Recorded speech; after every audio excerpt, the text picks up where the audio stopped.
Kidnapped. By Robert Louis Stevenson. Preface to the biographical edition. While my husband and Mr. Henley were engaged in writing plays in Bournemouth, they made a number of titles, hoping to use them in the future.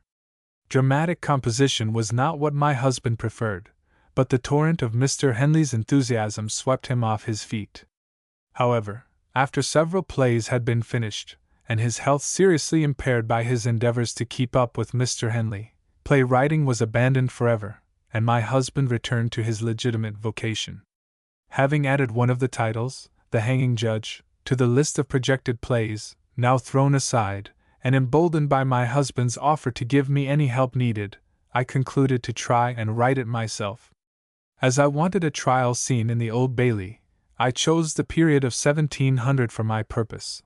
But being shamefully ignorant of my subject, and my husband confessing to little more knowledge than I possessed, a London bookseller was commissioned to send us everything he could procure bearing on Old Bailey trials. A great package came in response to our order, and very soon we were both absorbed, not so much in the trials as in following the brilliant career of a Mr. Garrow, who appeared as counsel in many of the cases. We sent for more books, and yet more, still intent on Mr. Garrow, whose subtle cross-examination of witnesses and masterly, if sometimes startling, methods of arriving at the truth seemed more thrilling to us than any novel. Occasionally other trials than those of the Old Bailey would be included in the package of books we received from London. Among these my husband found and read with avidity The Trial of James Stewart in Auchern in Dur of Appin for the murder of Colin Campbell of Glenure, factor for his majefty on the forfeited estate of Ardfield. My husband was always interested in this period of his country's history, and had already the intention of writing a story that should turn on the Appin murder. The tale was to be of a boy, David Balfour, supposed to belong to my husband's own family, who should travel in Scotland as though it were a foreign country, meeting with various adventures and misadventures by the way. From the trial of James Stewart my husband gleaned much valuable material for his novel, the most important being the character of Alan Breck. Aside from having described him as smallish in stature, my husband seems to have taken Alan Breck's personal appearance, even to his clothing, from the book. A letter from James Stewart to Mr. John Macfarlane, introduced as evidence in the trial, says, "There is one Alan Stewart, a distant friend of the late Ardshiels, who is in the French service, and came over in March last, as he said to some, in order to settle at home, to others, that he was to go soon back, and was, as I hear, the day that the murder was committed, seen not far from the place where it happened, and is not now to be seen, by which it is believed he was the actor. He is a desperate foolish fellow, and if he is guilty, came to the country for that very purpose. He is a tall, pock-pitted lad, very black hair, and wore a blue coat and metal buttons, an old red vest, and breeches of the same color." A second witness testified to having seen him wearing a blue coat with silver buttons, a red waistcoat, black shag breeches, tartan hose, and a feathered hat, with a big coat, dun-colored, a costume referred to by one of the counsel as French clothes, which were remarkable. There are many incidents given in the trial that point to Alan's fiery spirit and Highland quickness to take offense. One witness declared also that the said Alan Breck threatened that he would challenge Ballyavellin and his sons to fight because of his removing the declarant last year from Glenjuror. On another page, Duncan Campbell, change keeper at Anat, aged 35 years, married, witness cited, sworn, purged and examined ut supra, depones that, in the month of April last, the deponent met with Alan Breck Stewart, with whom he was not acquainted, and John Stewart, in Auchnacoan, in the house of the Walk Miller of Auchafragan, and went on with them to the house. Alan Breck Stewart said that he hated all the name of Campbell, and the deponent said he had no reason for doing so, but Alan said he had very good reason for it, that thereafter they left that house, and, after drinking a dram at another house, came to the deponent's house, where they went in, and drunk some drams, and Alan Breck renewed the former conversation.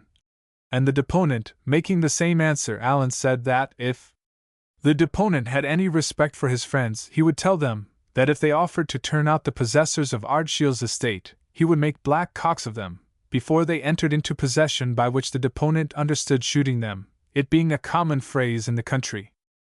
Some time after the publication of Kidnapped, we stopped for a short while in the Appin country, where we were surprised and interested to discover that the feeling concerning the murder of Glenure, the Red Fox, also called Colin Roy, was almost as keen as though the tragedy had taken place the day before.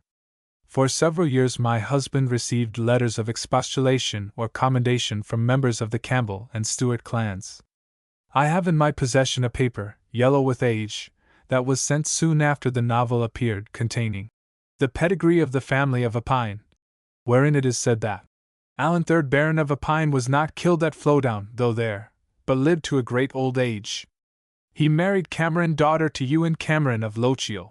Following this is a paragraph stating that John Stewart, first of Ardshiel, of his descendants Alan Breck, had better be omitted. Duncan Bahan Stewart in A Kinderach, his father was a bastard.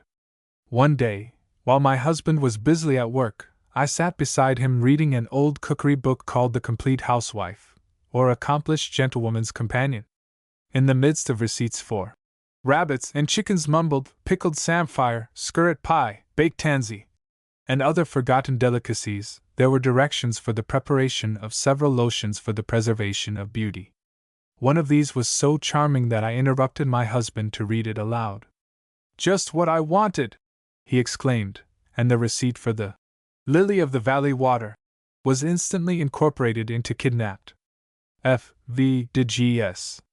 Dedication: My dear Charles Baxter. If you ever read this tale, you will likely ask yourself more questions than I should care to answer, as for instance how the Appin murder has come to fall in the year 1751, how the Torren rocks have crept so near to your aid, or why the printed trial is silent as to all that touches David Balfour. These are nuts beyond my ability to crack. But if you tried me on the point of Alan's guilt or innocence, I think I could defend the reading of the text. To this day you will find the tradition of Appin clear in Alan's favor. If you inquire, you may even hear that the descendants of the other man who fired the shot are in the country to this day. But that other man's name, inquire as you please, you shall not hear, for the Highlander values a secret for itself and for the congenial exercise of keeping it. I might go on for long to justify one point and own another indefensible. It is more honest to confess at once how little I am touched by the desire of accuracy.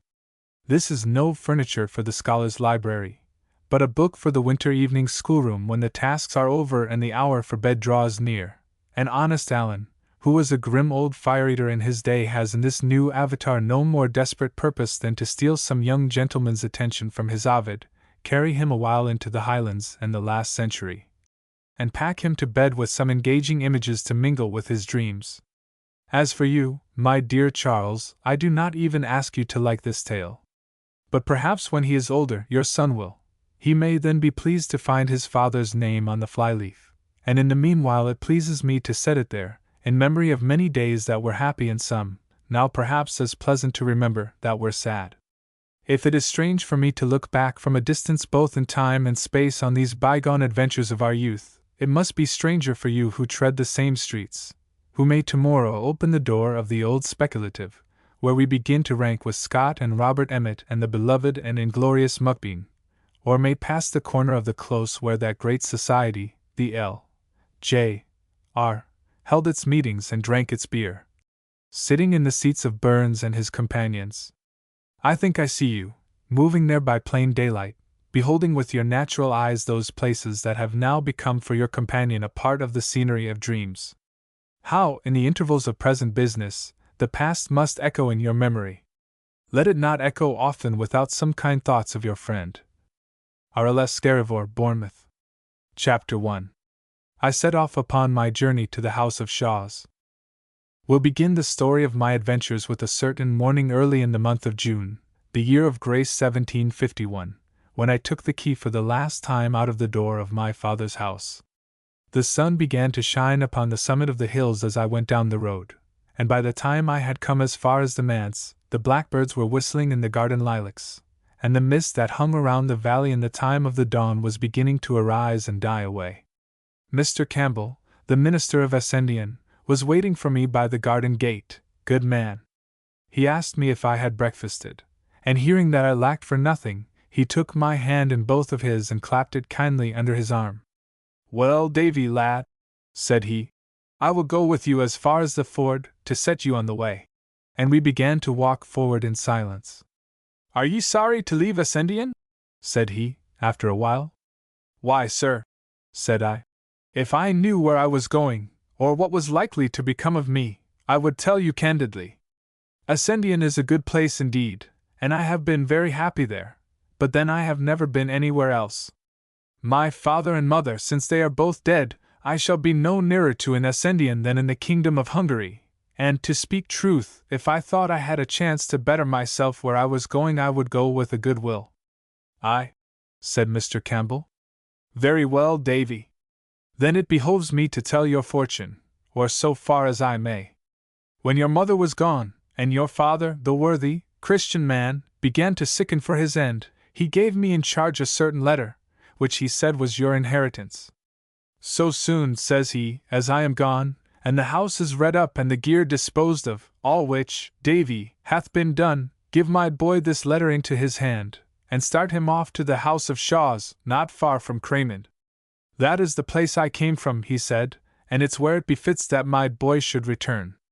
He is a steady lad, your father said, and a canny goer, and I doubt not he will come safe, and be well lived where he goes."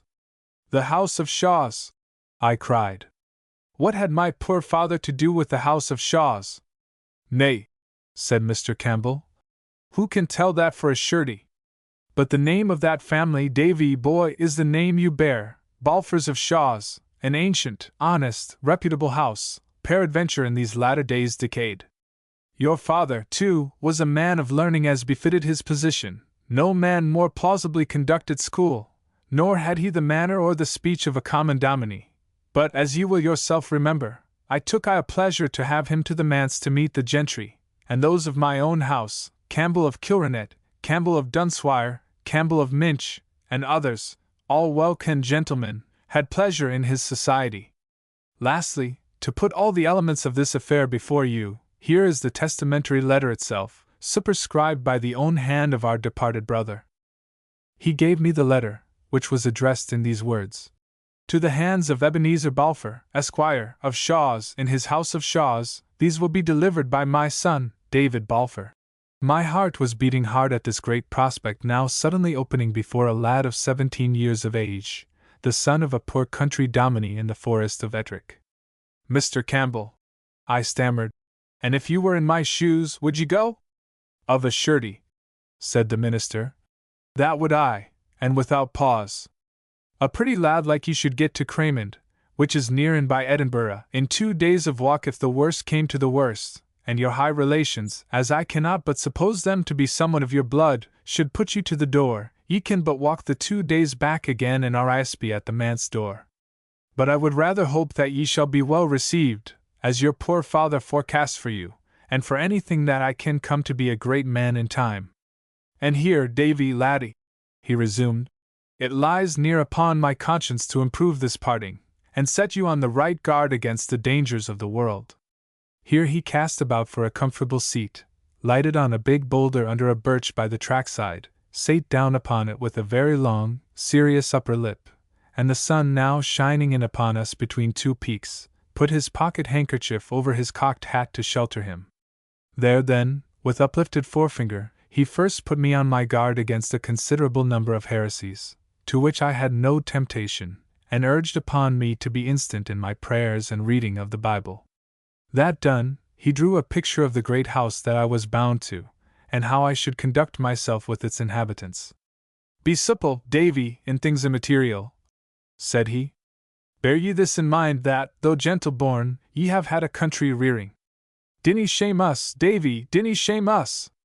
In yon great, muckle house, with all these domestics, upper and under, show yourself as nice, as circumspect, as quick at the conception, and as slow of speech as any. As for the laird, remember he's the laird, I say no more, honour to whom honour.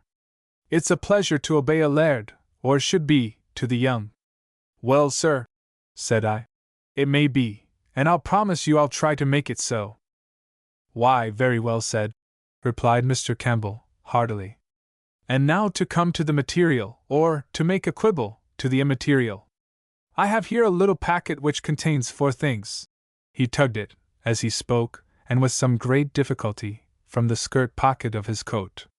Of these 4 things, the first is your legal due, the little pickle money for your father's books and plenishing, which I have bought, as I have explained from the first, in the design of reselling at a profit to the incoming dominie. The other 3 are gifties that Mrs.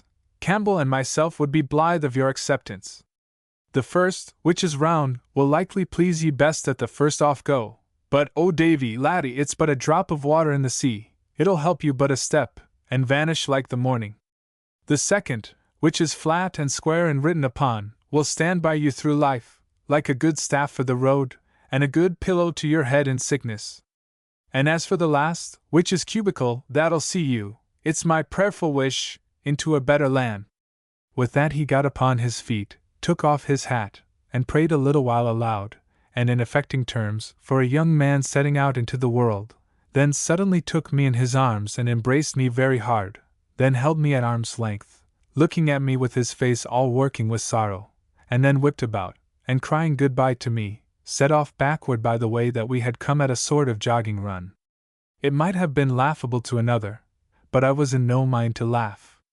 I watched him as long as he was in sight, and he never stopped hurrying, nor once looked back. Then it came in upon my mind that this was all his sorrow at my departure, and my conscience smote me hard and fast, because I, for my part, was overjoyed to get away out of that quiet countryside, and go to a great, busy house, among rich and respected gentlefolk of my own name and blood. Davy, I thought, was ever seen such black ingratitude? Can you forget old favors and old friends at the mere whistle of a name? Fie, think shame. And I sat down on the boulder the good man had just left, and opened the parcel to see the nature of my gifts. That which he had called cubical, I had never had much doubt of. Sure enough it was a little Bible, to carry in a plaid nook. That which he had called round, I found to be a shilling piece, and the third, which was to help me so wonderfully both in health and sickness all the days of my life, was a little piece of coarse yellow paper, written upon thus in red ink. To make lily of the valley water. Take the flowers of lily of the valley and distill them in sack, and drink a spoonful or 2 as there is occasion. It restores speech to those that have the dumb palsy. It is good against the gout, it comforts the heart and strengthens the memory, and the flowers, put into a glass, close stopped, and set into an hill of ants for a month, then take it out, and you will find a liquor which comes from the flowers, which keep in a vial. It is good, ill or well, and whether man or woman.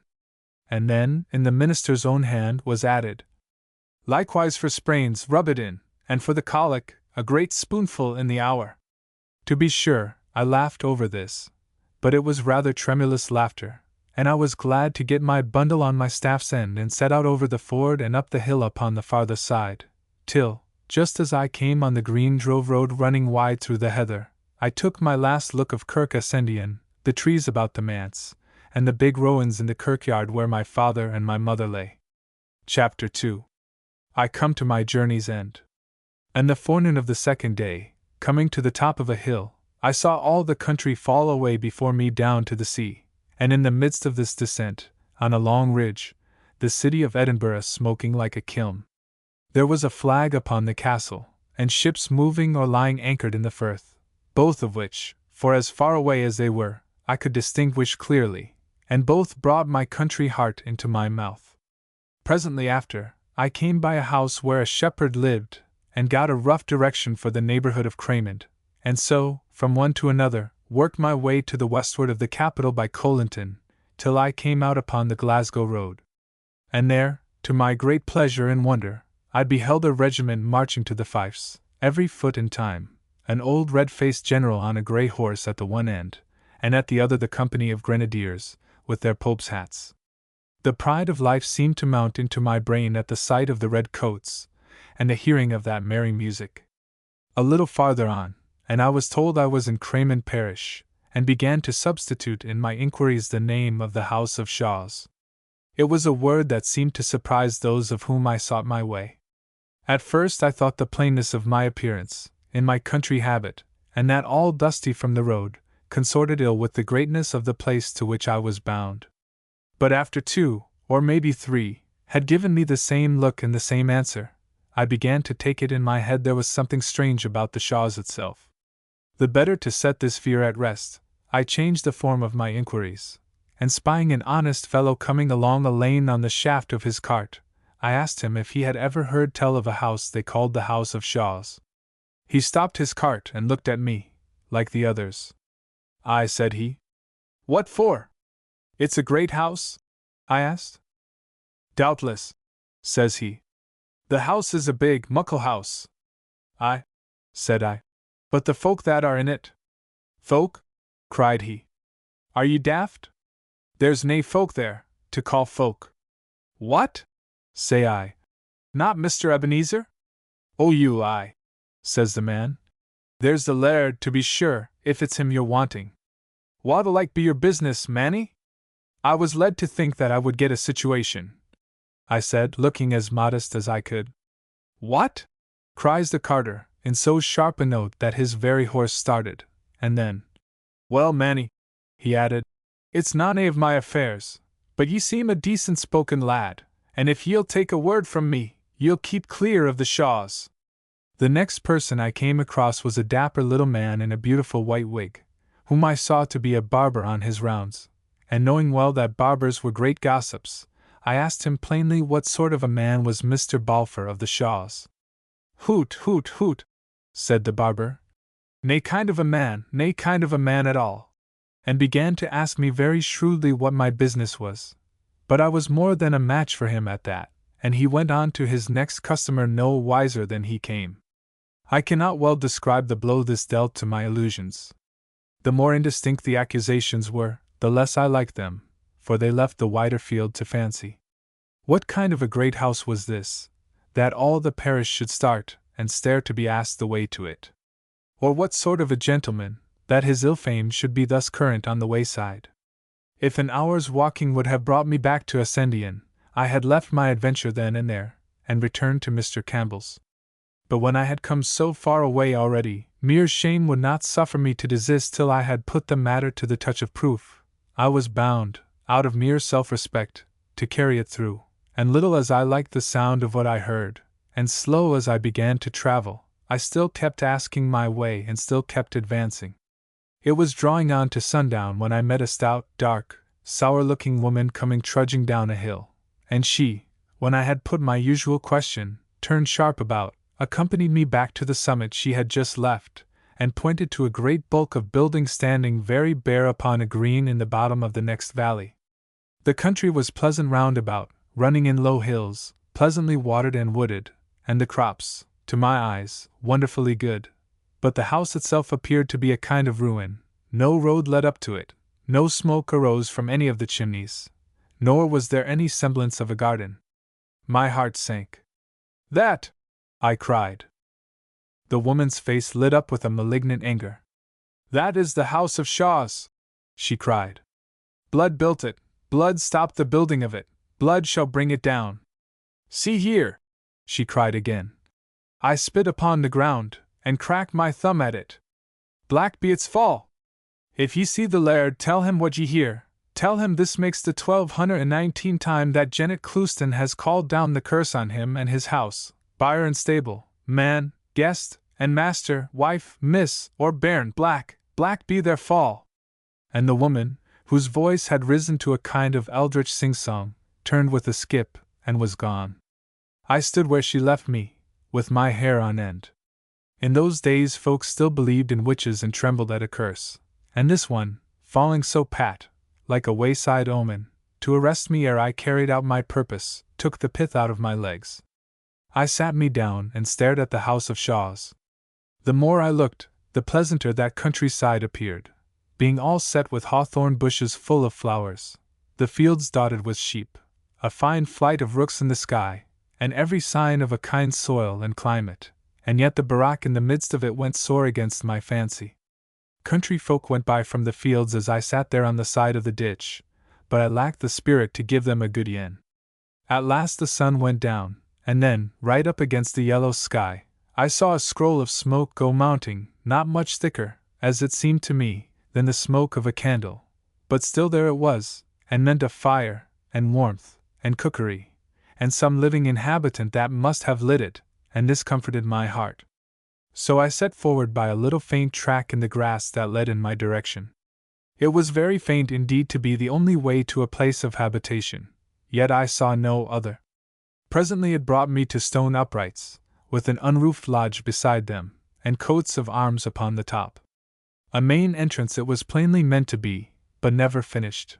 Instead of gates of wrought iron, a pair of hurdles were tied across with a straw rope, and as there were no park walls, nor any sign of avenue, the track that I was following passed on the right hand of the pillars, and went wandering on toward the house. The nearer I got to that, the drearier it appeared. It seemed like the one wing of a house that had never been finished. What should have been the inner end stood open on the upper floors, and showed against the sky with steps and stairs of uncompleted masonry. Many of the windows were unglazed, and bats flew in and out like doves out of a dovecote.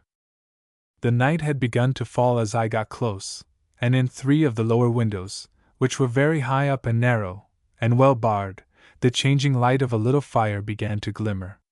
Was this the palace I had been coming to? Was it within these walls that I was to seek new friends and begin great fortunes? Why, in my father's house on Essen Waterside, the fire and the bright lights would show a mile away, and the door open to a beggar's knock. I came forward cautiously, and giving ear as I came, heard someone rattling with dishes, and a little dry, eager cough that came in fits, but there was no sound of speech, and not a dog barked. The door, as well as I could see it in the dim light, was a great piece of wood all studded with nails, and I lifted my hand with a faint heart under my jacket, and knocked once. Then I stood and waited.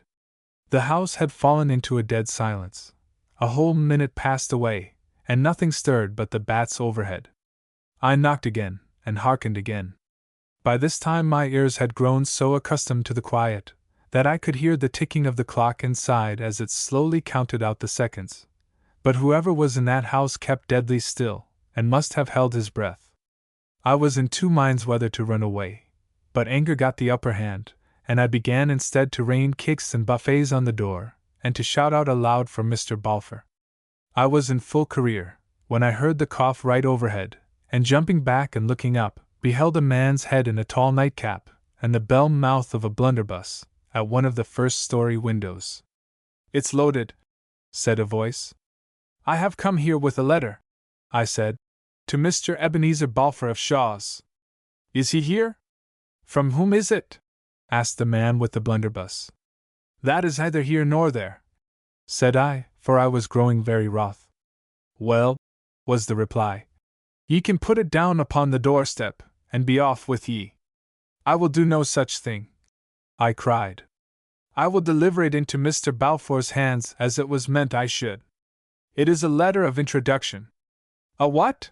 cried the voice sharply. I repeated what I had said. "Who are ye yourself?" was the next question, after a considerable pause. "I am not ashamed of my name," said I. "They call me David Balfour." At that I made sure the man started, for I heard the blunderbuss rattle on the windowsill, and it was after quite a long pause, and with a curious change of voice, that the next question followed. "Is your father dead?" I was so much surprised at this, that I could find no voice to answer, but stood staring. "Aye," the man resumed. "He'll be dead, no doubt, and that'll be what brings ye chapping to my door." Another pause, and then defiantly, "Well, man," he said, "I'll let ye in." And he disappeared from the window. Chapter 3. I make acquaintance of my uncle. Presently there came a great rattling of chains and bolts, and the door was cautiously opened and shut to again behind me as soon as I had passed.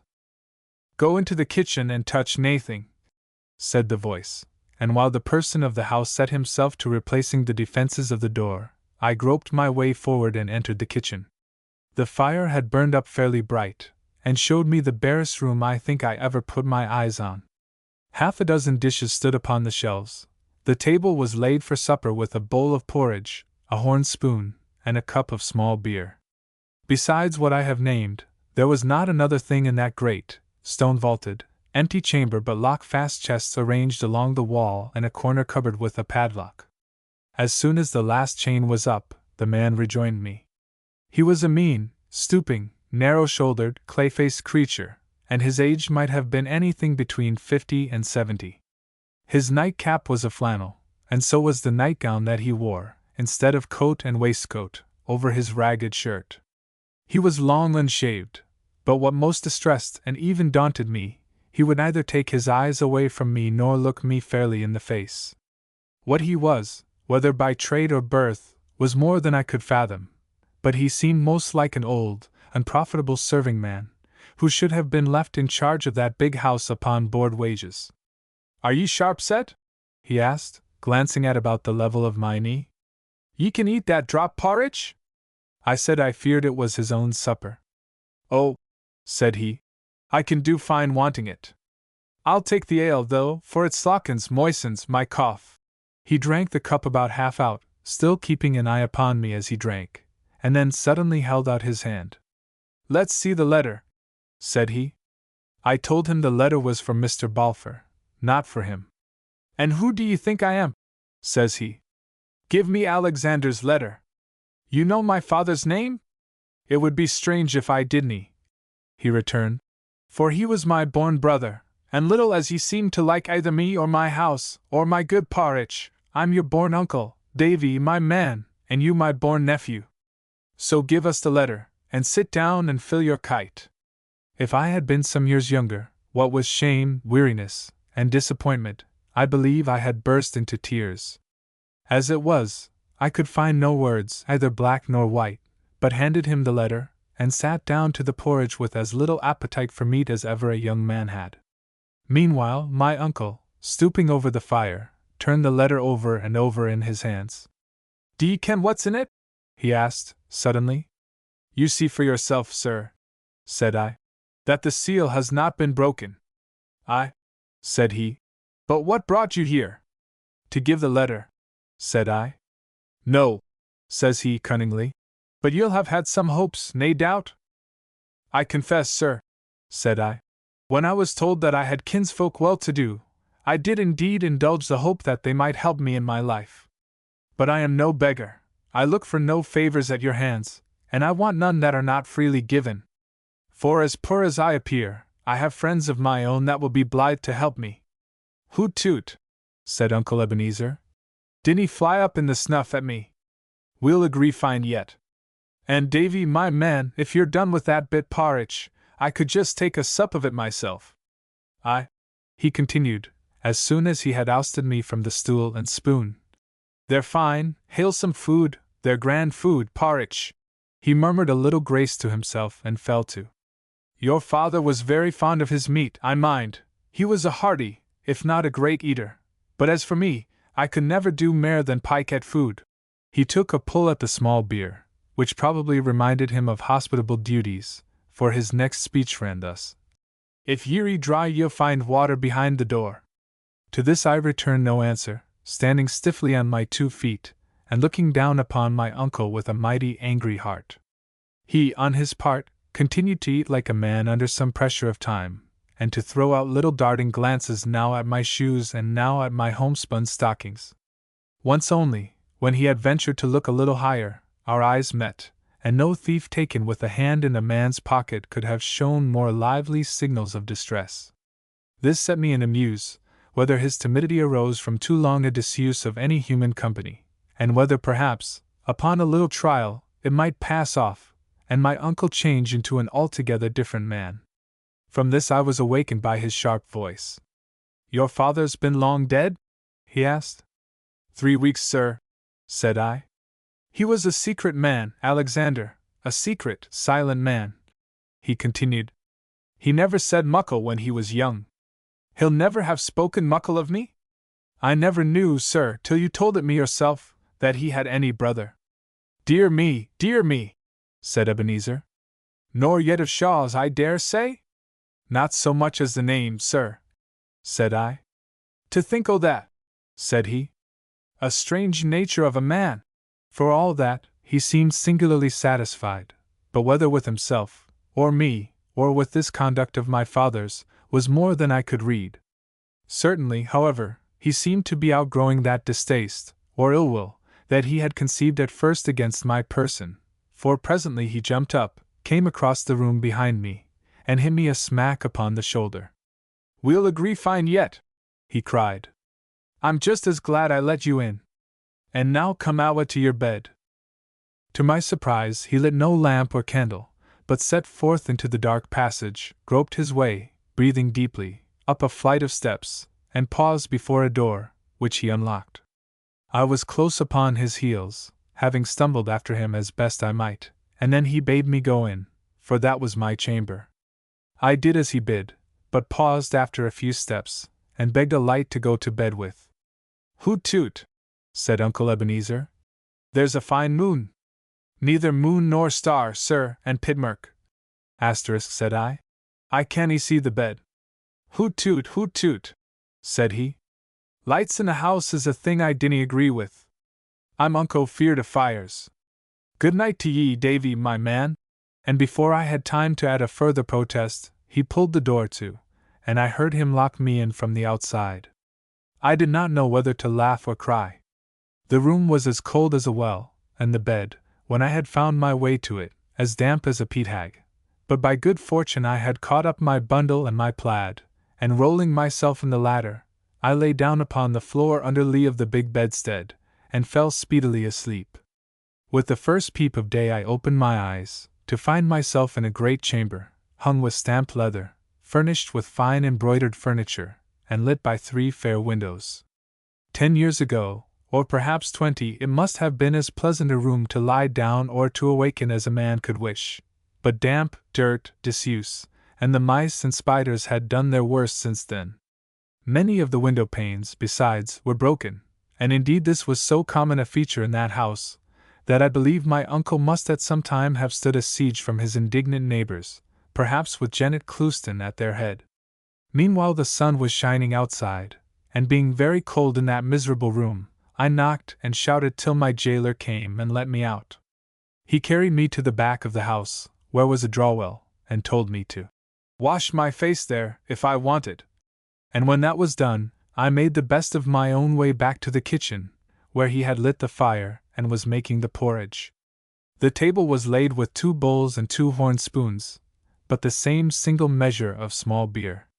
Perhaps my eye rested on this particular with some surprise, and perhaps my uncle observed it, for he spoke up as if in answer to my thought, asking me if I would like to drink ale, for so he called it. I told him such was my habit, but not to put himself about. "Nah," said he. "I'll deny you nothing in reason." He fetched another cup from the shelf, and then, to my great surprise, instead of drawing more beer, he poured an accurate half from one cup to the other. There was a kind of nobleness in this that took my breath away. If my uncle was certainly a miser, he was one of that thorough breed that goes near to make the vice respectable. When we had made an end of our meal, my Uncle Ebenezer unlocked a drawer, and drew out of it a clay pipe and a lump of tobacco, from which he cut one fill before he locked it up again. Then he sat down in the sun at one of the windows and silently smoked. From time to time his eyes came coasting round to me, and he shot out one of his questions. Once it was, "And your mother?" And when I had told him that she, too, was dead, "Aye, she was a bonny lassie." Then, after another long pause, "Where were these friends o' yours?" I told him they were different gentlemen of the name of Campbell, though, indeed, there was only one, and that the minister, that had ever taken the least note of me. But I began to think my uncle made too light of my position, and finding myself all alone with him, I did not wish him to suppose me helpless. He seemed to turn this over in his mind, and then, "Davy, my man," said he, "ye've come to the right bit when ye came to your Uncle Ebenezer. I've a great notion of the family, and I mean to do the right by you, but while I'm taking a bit think to missile of what's the best thing to put you to, whether the law, or the ministry, or maybe the army, whilk is what boys are fondest of, I wouldn't like the Balfours to be humbled before a wheen Hieland Campbells, and I'll ask you to keep your tongue within your teeth. Nae letters, nae messages, no kind of word to anybody, or else, there's my door." "Uncle Ebenezer," said I, I've no manner of reason to suppose you mean anything but well by me. For all that, I would have you to know that I have a pride of my own. It was by no will of mine that I came seeking you, and if you show me your door again, I'll take you at the word. He seemed grievously put out. Hoots toots, said he. See a canny, man, see a canny. Bide a day or two. I'm nae warlock, to find a fortune for you in the bottom of a parch bowl, but just you give me a day or two, and say naething to naebody, and as sure, I'll do the right by you. Very well, said I. Enough said. If you want to help me, there's no doubt but I'll be glad of it, and none but I'll be grateful. It seemed to me, too soon, I dare say, that I was getting the upper hand of my uncle, and I began next to say that I must have the bed and bedclothes aired and put to sun-dry, for nothing would make me sleep in such a pickle. Is this my house or yours? Said he, in his keen voice, and then all of a sudden broke off. Nah, said he. I didn't mean that. What's mine is yours, Davy, my man, and what's yours is mine. Blood's thicker than water, and there's naebody but you and me that ought the name. And then on he rambled about the family, and its ancient greatness, and his father that began to enlarge the house, and himself that stopped the building as a sinful waste, and this put it in my head to give him Janet Clouston's message. The limmer! He cried. 1215, that's every day since I had the limmer rope it. *DOD, David, I'll have her roasted on red peats before I'm by with it. A witch, a proclaimed witch. I'll aff and see the session clerk. And with that he opened a chest, and got out a very old and well-preserved blue coat and waistcoat, and a good enough beaver hat, both without lace.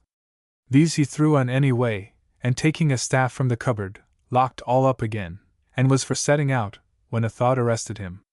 I cannae leave you by yoursel in the house, said he. I'll have to lock you out. The blood came to my face. If you lock me out, I said, it'll be the last you'll see of me in friendship. He turned very pale, and sucked his mouth in. This is no the way, he said, looking wickedly at a corner of the floor. This is no the way to win my favor, David. Sir, says I, with a proper reverence for your age and our common blood, I do not value your favor at a bottle's purchase. I was brought up to have a good conceit of myself, and if you were all the uncle, and all the family, I had in the world 10 times over, I wouldn't buy your liking at such prices. Uncle Ebenezer went and looked out of the window for a while. I could see him all trembling and twitching, like a man with palsy. But when he turned round, he had a smile upon his face. Well, said he, we must bear and forbear. I'll no go, that's all that's to be said of it. Uncle Ebenezer, I said, I can make nothing out of this. You use me like a thief, you hate to have me in this house, you let me see it, every word and every minute, it's not possible that you can like me, and as for me, I've spoken to you as I never thought to speak to any man. Why do you seek to keep me, then? Let me gang back to the friends I have, and that like me. Nah, he said very earnestly. I like you fine, we'll agree fine yet, and for the honor of the house I couldn't let you leave the way ye came.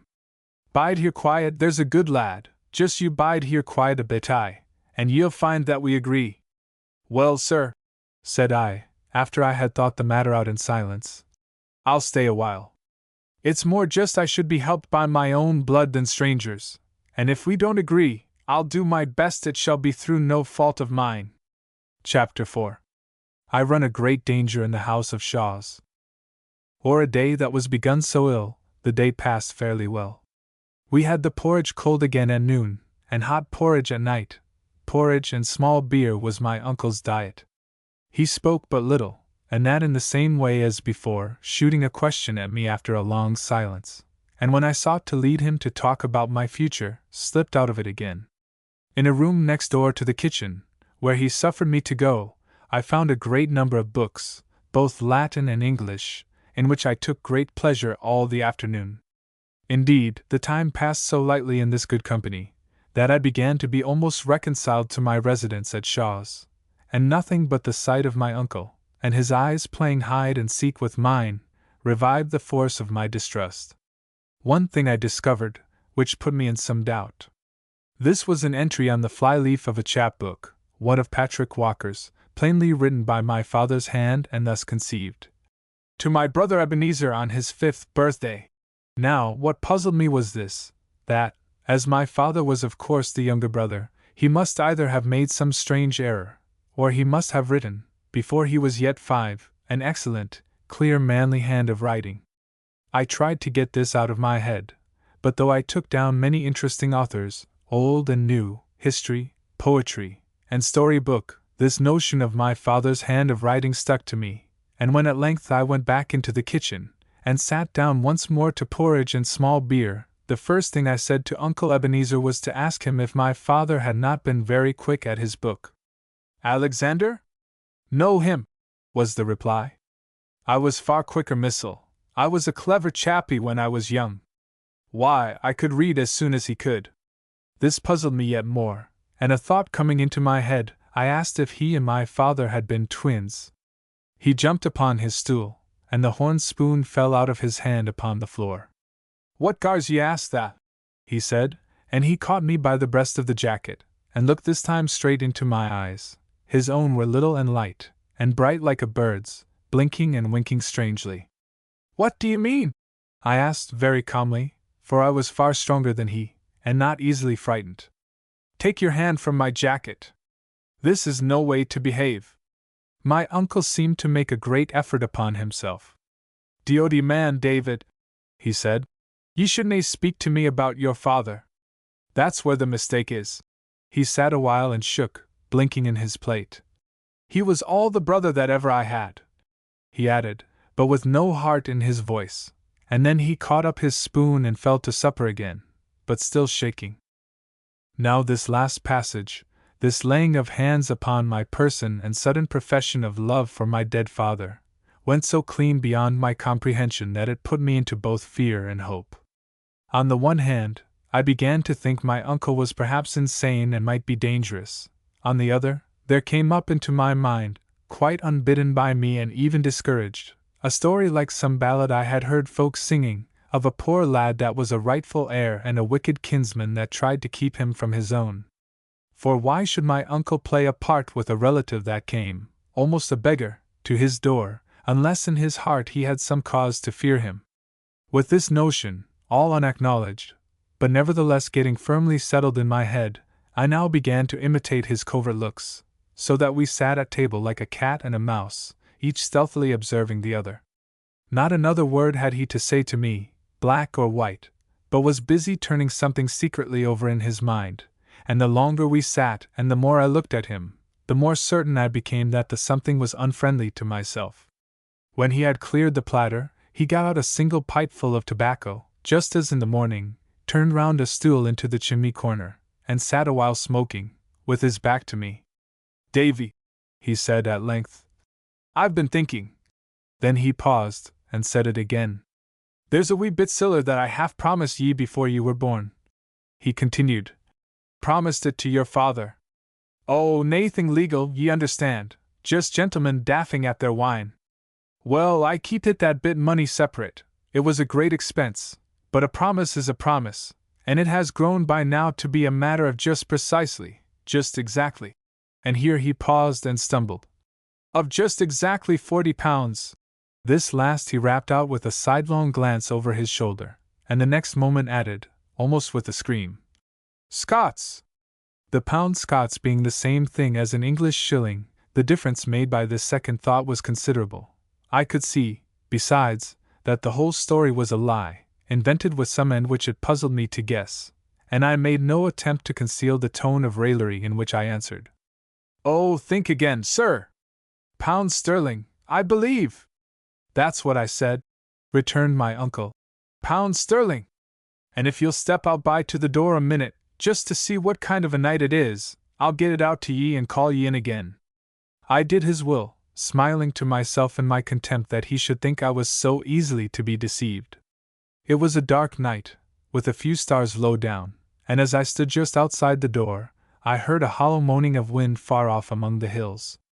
I said to myself there was something thundery and changeful in the weather, and little knew of what a vast importance that should prove to me before the evening passed.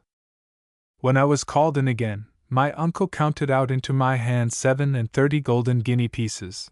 The rest was in his hand, in small gold and silver, but his heart failed him there, and he crammed the change into his pocket. "There," said he, "that'll show you. I'm a queer man, and strange why strangers, but my word is my bond, and there's the proof of it." Now, my uncle seemed so miserly that I was struck dumb by this sudden generosity, and could find no words in which to thank him. "No a word," said he.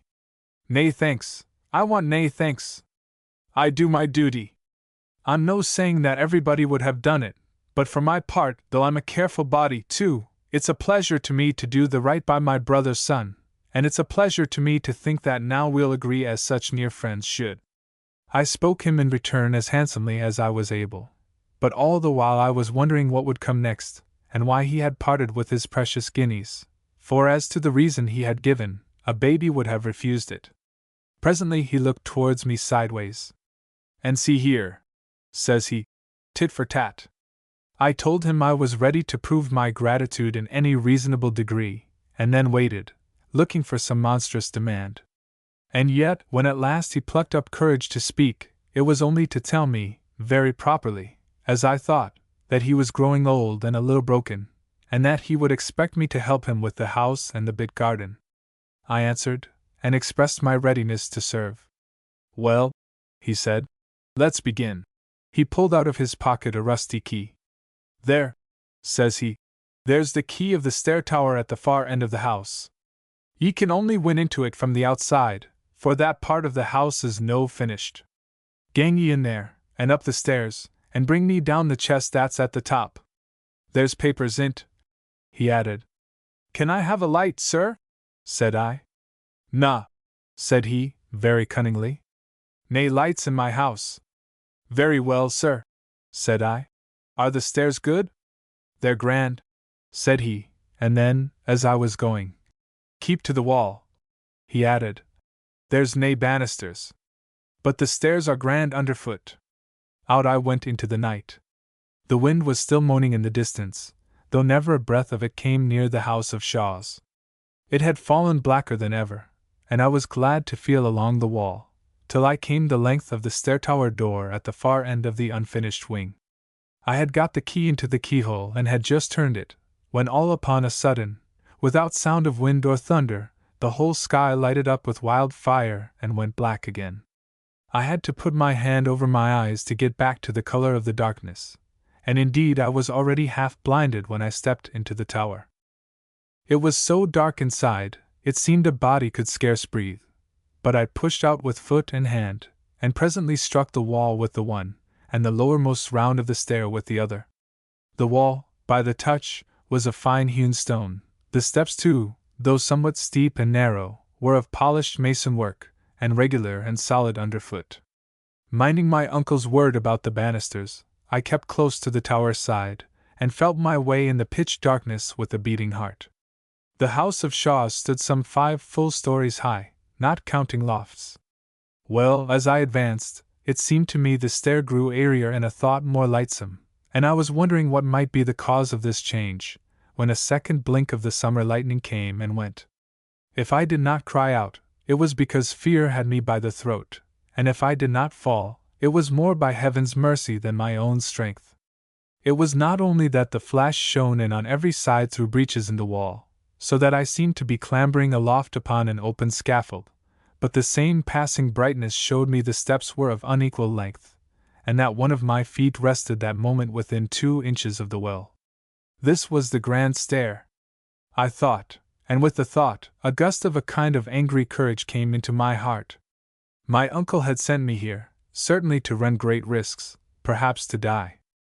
I swore I would settle that.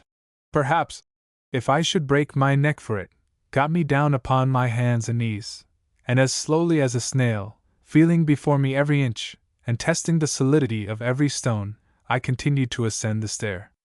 The darkness, by contrast with the flash, appeared to have redoubled, nor was that all, for my ears were now troubled and my mind confounded by a great stir of bats in the top part of the tower, and the foul beasts, flying downwards, sometimes beat about my face and body. The tower, I should have said, was square, and in every corner the step was made of a great stone of a different shape to join the flights. Well, I had come close to one of these turns, when, feeling forward as usual, my hand slipped upon an edge and found nothing but emptiness beyond it. The stair had been carried no higher. To set a stranger mounting it in the darkness was to send him straight to his death, and although, thanks to the lightning and my own precautions, I was safe enough, the mere thought of the peril in which I might have stood, and the dreadful height I might have fallen from, brought out the sweat upon my body and relaxed my joints. But I knew what I wanted now, and turned and groped my way down again, with a wonderful anger in my heart. About halfway down, the wind sprang up in a clap and shook the tower, and died again. The rain followed, and before I had reached the ground level it fell in buckets. I put out my head into the storm, and looked along towards the kitchen. The door, which I had shut behind me when I left, now stood open, and shed a little glimmer of light, and I thought I could see a figure standing in the rain, quite still, like a man hearkening. And then there came a blinding flash, which showed me my uncle plainly, just where I had fancied him to stand, and hard upon the heels of it, a great tow of thunder. Now, whether my uncle thought the crash to be the sound of my fall, or whether he heard in it God's voice denouncing murder, I will leave you to guess. Certain it is, at least, that he was seized on by a kind of panic fear, and that he ran into the house and left the door open behind him. I followed as softly as I could, and coming unheard into the kitchen, stood and watched him. He had found time to open the corner cupboard and bring out a great case bottle of aqua vitae, and now sat with his back towards me at the table. Ever and again he would be seized with a fit of deadly shuddering and groan aloud, and carrying the bottle to his lips, drink down the raw spirits by the mouthful. I stepped forward, came close behind him where he sat, and suddenly clapping my 2 hands down upon his shoulders. "Ah!" cried I. My uncle gave a kind of broken cry like a sheep's bleat, flung up his arms, and tumbled to the floor like a dead man. I was somewhat shocked at this, but I had myself to look to first of all, and did not hesitate to let him lie as he had fallen. The keys were hanging in the cupboard, and it was my design to furnish myself with arms before my uncle should come again to his senses and the power of devising evil. In the cupboard were a few bottles, some apparently of medicine, a great many bills and other papers, which I should willingly enough have rummaged, had I had the time, and a few necessaries that were nothing to my purpose. Thence I turned to the chests. The first was full of meal, the second of money bags and papers tied into sheaves, in the third, with many other things, and these for the most part clothes, I found a rusty, ugly-looking Highland dirk without the scabbard. This, then, I concealed inside my waistcoat, and turned to my uncle. He lay as he had fallen, all huddled, with one knee up and one arm sprawling abroad. His face had a strange color of blue, and he seemed to have ceased breathing. Fear came on me that he was dead. Then I got water and dashed it in his face, and with that he seemed to come a little to himself, working his mouth and fluttering his eyelids. At last he looked up and saw me, and there came into his eyes a terror that was not of this world. "Come, come," said I. "Sit up." "Are ye alive?"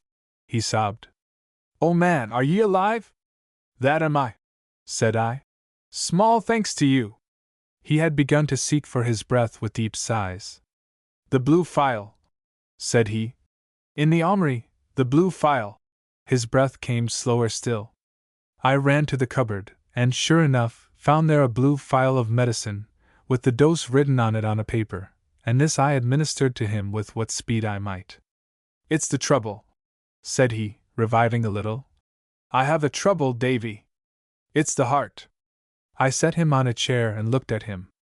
It is true I felt some pity for a man that looked so sick, but I was full besides of righteous anger, and I numbered over before him the points on which I wanted explanation: why he lied to me at every word, why he feared that I should leave him, why he disliked it to be hinted that he and my father were twins. "Is that because it is true?" I asked. Why he had given me money to which I was convinced I had no claim, and last of all, why he had tried to kill me. He heard me all through in silence, and then, in a broken voice, begged me to let him go to bed. "I'll tell you the morn," he said. "As sure as death I will." And so weak was he that I could do nothing but consent. I locked him into his room, however, and pocketed the key, and then returning to the kitchen, made up such a blaze as had not shone there for many a long year, and wrapping myself in my plaid, lay down upon the chests and fell asleep. Chapter 5. I go to the Queen's Ferry. Rain fell in the night, and the next morning there blew a bitter wintry wind out of the northwest, driving scattered clouds. For all that, and before the sun began to peep or the last of the stars had vanished, I made my way to the side of the burn, and had a plunge in a deep whirling pool. All aglow from my bath, I sat down once more beside the fire, which I replenished, and began gravely to consider my position. There was now no doubt about my uncle's enmity. There was no doubt I carried my life in my hand, and he would leave no stone unturned that he might compass my destruction. But I was young and spirited, and like most lads that have been country bred, I had a great opinion of my shrewdness. I had come to his door no better than a beggar and little more than a child. He had met me with treachery and violence. It would be a fine consummation to take the upper hand, and drive him like a herd of sheep. I sat there nursing my knee and smiling at the fire, and I saw myself in fancy smell out his secrets one after another, and grow to be that man's king and ruler. The warlock of Ascendian, they say, had made a mirror in which men could read the future. It must have been of other stuff than burning coal, for in all the shapes and pictures that I sat and gazed at, there was never a ship, never a seaman with a hairy cap, never a big bludgeon for my silly head, or the least sign of all those tribulations that were ripe to fall on me. Presently, all swollen with conceit, I went upstairs and gave my prisoner his liberty. He gave me good morning civilly, and I gave the same to him, smiling down upon him, from the heights of my sufficiency. Soon we were set to breakfast, as it might have been the day before. "Well, sir," said I, with a jeering tone, "have you nothing more to say to me?" And then, as he made no articulate reply, "It will be time, I think, to understand each other," I continued. "You took me for a country Johnny Raw, with no more mother wit or courage than a porridge stick. I took you for a good man, or no worse than others at the least. It seems we were both wrong. What cause you have to fear me, to cheat me, and to attempt my life?" He murmured something about a jest, and that he liked a bit of fun, and then, seeing me smile, changed his tone, and assured me he would make all clear as soon as we had breakfasted. I saw by his face that he had no lie ready for me, though he was hard at work preparing one, and I think I was about to tell him so, when we were interrupted by a knocking at the door. Bidding my uncle sit where he was, I went to open it, and found on the doorstep a half-grown boy in sea clothes. He had no sooner seen me than he began to dance some steps of the sea hornpipe, which I had never before heard or far less seen, snapping his fingers in the air and footing it right cleverly. For all that, he was blue with the cold, and there was something in his face, a look between tears and laughter, that was highly pathetic and consisted ill with this gaiety of manner. "What cheer, mate?" says he, with a cracked voice. I asked him soberly to name his pleasure. "Oh, pleasure!" says he, and then began to sing. "Well," said I, "if you have no business at all, I will even be so unmannerly as to shut you out." "Stay, brother!" he cried. "Have you no fun about you? Or do you want to get me thrashed? I've brought a letter from old Hesiozy to Mr. Bellflower." He showed me a letter as he spoke. "And I say, mate," he added, "I'm mortal hungry." "Well," said I, "come into the house, and you shall have a bite if I go empty for it." With that I brought him in and set him down to my own place, where he fell to greedily on the remains of breakfast, winking to me between whiles, and making many faces, which I think the poor soul considered manly. Meanwhile, my uncle had read the letter and sat thinking. Then, suddenly, he got to his feet with a great air of liveliness, and pulled me apart into the farthest corner of the room. "Read that," said he, and put the letter in my hand. Here it is, lying before me as I write. "The Hawes Inn, at the Queen's Ferry. Sir, I lie here with my hawser up and down, and send my cabin boy to inform. If you have any further commands for overseas, today will be the last occasion, as the wind will serve us well out of the Firth. I will not seek to deny that I have had crosses with your doer, Mr. Rankeillor, of which, if not speedily read up, you may look to see some losses follow. I have drawn a bill upon you, as per margin, and am, sir, your most obedient, humble servant, Elias Hosea's son. Agent. You see, Davy, resumed my uncle, as soon as he saw that I had done, I have a venture with this man Hosea's son, the captain of a trading brig, the Covenant, of Dysart. Now, if you and me was to walk over with yon lad, I could see the captain at the hawse, or maybe on board the Covenant if there was papers to be signed, and so far from a loss of time, we can jog on to the lawyer, Mr. Rankeillor's. After that's come and gone, you would be swear asterisk to believe me upon my naked word, but ye'll believe Rankeillor. He's factor to half the gentry in these parts, an auld man, forby highly respected, and he kenned your father. I stood a while and thought. I was going to some place of shipping, which was doubtless populous, and where my uncle durst attempt no violence, and indeed, even the society of the cabin boy so far protected me.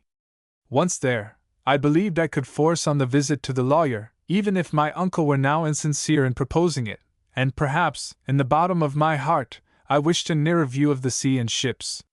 You are to remember I had lived all my life in the inland hills, and just 2 days before had my first sight of the Firth lying like a blue floor, and the sailed ships moving on the face of it, no bigger than toys.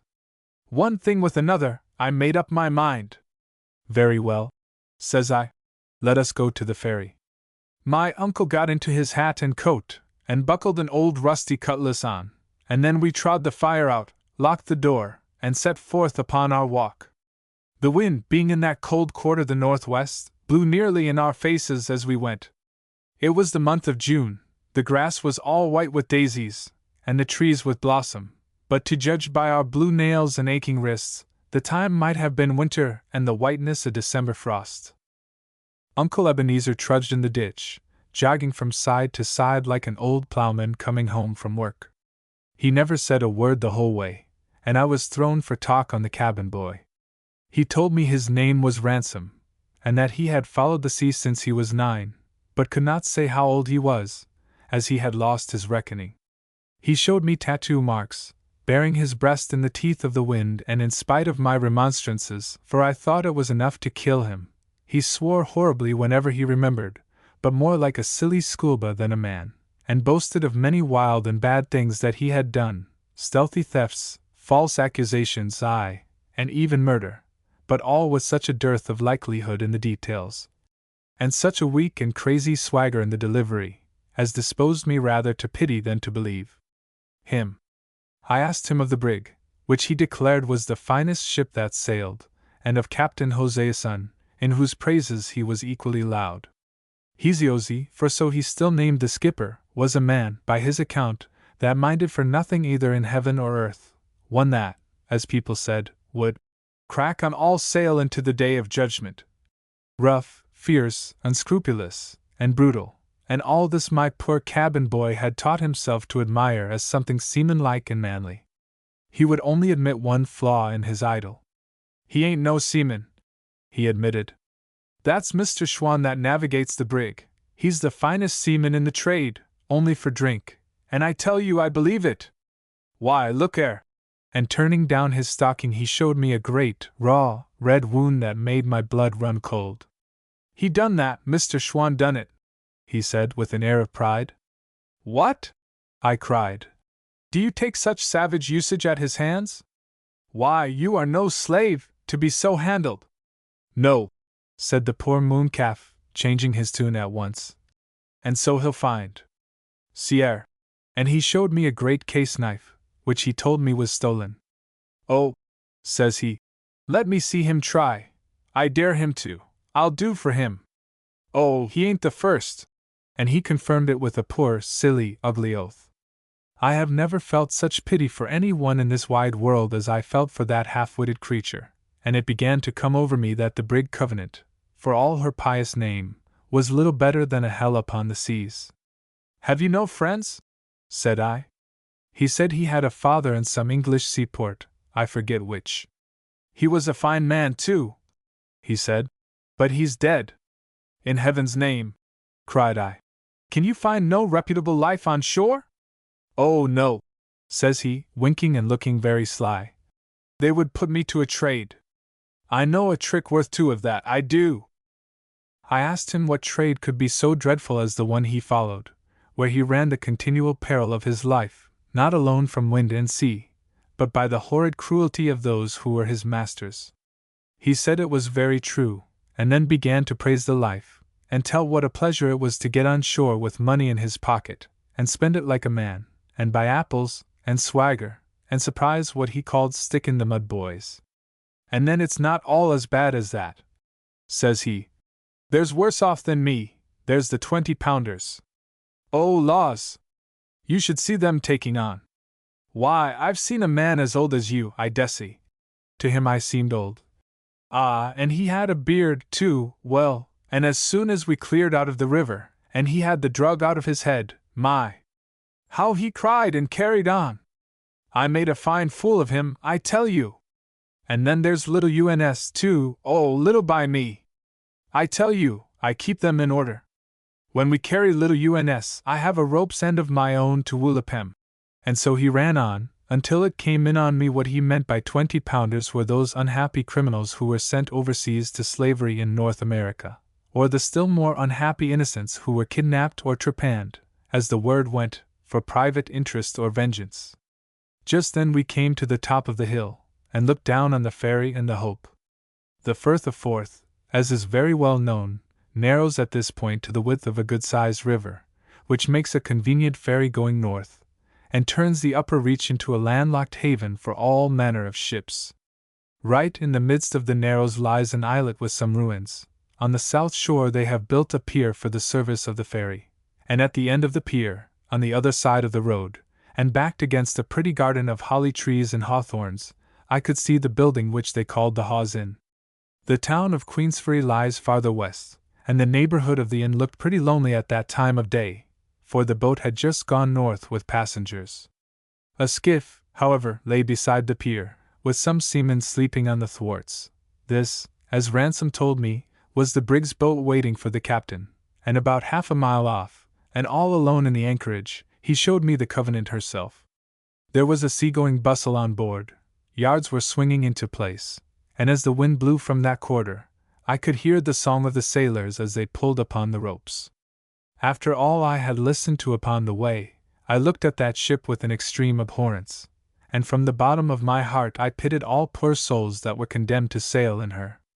We had all three pulled up on the brow of the hill, and now I marched across the road and addressed my uncle. I think it right to tell you, sir, says I, there's nothing that will bring me on board that Covenant. He seemed to waken from a dream. Eh? He said. What's that?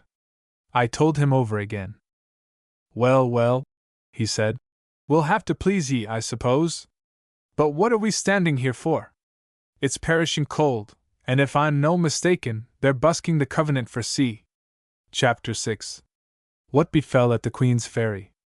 As soon as we came to the inn, Ransom led us up the stair to a small room, with a bed in it, and heated like an oven by a great fire of coal.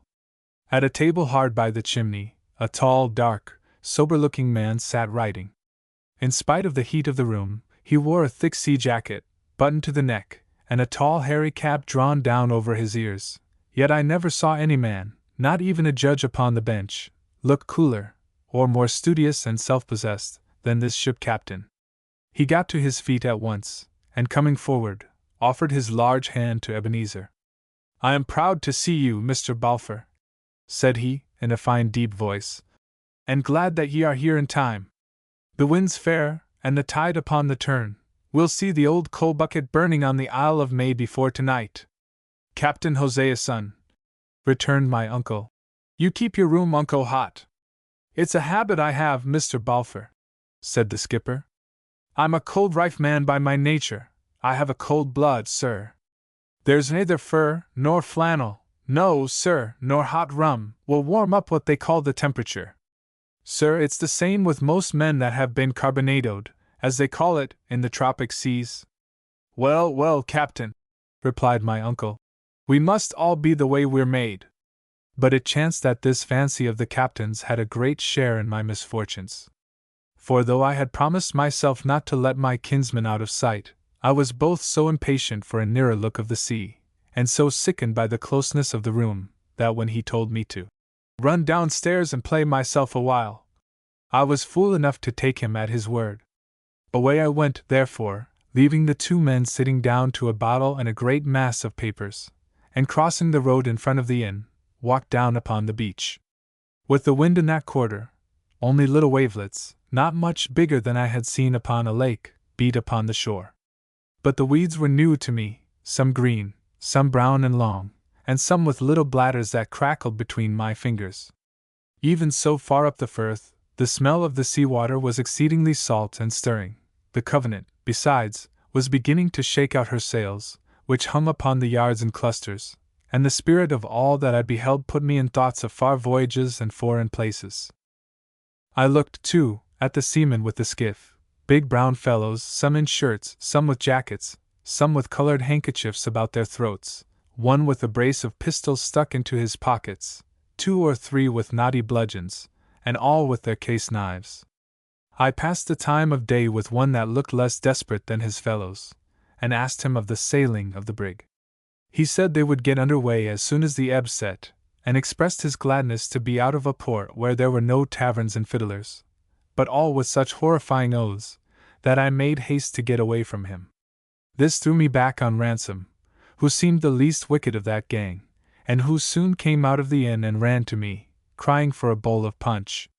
I told him I would give him no such thing, for either he nor I was of an age for such indulgences. But a glass of ale you may have, and welcome, said I.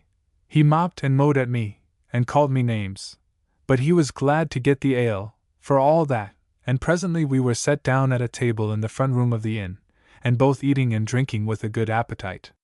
Here it occurred to me that, as the landlord was a man of that county, I might do well to make a friend of him. I offered him a share, as was much the custom in those days, but he was far too great a man to sit with such poor customers as Ransom and myself, and he was leaving the room, when I called him back to ask if he knew Mr. Rankeeler. Hoot, I, says he, and a very honest man. And oh, by the by, says he, was it you that came in with Ebenezer?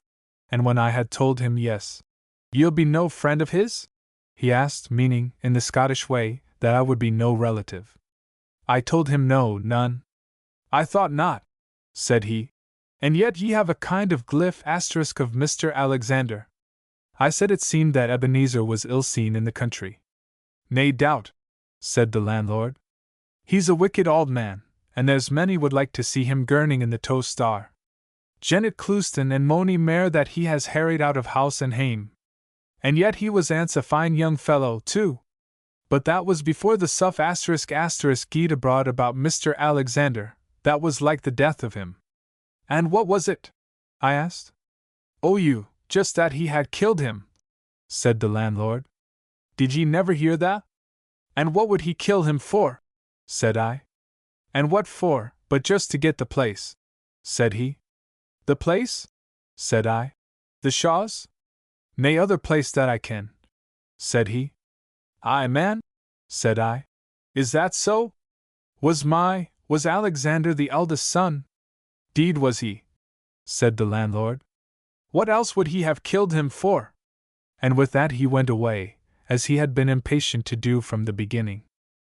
Of course, I had guessed it a long while ago, but it is one thing to guess, another to know, and I sat stunned with my good fortune, and could scarce grow to believe that the same poor lad who had trudged in the dust from Ettrick Forest not 2 days ago, was now one of the rich of the earth, and had a house and broad lands, and might mount his horse tomorrow.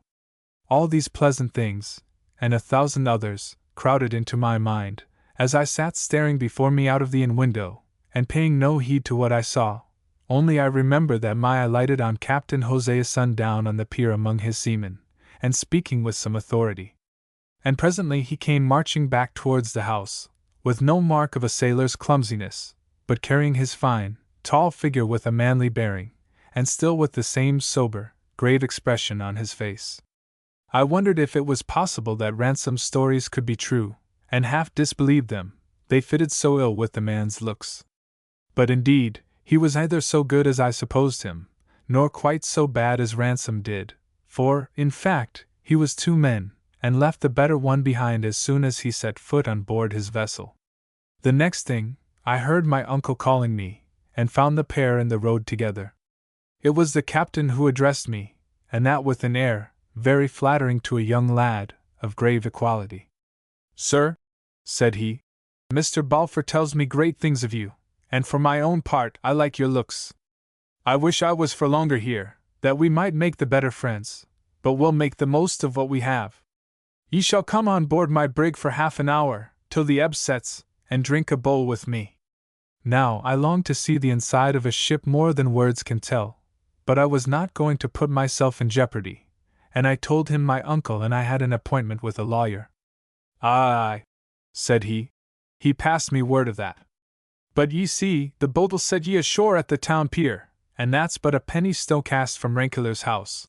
And here he suddenly leaned down and whispered in my ear, "Take care of the old Todd, * he means mischief. Come aboard till I can get a word with ye."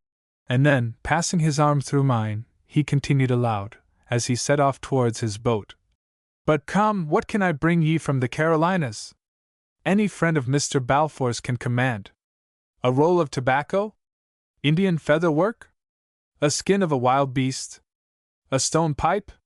The mocking-bird that mews for all the world like a cat?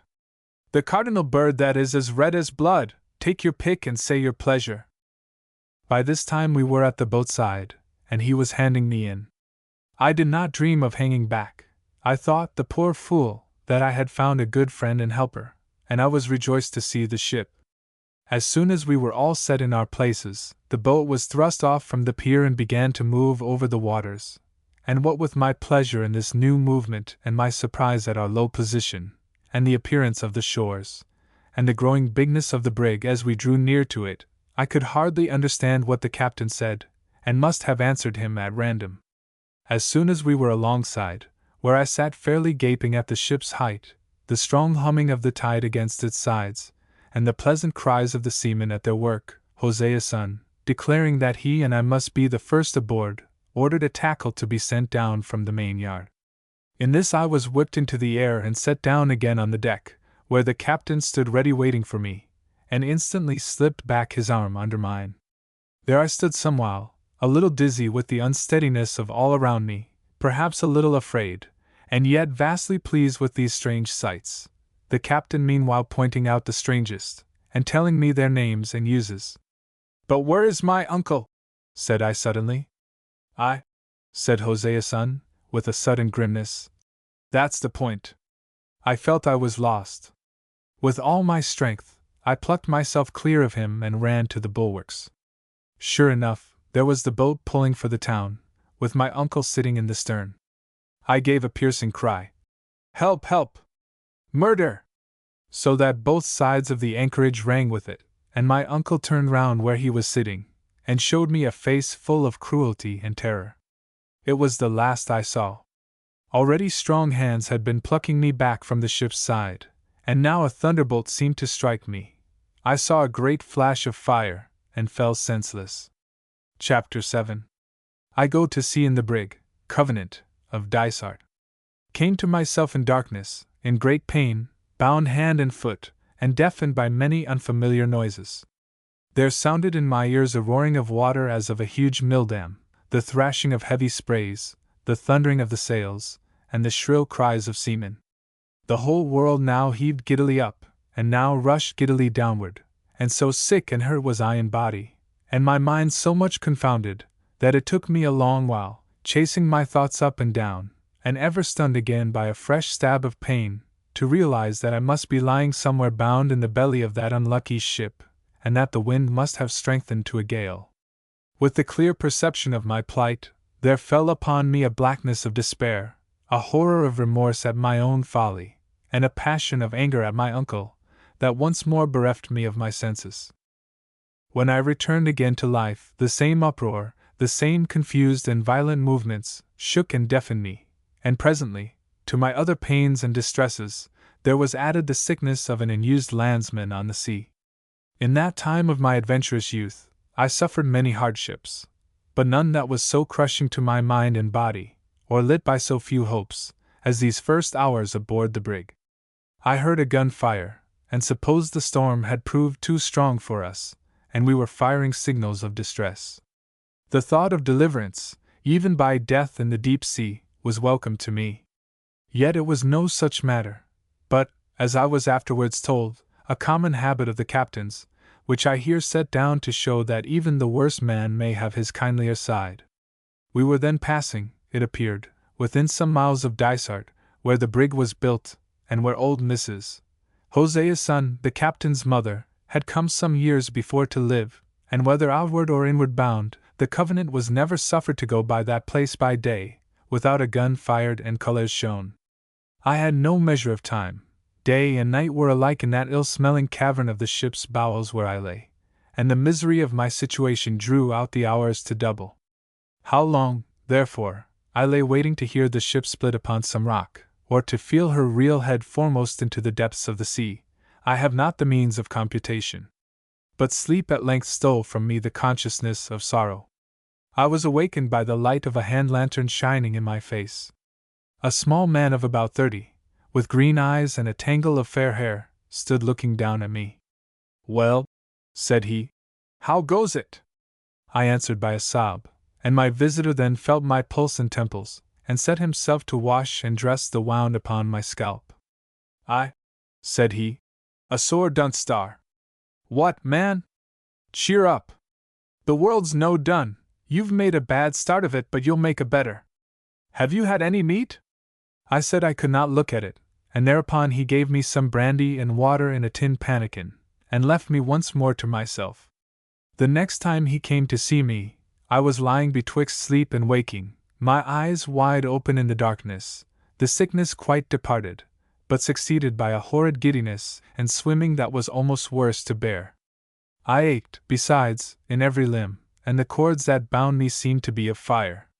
The smell of the hole in which I lay seemed to have become a part of me, and during the long interval since his last visit I had suffered tortures of fear, now from the scurrying of the ship's rats, that sometimes pattered on my very face, and now from the dismal imaginings that haunt the bed of fever.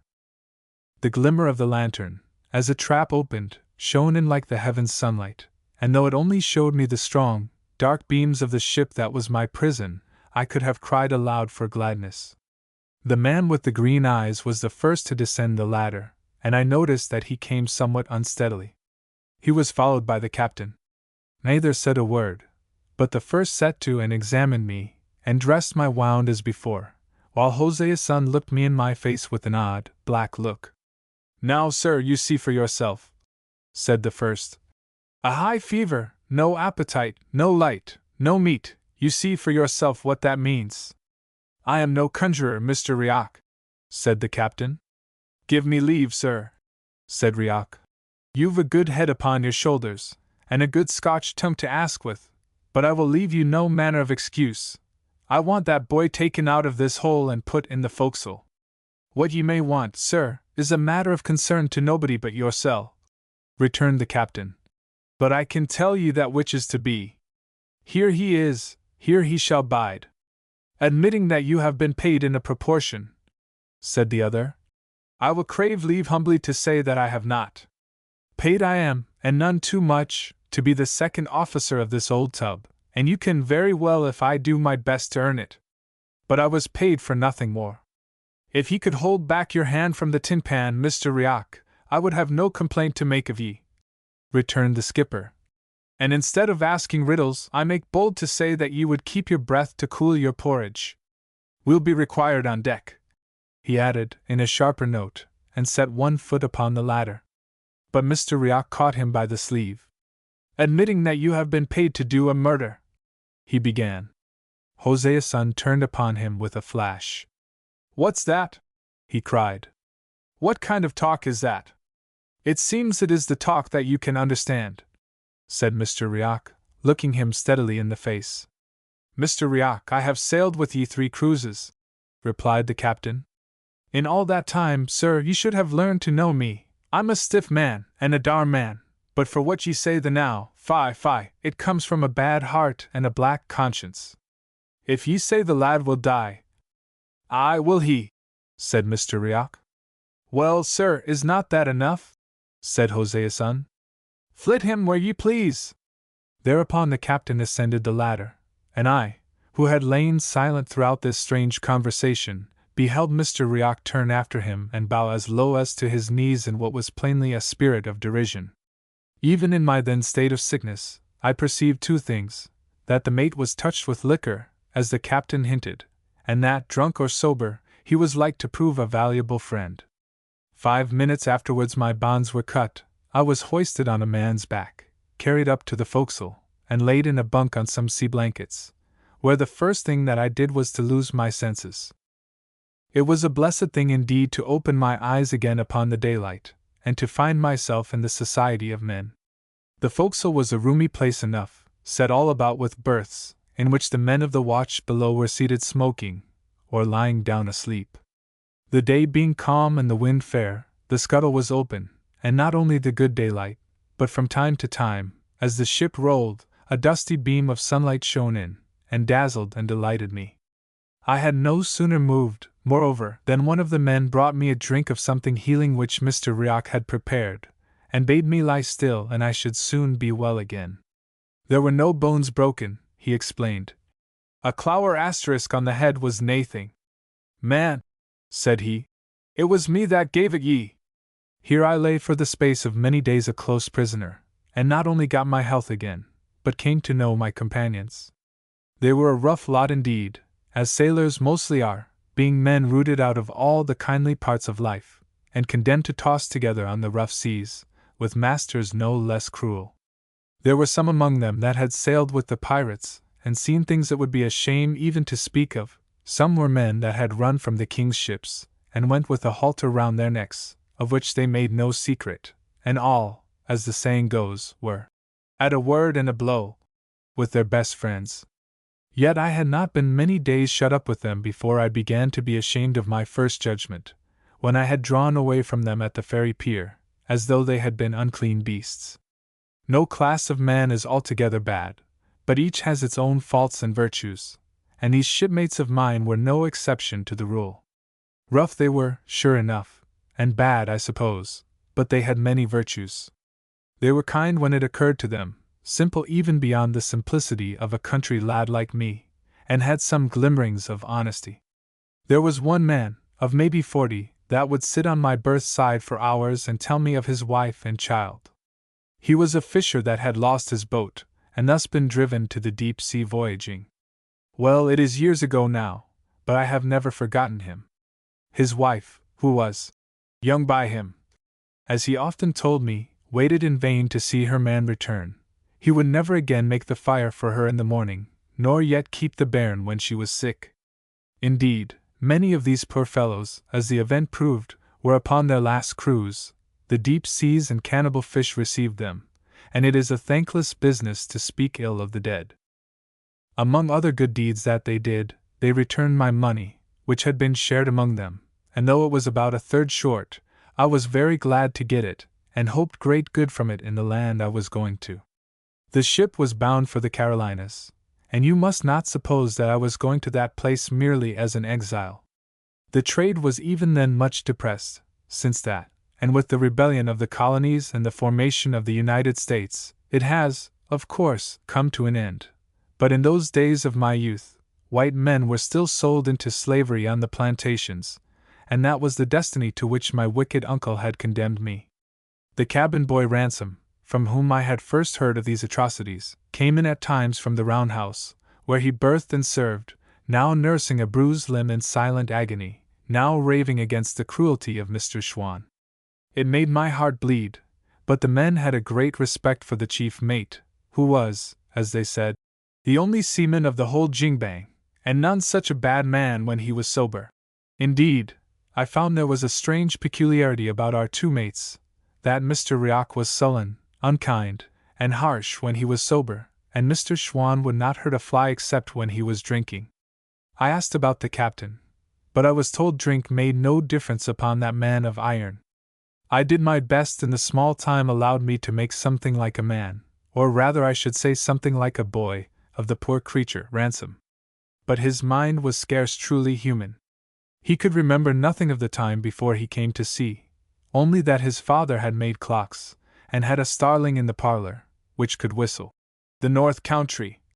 All else had been blotted out in these years of hardship and cruelties.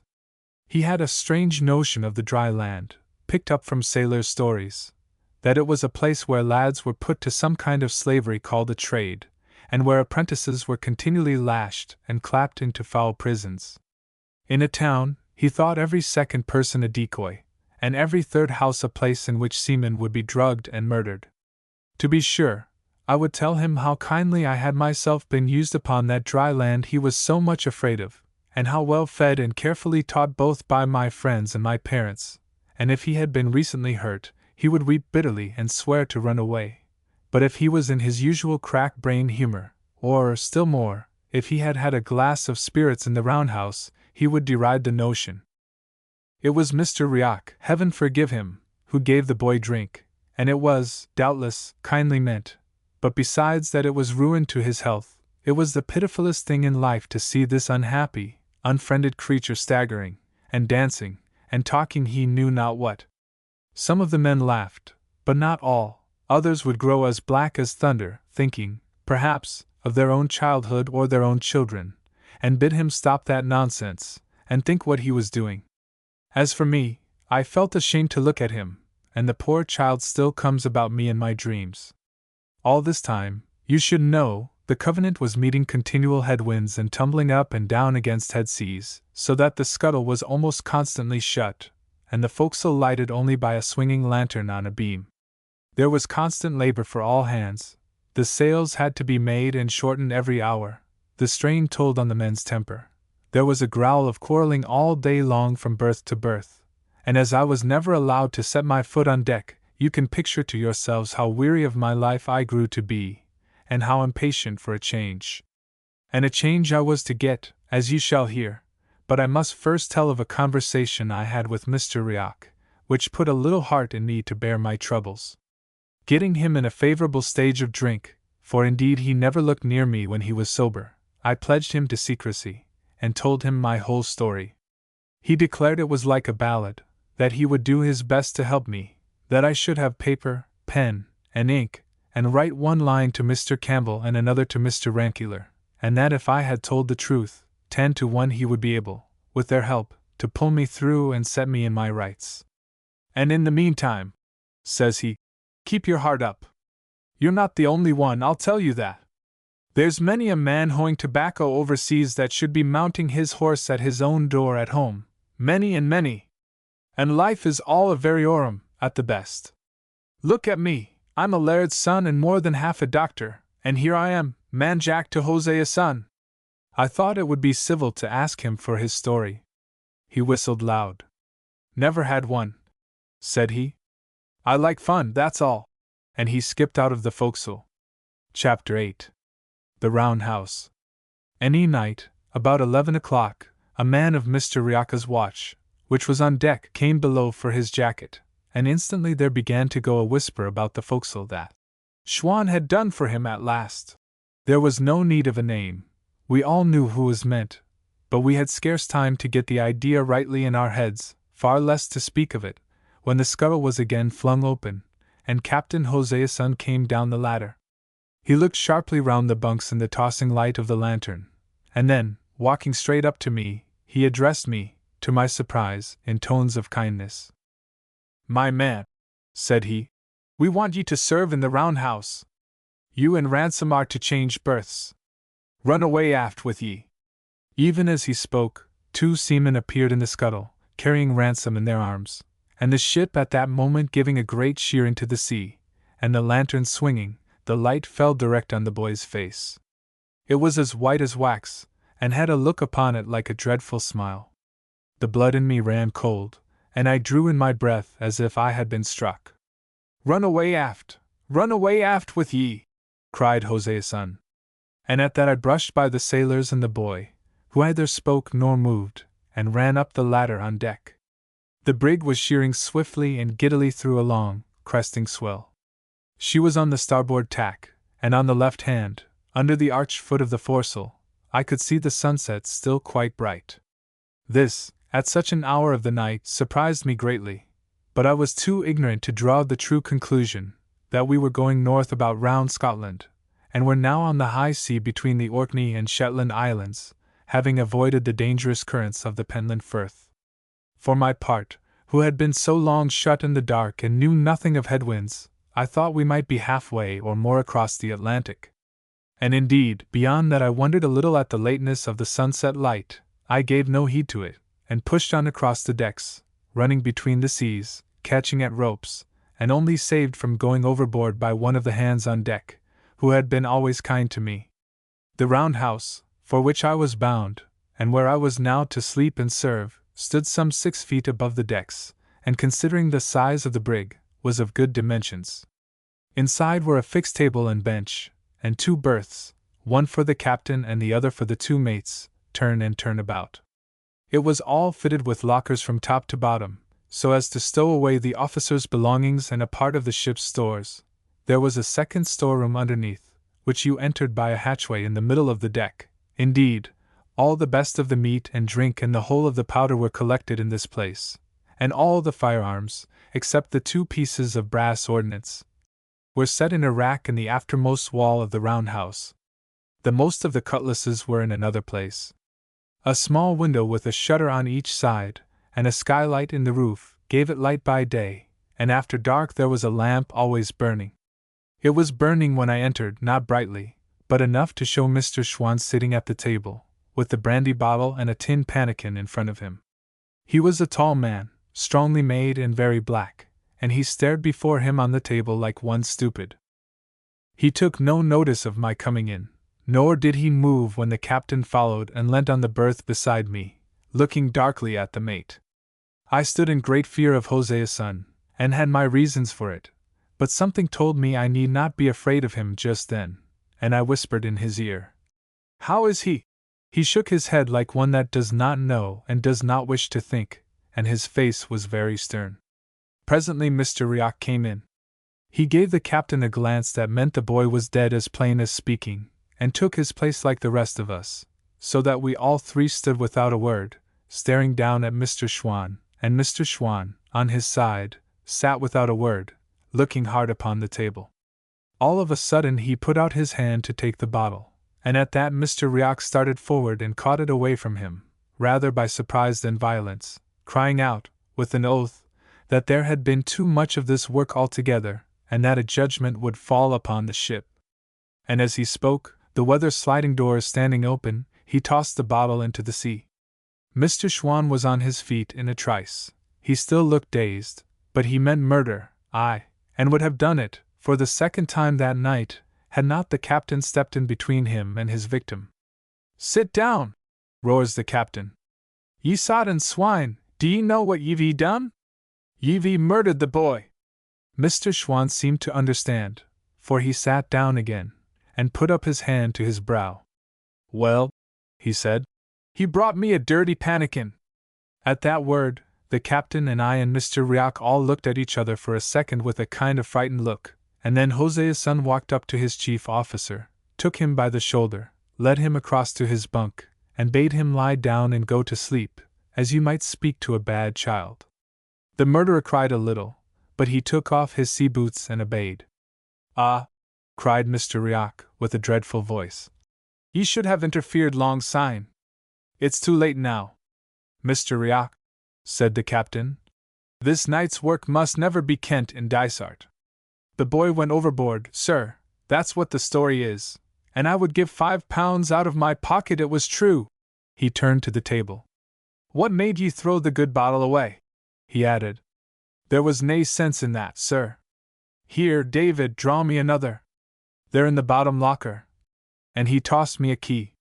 "You'll need a glass yourself, sir," he added to Riach. Yon was an ugly thing to see.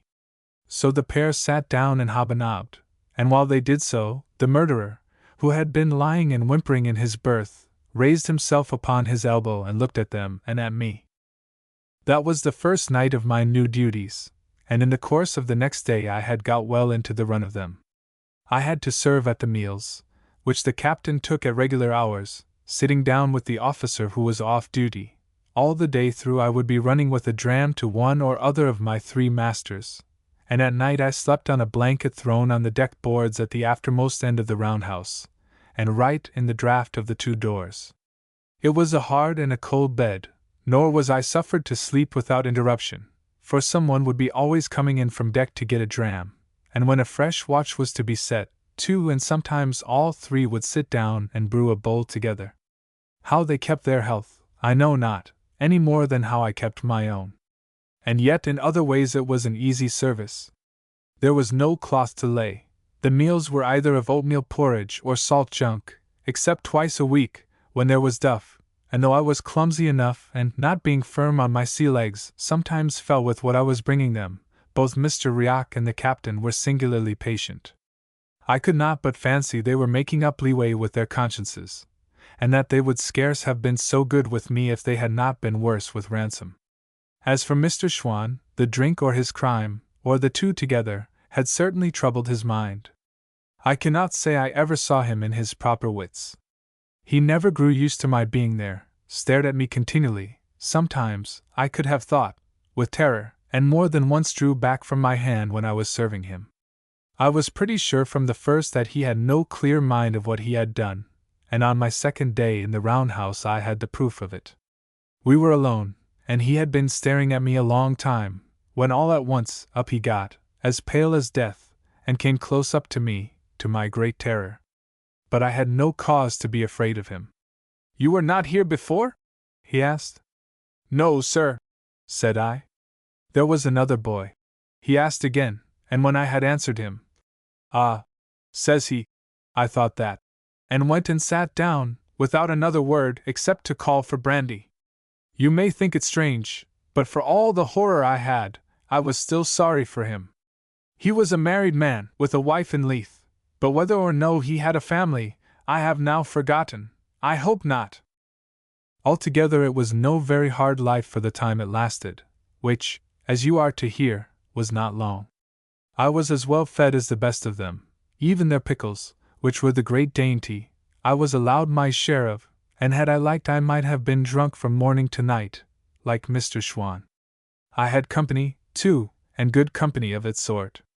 Mr. Riach, who had been to the college, spoke to me like a friend when he was not sulking, and told me many curious things, and some that were informing, and even the captain, though he kept me at the stick's end the most part of the time, would sometimes unbuckle a bit, and tell me of the fine countries he had visited. The shadow of poor Ransom, to be sure, lay on all 4 of us, and on me and Mr. Schwann in particular, most heavily. And then I had another trouble of my own.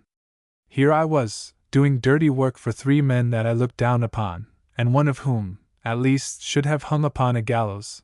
That was for the present, and as for the future, I could only see myself slaving alongside of Negroes in the tobacco fields.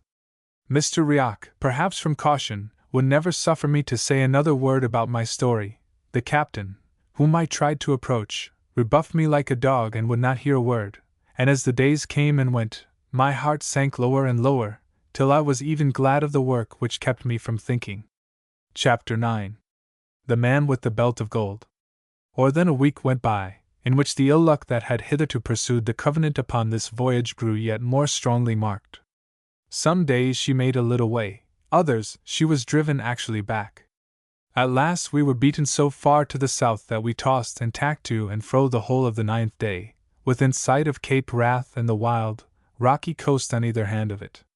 There followed on that a council of the officers, and some decision which I did not rightly understand, seeing only the result, that we had made a fair wind of a foul one and were running south. The 10th afternoon there was a falling swell and a thick, wet, white fog that hid one end of the brig from the other. All afternoon, when I went on deck, I saw men and officers listening hard over the bulwarks. For breakers, they said, and though I did not so much as understand the word, I felt danger in the air, and was excited. Maybe about 10 at night, I was serving Mr. Riach and the captain at their supper, when the ship struck something with a great sound, and we heard voices singing out. My two masters leaped to their feet. "She's struck," said Mr. Rioch.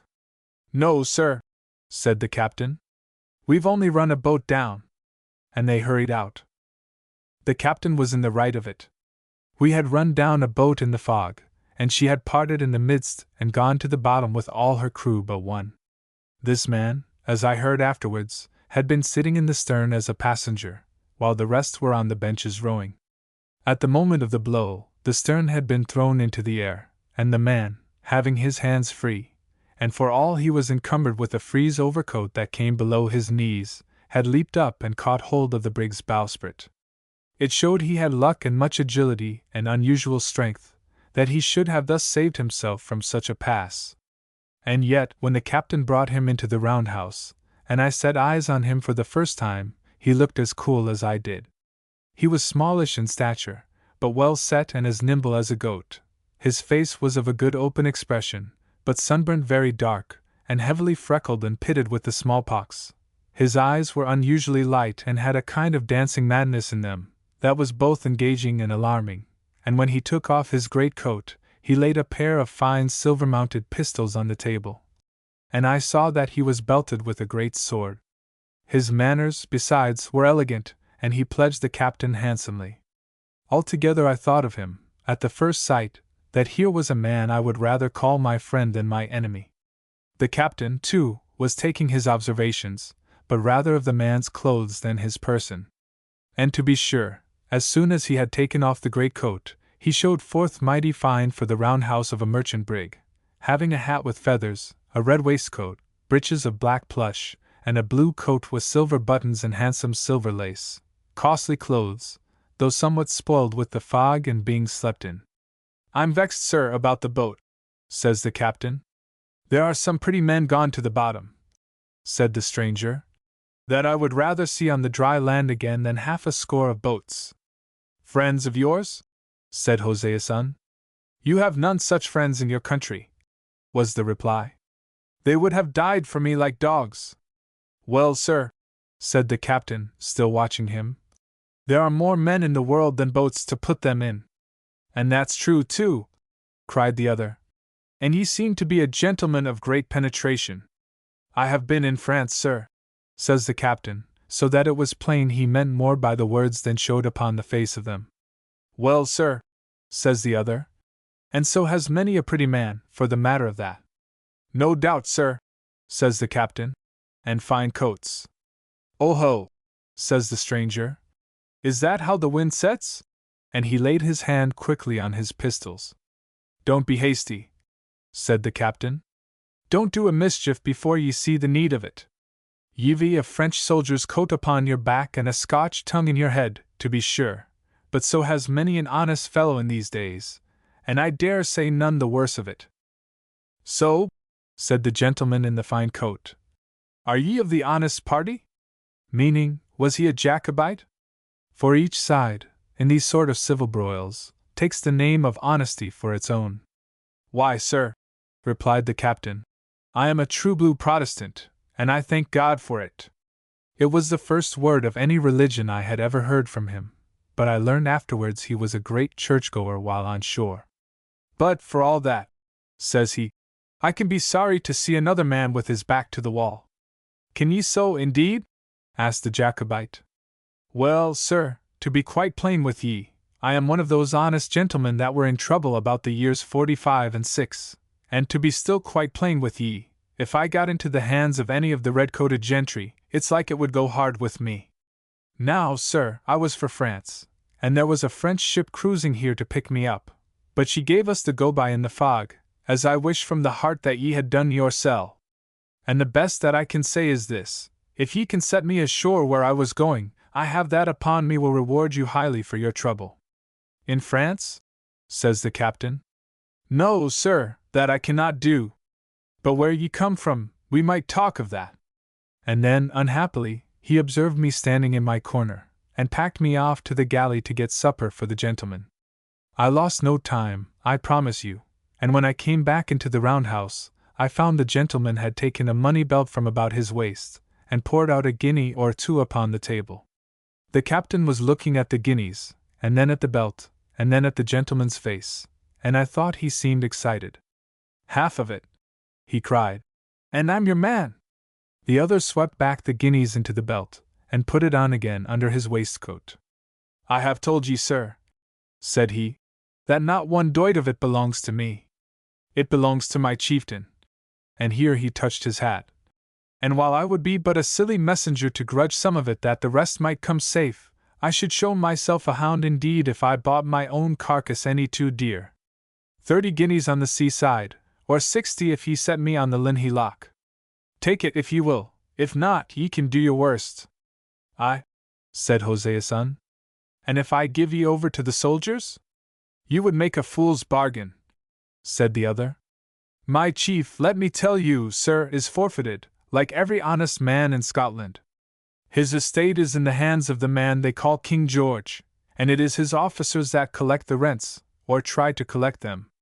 But for the honor of Scotland, the poor tenant bodies take a thought upon their chief lying in exile, and this money is a part of that very rent for which King George is looking. Now, sir, you seem to me to be a man that understands things. Bring this money within the reach of government, and how much of it'll come to you?"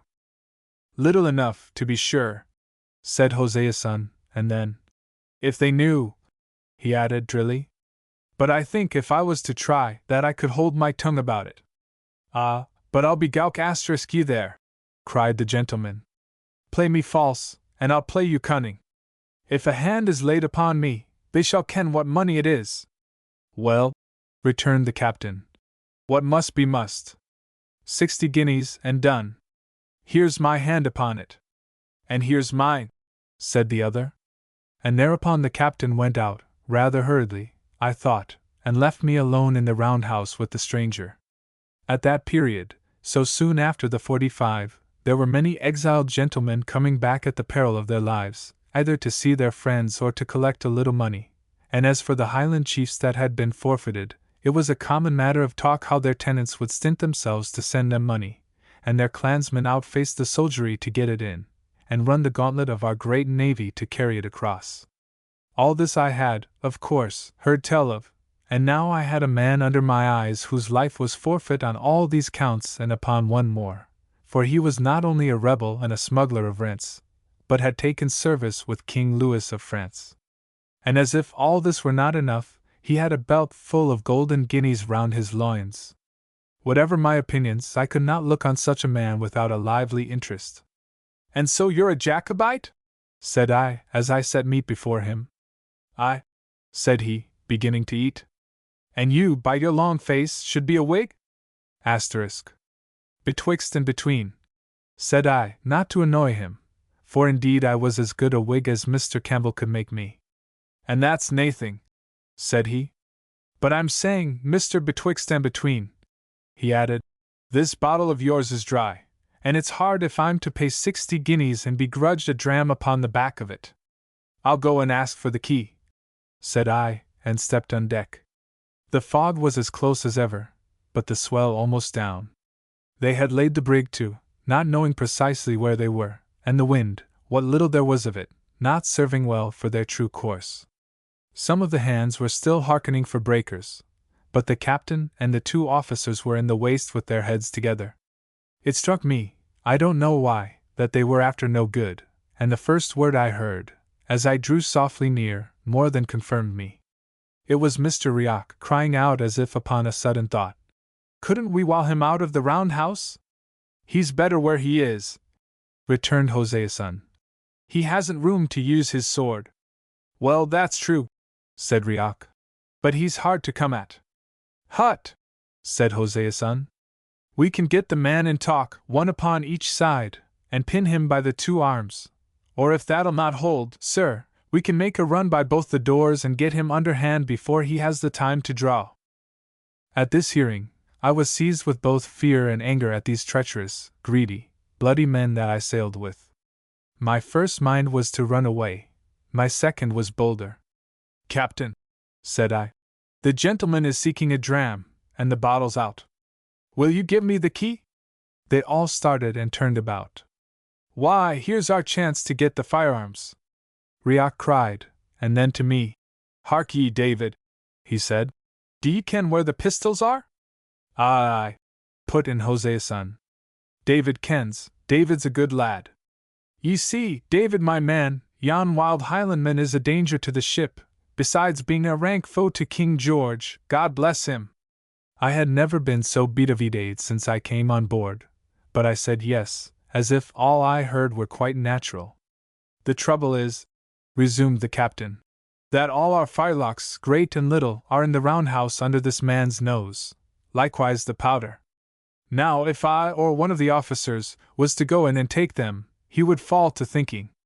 But a lad like you, David, might snap up a horn and a pistol or two without remark. And if ye can do it cleverly, I'll bear it in mind when it'll be good for you to have friends, and that's when we come to Carolina. Here Mr. Riach whispered him a little. Very right, sir, said the captain, and then to myself. And see here, David, yon man has a beltful of gold, and I give you my word that you shall have your fingers in it. I told him I would do as he wished, though indeed I had scarce breath to speak with, and upon that he gave me the key of the spirit locker, and I began to go slowly back to the roundhouse. What was I to do? They were dogs and thieves. They had stolen me from my own country. They had killed poor Ransom, and was I to hold the candle to another murder? But then, upon the other hand, there was the fear of death very plain before me, for what could a boy and a man, if they were as brave as lions, against the whole ship's company? I was still arguing it back and forth, and getting no great clearness, when I came into the roundhouse and saw the Jacobite eating his supper under the lamp, and at that my mind was made up all in a moment. I have no credit by it. It was by no choice of mine, but as if by compulsion, that I walked right up to the table and put my hand on his shoulder. Do you want to be killed? Said I. He sprang to his feet, and looked a question at me as clear as if he had spoken. Oh, cried I. They're all murderers here, it's a ship full of them. They've murdered a boy already. Now it's you. Aye, said he. But they haven't got me yet. And then looking at me curiously. Will ye stand with me? That will I, said I. I am no thief, nor yet murderer. I'll stand by you. Why then, said he. What's your name? David Balfour, said I, and then, thinking that a man with so fine a coat must like fine people, I added for the first time, of Shaw's. It never occurred to him to doubt me, for a Highlander is used to see great gentlefolk in great poverty, but as he had no estate of his own, my words nettled a very childish vanity he had. My name is Stuart, he said, drawing himself up. Alan Breck they call me. A king's name is good enough for me, though I bear it plain and have the name of no farmidden to clap to the hind end of it.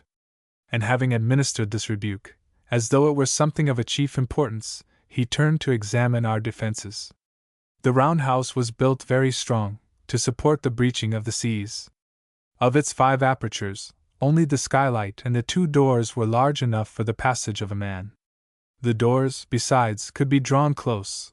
They were of stout oak, and ran in grooves, and were fitted with hooks to keep them either shut or open, as the need arose.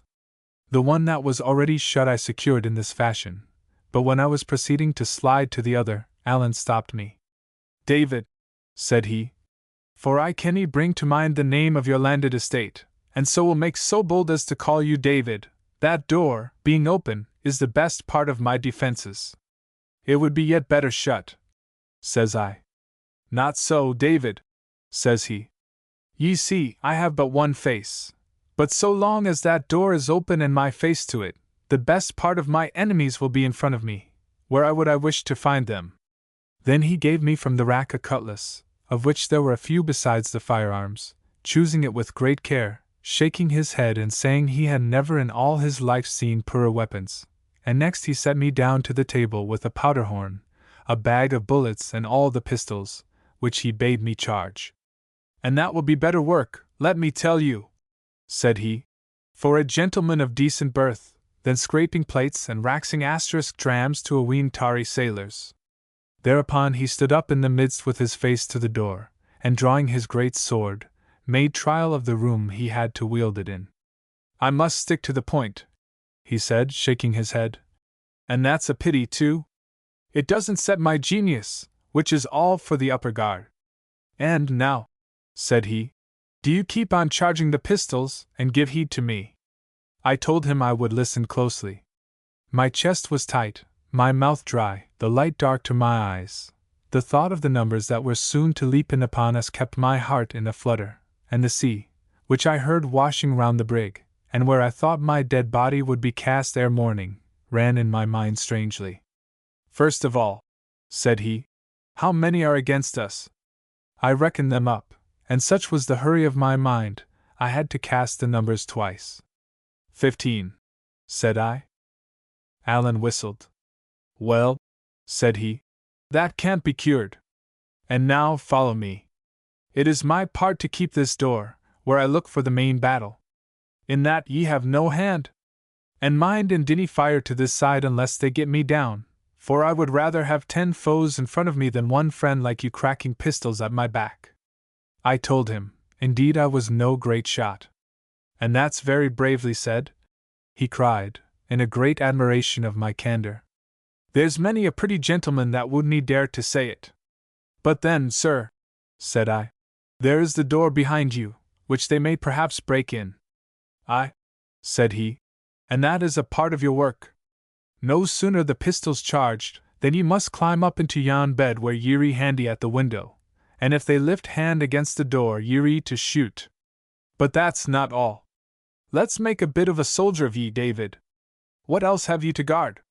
There's the skylight, said I. But indeed, Mr. Stewart, I would need to have eyes upon both sides to keep the two of them, for when my face is at the one, my back is to the other. And that's very true, said Allan. But have ye no ears to your head? To be sure, cried I. I must hear the bursting of the glass. Ye have some rudiments of sense, said Allan, grimly. Chapter 10. The Siege of the Round House. Now our time of truce was come to an end. Those on deck had waited for my coming till they grew impatient, and scarce had Allan spoken, when the captain showed face in the open door. Stand! Cried Allan, and pointed his sword at him. The captain stood, indeed, but he neither winced nor drew back a foot. A naked sword? Says he. This is a strange return for hospitality. Do ye see me? Said Allan. I am come of kings, I bear a king's name. My badge is the oak. Do ye see my sword? It has slashed the heads off more whigamores than you have toes upon your feet.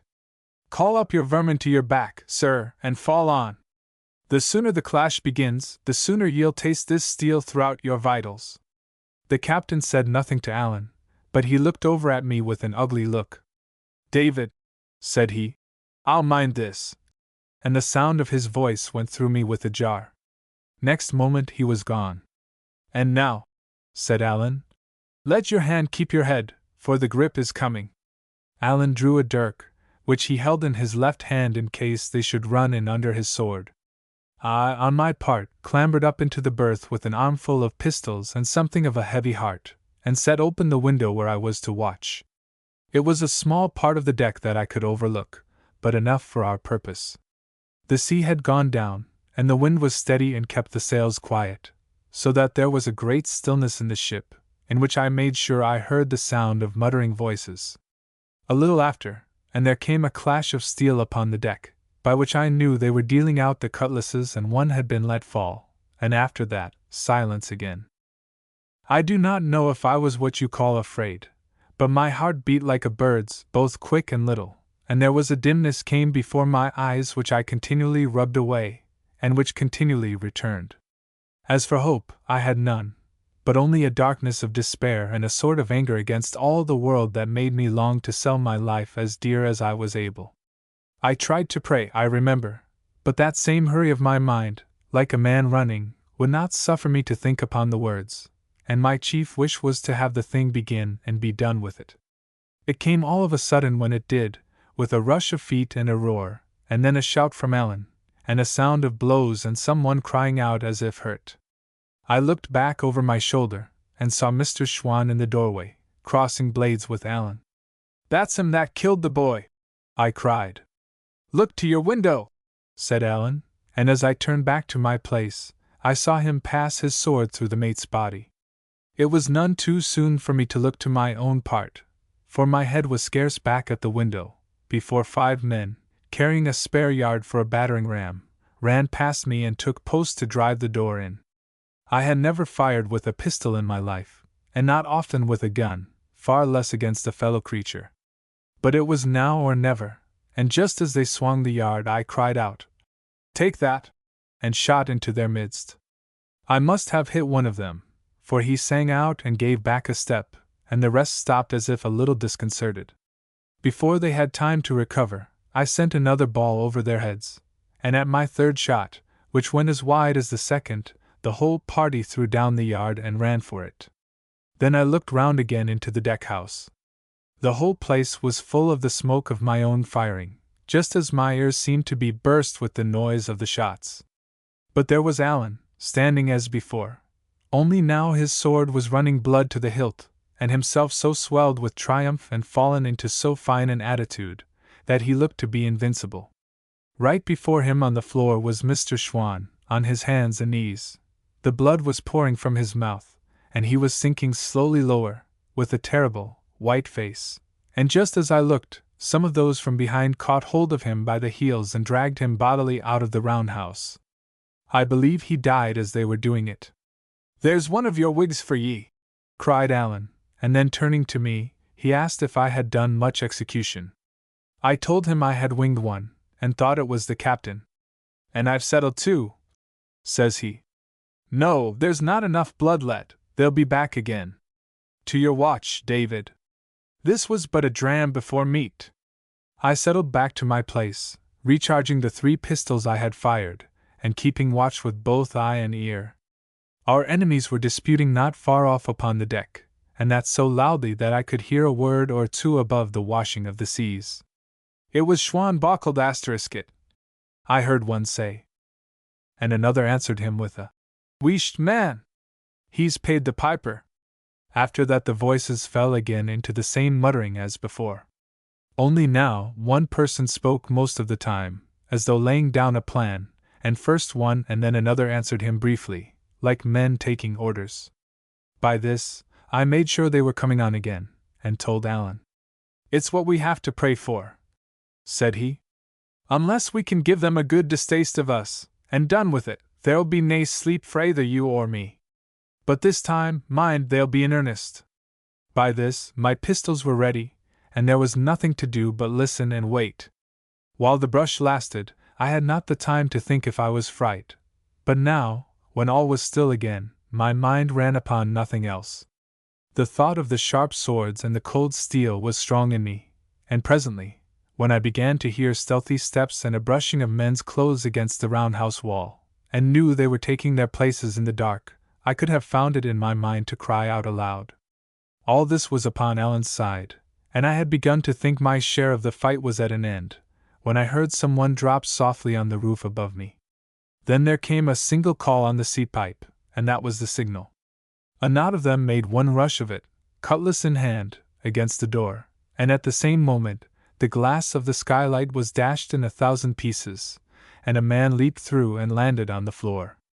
Before he got his feet, I had clapped a pistol to his back, and might have shot him, too, only at the touch of him, and him alive, my whole flesh misgave me, and I could no more pull the trigger than I could have flown.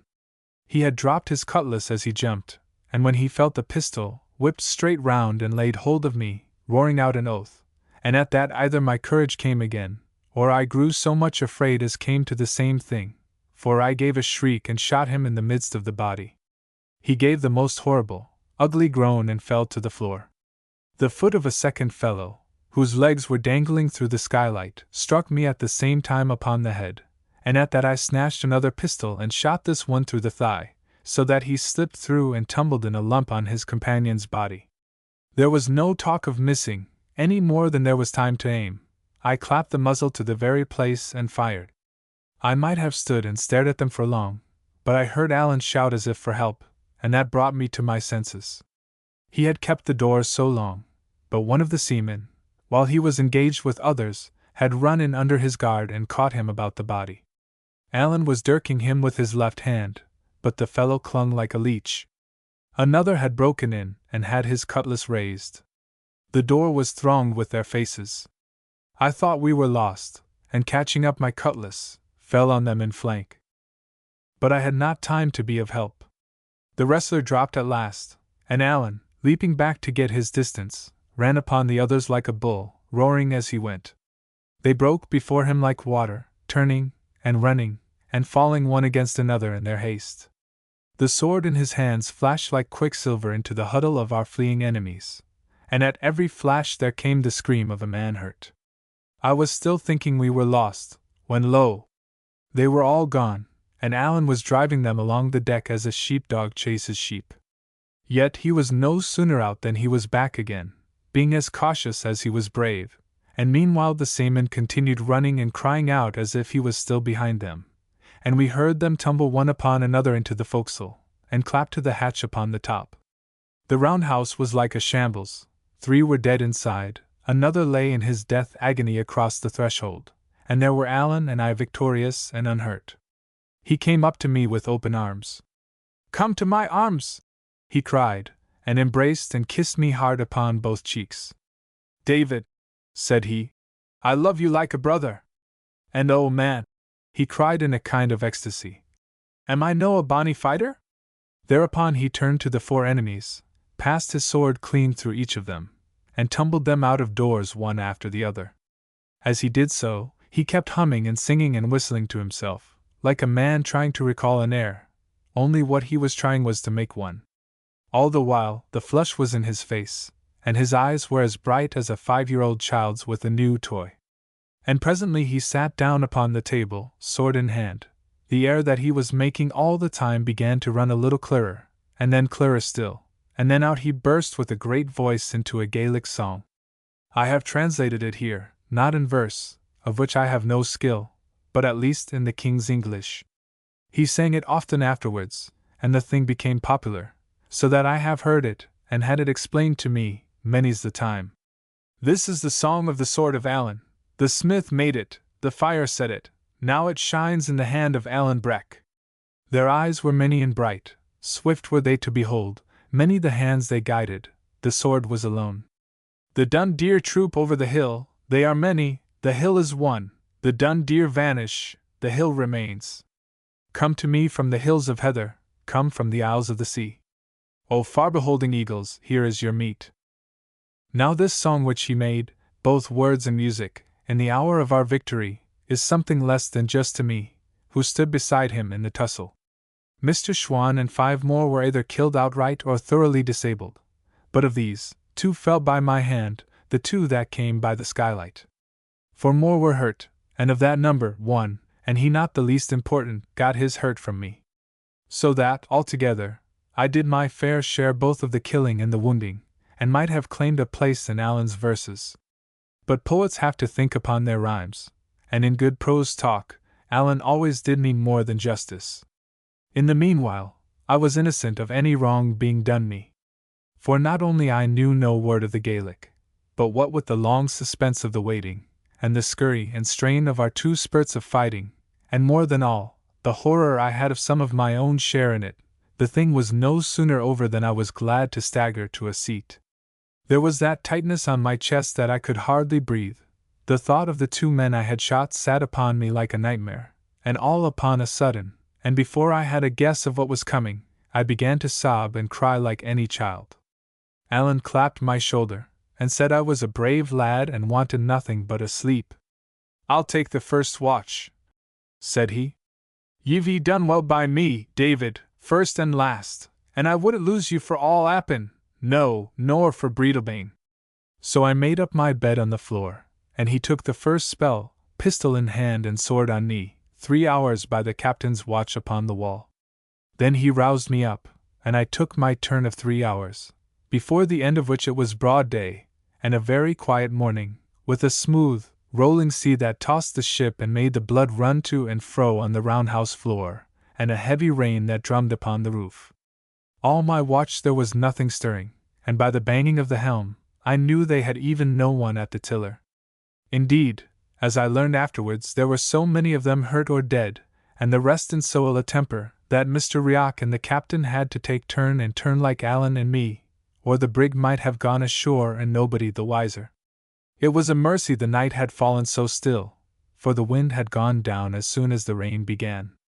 Even as it was, I judged by the wailing of a great number of gulls that went crying and fishing round the ship, that she must have drifted pretty near the coast or one of the islands of the Hebrides. And at last, looking out of the door of the roundhouse, I saw the great stone hills of Skye on the right hand, and a little more astern, the strange Isle of Rum. Chapter 11. The Captain Knuckles Under. Lon and I sat down to breakfast about 6 of the clock. The floor was covered with broken glass and in a horrid mess of blood, which took away my hunger. In all other ways we were in a situation not only agreeable but merry, having ousted the officers from their own cabin, and having at command all the drink in the ship, both wine and spirits, and all the dainty part of what was eatable, such as the pickles and the fine sort of bread. This, of itself, was enough to set us in good humor.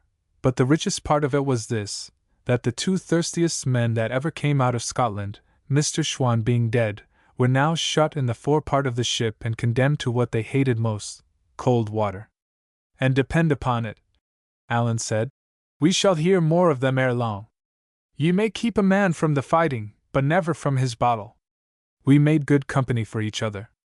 Allan, indeed, expressed himself most lovingly, and taking a knife from the table, cut me off one of the silver buttons from his coat. I had them, says he, from my father, Duncan Stewart, and now give you one of them to be a keepsake for last night's work.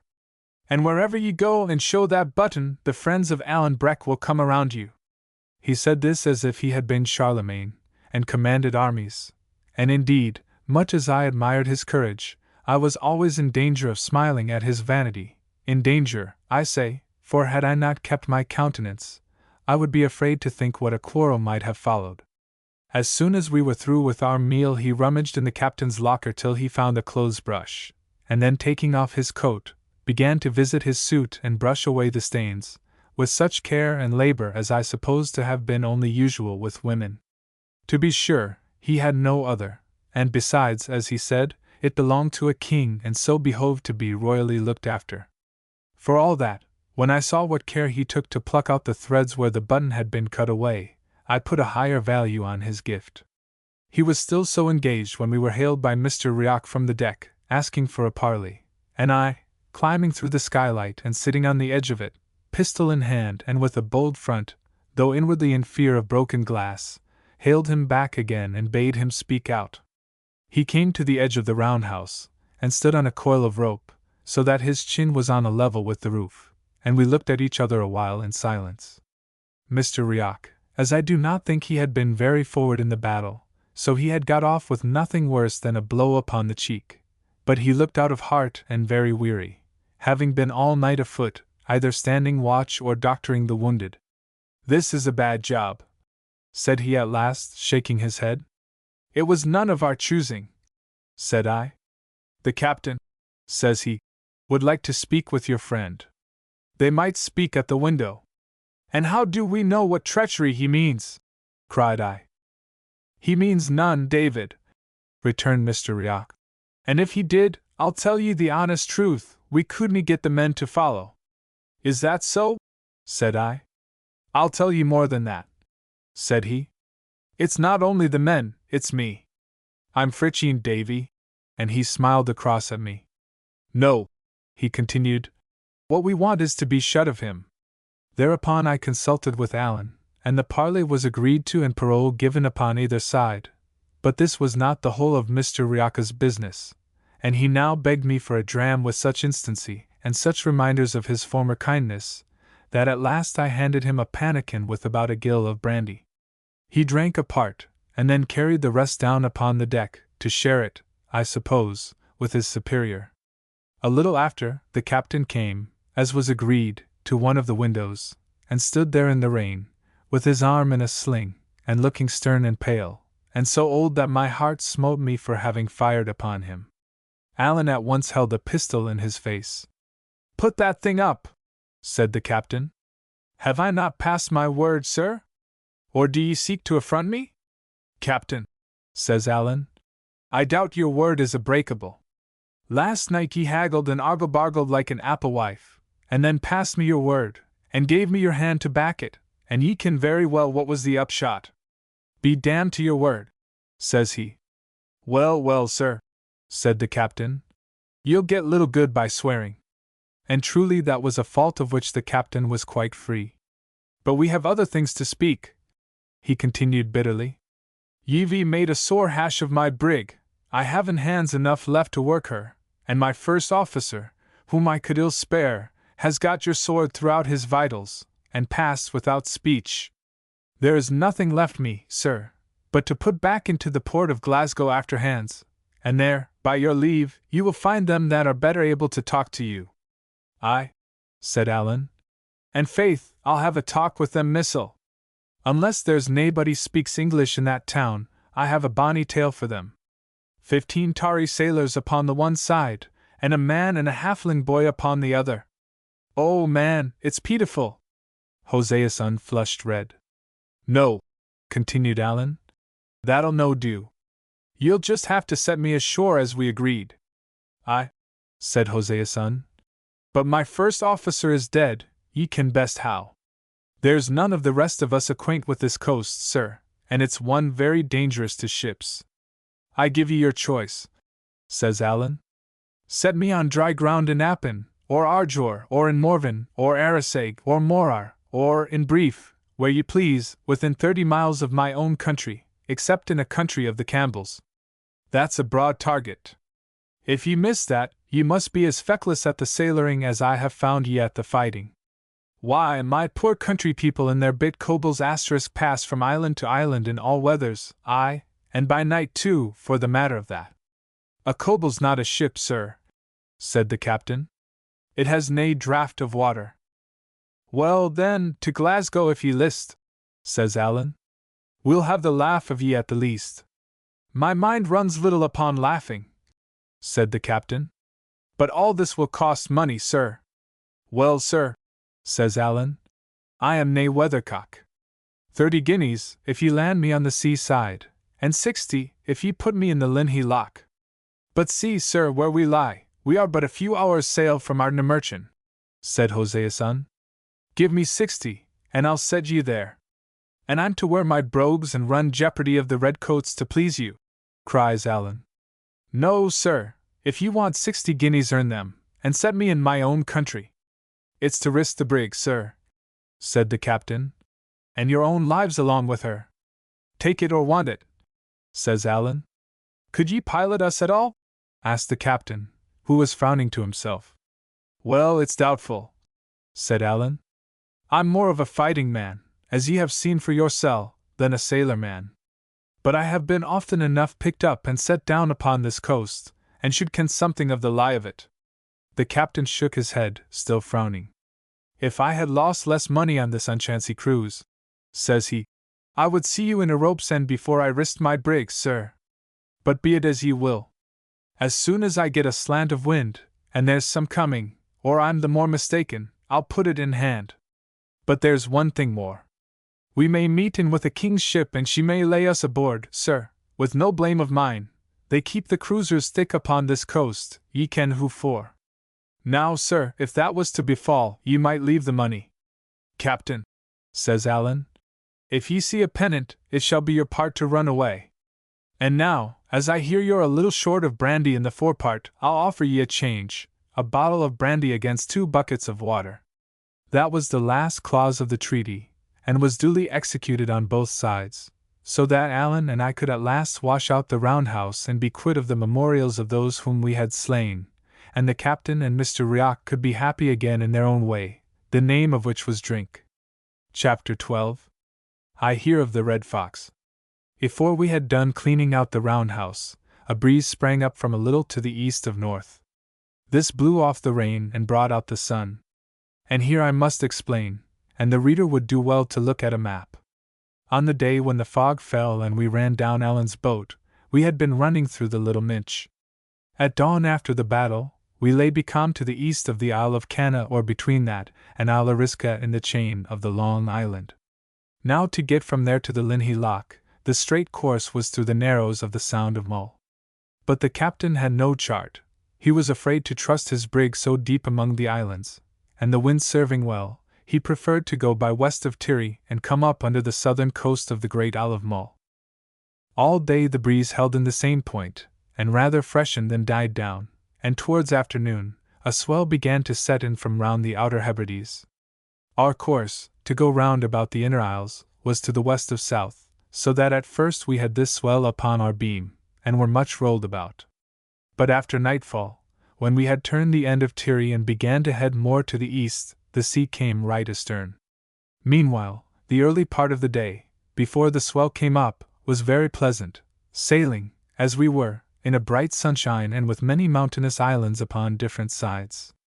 Allan and I sat in the round house with the doors open on each side, the wind being straight astern, and smoked a pipe or two of the captain's fine tobacco. It was at this time we heard each other's stories, which was the more important to me, as I gained some knowledge of that wild Highland country on which I was so soon to land.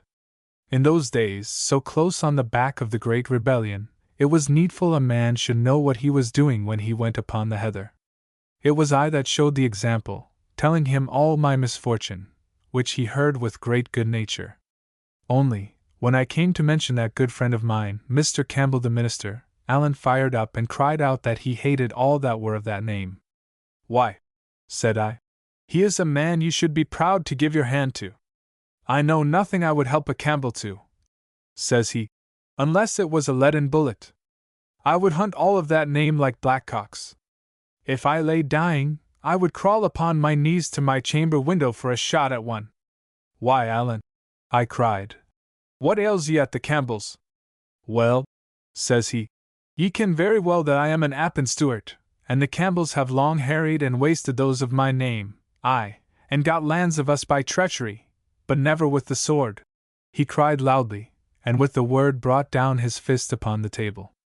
But I paid the less attention to this, for I knew it was usually said by those who have the underhand. "There's more than that," he continued, "and all in the same story, lying words, lying papers, tricks fit for a peddler, and the show of what's legal over all, to make a man the more angry. You that are so wasteful of your buttons," said I can hardly think you would be a good judge of business." "Ah," says he, falling again to smiling, "I got my wastefulness from the same man I got the buttons from, and that was my poor father, Duncan Stewart, grace be to him. He was the prettiest man of his kindred, and the best swordsman in the Hielands, David, and that is the same as to say, in all the world I should ken, for it was him that taught me. He was in the Black Watch, when first it was mustered, and, like other gentlemen privates, had a gillie at his back to carry his firelock for him on the march. Well, the king, it appears, was wishful to see Hieland swordsmanship, and my father and 3 more were chosen out and sent to London town, to let him see it at the best. So they were had into the palace and showed the whole art of the sword for 2 hours at a stretch, before King George and Queen Caroline, and the butcher Cumberland, and many more of whom I have any mind. And when they were through, the king, for all he was a rank usurper, spoke them fair and gave each man 3 guineas in his hand. Now, as they were going out of the palace, they had a porter's lodge to go by, and it came in on my father, as he was perhaps the first private Hieland gentleman that had ever gone by that door, it was right he should give the poor porter a proper notion of their quality. So he gives the king's 3 guineas into the man's hand, as if it was his common custom. The 3 others that came behind him did the same, and there they were on the street, never a penny the better for their pains. Some say it was one that was the first to fee the king's porter, and some say it was another, but the truth of it is, that it was Duncan Stewart, as I am willing to prove with either sword or pistol. And that was the father that I had, God rest him. I think he was not the man to leave you rich, said I. And that's true, said Allan. He left me my breeks to cover me, and little besides. And that was how I came to enlist, which was a black spot upon my character at the best of times, and would still be a sore job for me if I fell among the redcoats. What? Cried I. Were you in the English army? That was I, said Allan. But I deserted to the right side at Preston Pans, and that's some comfort. I could scarcely share this view, holding desertion under arms for an unpardonable fault in honor. But for all I was so young, I was wiser than say my thought. Dear, dear, says I, the punishment is death. I said he, if they got hands on me, it would be a short shrift and a lang tow for Allen. But I have the King of France's commission in my pocket, which would I be some protection. I miss out at much, said I. I have doubts missile, said Allen drily. And, good heaven, man, cried I, you that are a condemned rebel, and a deserter, and a man of the French king's, what tempts ye back into this country? It's a braving of Providence. Tut, says Allen, I have been back every year since '46. And what brings ye, man? Cried I. Well, ye see, I weary for my friends and country, said he. France is a broad place, nae doubt, but I weary for the heather and the deer. And then I have bit things that I attend to. Whiles I pick up a few lads to serve the King of France, recruits, ye see, and that's I a little money. But the heart of the matter is the business of my chief Ardshiel. I thought they called your chief Appin, said I. Aye, but Ardshiel is the captain of the clan, said he, which scarcely cleared my mind. Ye see, David, he that was all his life so great a man, and come of the blood and bearing the name of kings, is now brought down to live in a French town like a poor and private person. He that had 400 swords at his whistle, I have seen, with these eyes of mine, buying butter in the marketplace, and taking it home in a kale leaf. This is not only a pain but a disgrace to us of his family and clan. There are the bairns forby, the children and the hope of Appin, that must be learn their letters and how to hold a sword, in that far country.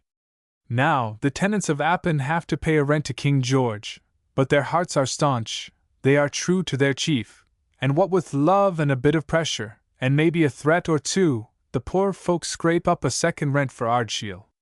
Well, David, I'm the hand that carries it. And he struck the belt about his body, so that the guineas rang. Do they pay both? Cried I. Aye, David, both, says he. What? 2 rents? I repeated. Aye, David, said he.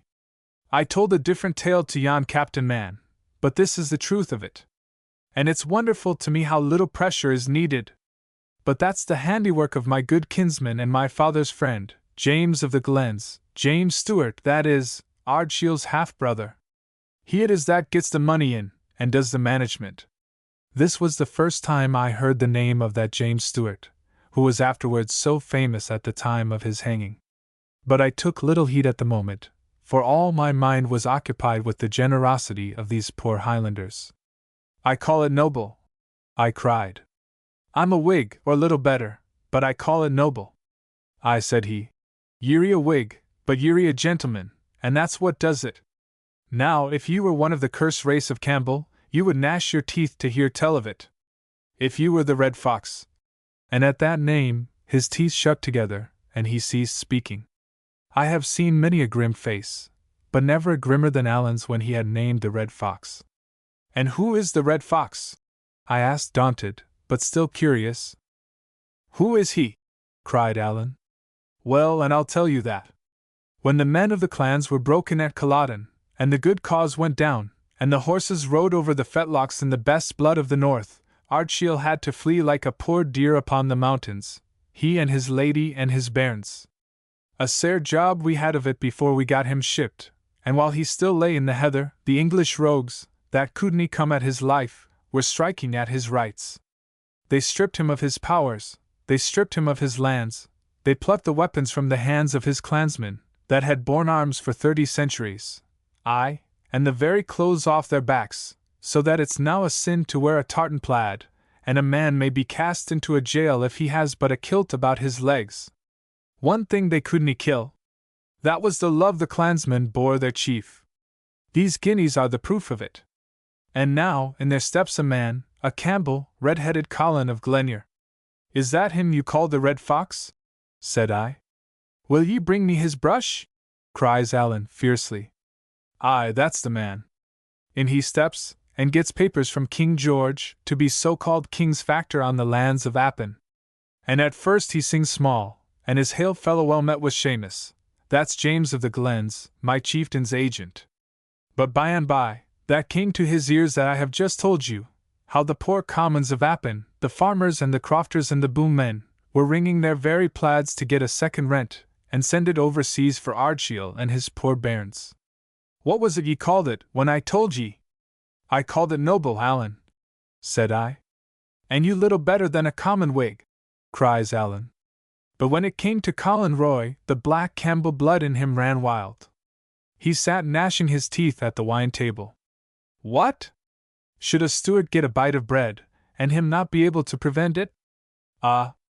Red Fox, if ever I hold you at a gun's end, the Lord have pity upon ye. Allan stopped to swallow down his anger. Well, David, what does he do? He declares all the farms to let. And thinks he, in his black heart, I'll soon get other tenants that'll overbid these Stewarts, and McColls, and Macrobs, for these are all names in my clan, David, and then, thinks he, Ardshiel will have to hold his bonnet on a French roadside. Well, said I. What followed? Allan laid down his pipe, which he had long since suffered to go out, and set his 2 hands upon his knees. Said he, ye'll never guess that.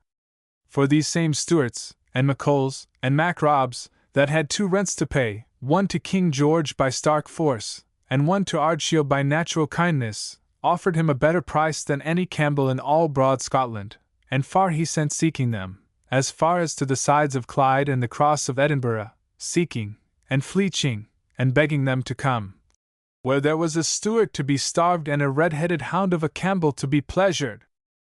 Well, Allan, said I, that is a strange story, and a fine one, too. And Whig as I may be, I am glad the man was beaten. Him beaten? Echoed Allan. It's little ye ken of Campbells, and less of the Red Fox. Him beaten? No, nor will be, till his blood's on the hillside. But if the day comes, David man, that I can find time and leisure for a bit of hunting, there grows not enough heather in all Scotland to hide him from my vengeance. Man Allan, said I, ye are either very wise nor very Christian to blow off so many words of anger. They will do the man ye call the fox no harm, and yourself no good. Tell me your tale plainly out. What did he next? And that's a good observe, David, said Allan. Troth and indeed, they will do him no harm, the more's the pity. And barring that about Christianity, of which my opinion is quite otherwise, or I would be nae Christian, I am much of your mind. Opinion here or opinion there, said I. It's a kent thing that Christianity forbids revenge. Aye, said he. It's well seen it was a Campbell taught ye. It would be a convenient world for them and their sort, if there was no such a thing as a lad and a gun behind a heather bush. But that's nothing to the point. This is what he did. Aye, said I. Come to that. Well, David, said he, since he couldn't be rid of the loyal commons by fair means, he swore he would be rid of them by foul. Ardshiel was to starve, that was the thing he aimed at. And since them that fed him in his exile wouldn't be bought out, right or wrong, he would drive them out. Therefore he sent for lawyers, and papers, and redcoats to stand at his back. And the kindly folk of that country must all pack and tramp, every father's son out of his father's house, and out of the place where he was bred and fed, and played when he was a callant. And who are to succeed them? Bare-legged beggars. King George is to whistle for his rents, he maun dow with less, he can spread his butter thinner, what cares Red Colin? If he can hurt Ardshiel, he has his wish, if he can pluck the meat from my chieftain's table, and the bit toys out of his children's hands, he will gang hame singing to Glenure. Let me have a word, said I. Be sure, if they take less rents, be sure government has a finger in the pie. It's not this Campbell's fault, man, it's his orders. And if ye killed this Colin tomorrow, what better would ye be? There would be another factor in his shoes, as fast as spur can drive. Ye're a good lad in a fight, said Allan. But, man, ye have wood blood in ye. He spoke kindly enough, but there was so much anger under his contempt that I thought it was wise to change the conversation. I expressed my wonder how, with the Highlands covered with troops, and guarded like a city in a siege, a man in his situation could come and go without arrest. It's easier than you would think, said Allan. A bare hillside, ye see, is like all one road, If there's a sentry at one place, you just go by another. And then the heather's a great help. And everywhere there are friends' houses and friends' byres and haystacks. And besides, when folk talk of a country covered with troops, it's but a kind of a byword at the best. A soldier covers nae mair of it than his boot soles. I have fished a water with a sentry on the other side of the brae, and killed a fine trout, and I have sat in a heather bush within 6 feet of another, and learned a real bonny tune from his whistling. This was it, said he, and whistled me the air. And then, besides, he continued, it's no sae bad now as it was in '46. The Hielands are what they call pacified. Small wonder, with never a gun or a sword left from Cantyre to Cape Wrath, but what 20 folk have hidden in their thatch. But what I would like to ken, David, is just how long? Not long, you would think, with men like Ardshiel in exile and men like the Red Fox sitting birling the wine and oppressing the poor at home. But it's a kittle thing to decide what folk'll bear, and what they will not. Or why would Red Colin be riding his horse all over my poor country of Appin, and never a pretty lad to put a bullet in him? And with this Allan fell into a muse, and for a long time sate very sad and silent.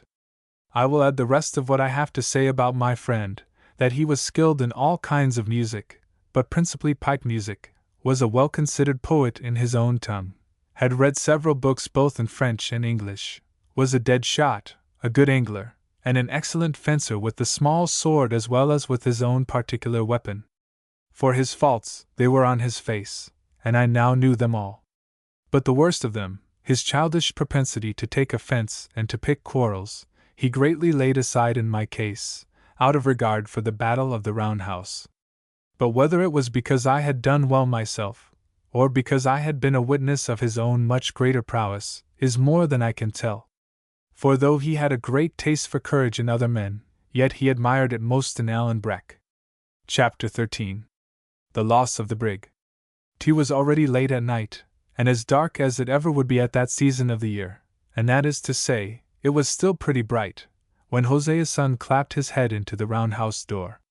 "Here," said he, "come out and see if ye can pilot." "Is this one of your tricks?" asked Allan. "Do I look like tricks?" cries the captain. "I have other things to think of, my brig's in danger." By the concerned look of his face, and above all, by the sharp tones in which he spoke of his brig, it was plain to both of us he was in deadly earnest, and so Allan and I, with no great fear of treachery, stepped on deck. The sky was clear, it blew hard, and was bitter cold, a great deal of daylight lingered, and the moon, which was nearly full, shone brightly. The brig was close hauled, so as to round the southwest corner of the island of Mull, the hills of which, and Ben more above them all, with a wisp of mist upon the top of it, lay full upon the larboard bow. Though it was no good point of sailing for the Covenant, she tore through the seas at a great rate, pitching and straining, and pursued by the westerly swell. Altogether it was no such ill night to keep the seas in, and I had begun to wonder what it was that sat so heavily upon the captain, when the brig rising suddenly on the top of a high swell, he pointed and cried to us to look. Away on the lee bow, a thing like a fountain rose out of the moonlit sea, and immediately after we heard a low sound of roaring. "What do ye call that?" asked the captain, gloomily. "The sea breaking on a reef," said Allan. "And now ye ken where it is, and what better would ye have?" "Aye," said Hosea's son, "if it was the only one." And sure enough, just as he spoke there came a second fountain farther to the south. "There," said Hosea's son. "Ye see for yourself. If I had kenned of these reefs, if I had had a chart, or if Schwan had been spared, it's not 60 guineas, no, nor 600, would have made me risk my brig in sic a stoneyard. But you, sir, that was to pilot us, have ye never a word?" "I'm thinking," said Allan. "These'll be what they call the Torrin Rocks." "Are there many of them?" says the captain. "Truly, sir, I am nae pilot," said Allan, "but it sticks in my mind there are 10 miles of them." Mr. Riach and the captain looked at each other. "There's a way through them, I suppose?" said the captain. "Doubtless," said Allan. "But where? But it somehow runs in my mind once more that it is clearer under the land." "So?" said Hosea's son. We'll have to haul our wind then, Mr. Riak. We'll have to come as near in about the end of Mull as we can take her, sir, and even then we'll have the land to keep the wind off us, and that stone yard on our lee. Well, we're in for it now, and may as well crack on. With that he gave an order to the steersman, and sent Riak to the foretop. There were only 5 men on deck, counting the officers, these being all that were fit, or, at least, both fit and willing for their work. So, as I say, it fell to Mr. Riak to go aloft, and he sat there looking out and hailing the deck with news of all he saw. "The sea to the south is thick," he cried, and then, after a while, "It does seem clearer in by the land." "Well, sir," said Hoseason to Allan, "we'll try your way of it. But I think I might as well trust to a blind fiddler." "Pray God you're right." "Pray God I am," says Allan to me. "But where did I hear it?" Well, it will be as it must." As we got nearer to the turn of the land, the reefs began to be sown here and there on our very path, and Mr. Riak sometimes cried down to us to change the course.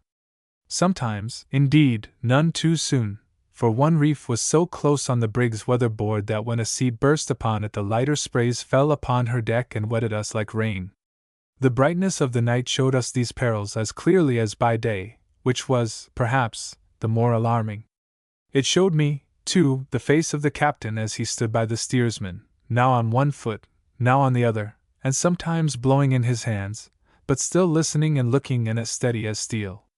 Neither he nor Mr. Riak had shown well in the fighting, but I saw they were brave in their own trade, and admired them all the more because I found Allan very white. "Achone, David," says he, "this is no the kind of death I fancy." "What, Allan?" I cried. "You're not afraid?" "No," said he, wetting his lips. "But you'll allow yourself, it's a cold ending." By this time, now and then sheering to one side or the other to avoid a reef, but still hugging the wind and the land, we had got round Iona and begun to come alongside Mull. The tide at the tail of the land ran very strong, and threw the brig about.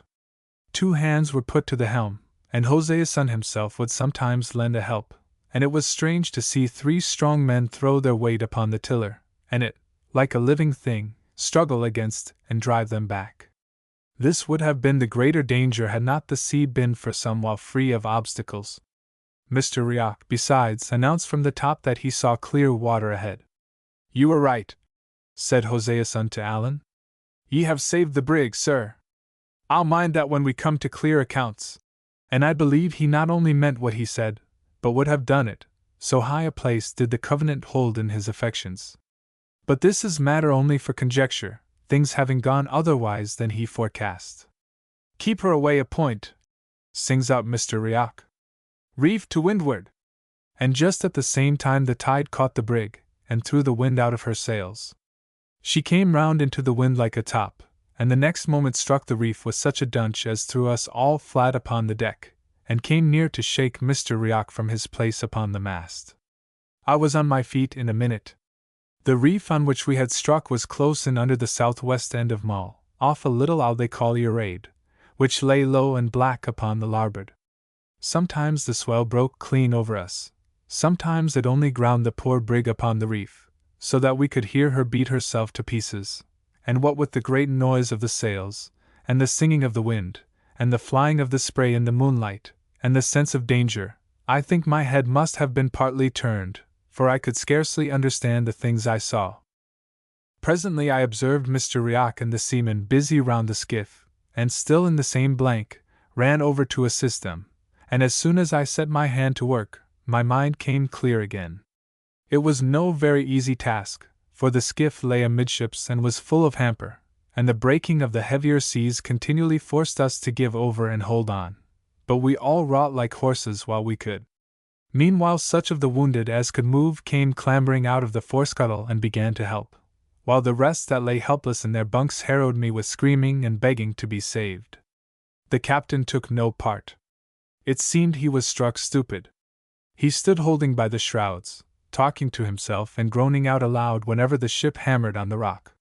His brig was like wife and child to him. He had looked on, day by day, at the mishandling of poor Ransom, but when it came to the brig, he seemed to suffer along with her. All the time of our working at the boat, I remember only one other thing, that I asked Alan, looking across at the shore, what country it was, and he answered, it was the worst possible for him, for it was a land of the Campbells. We had one of the wounded men told off to keep a watch upon the seas and cry us warning. Well, we had the boat about ready to be launched, when this man sang out pretty shrill, "For God's sake, hold on!" We knew by his tone that it was something more than ordinary, and sure enough, there followed a sea so huge that it lifted the brig right up and canted her over on her beam. Whether the cry came too late, or my hold was too weak, I know not, but at the sudden tilting of the ship I was cast clean over the bulwarks into the sea. I went down, and drank my fill, and then came up, and got a blink of the moon, and then down again. They say a man sinks a third time for good. I cannot be made like other folk then, for I would not like to write how often I went down, or how often I came up again. All the while, I was being hurled along, and beaten upon and choked, and then swallowed whole, and the thing was so distracting to my wits, that I was neither sorry nor afraid. Presently, I found I was holding to a spar, which helped me somewhat. And then all of a sudden I was in quiet water, and began to come to myself. It was the spare yard I had got hold of, and I was amazed to see how far I had travelled from the brig. I hailed her, indeed, but it was plain she was already out of cry. She was still holding together, but whether or not they had yet launched the boat, I was too far off and too low down to see. While I was hailing the brig, I spied a tract of water lying between us where no great waves came, but which yet boiled white all over and bristled in the moon with rings and bubbles. Sometimes the whole tract swung to one side, like the tail of a live serpent, sometimes, for a glimpse, it would all disappear and then boil up again.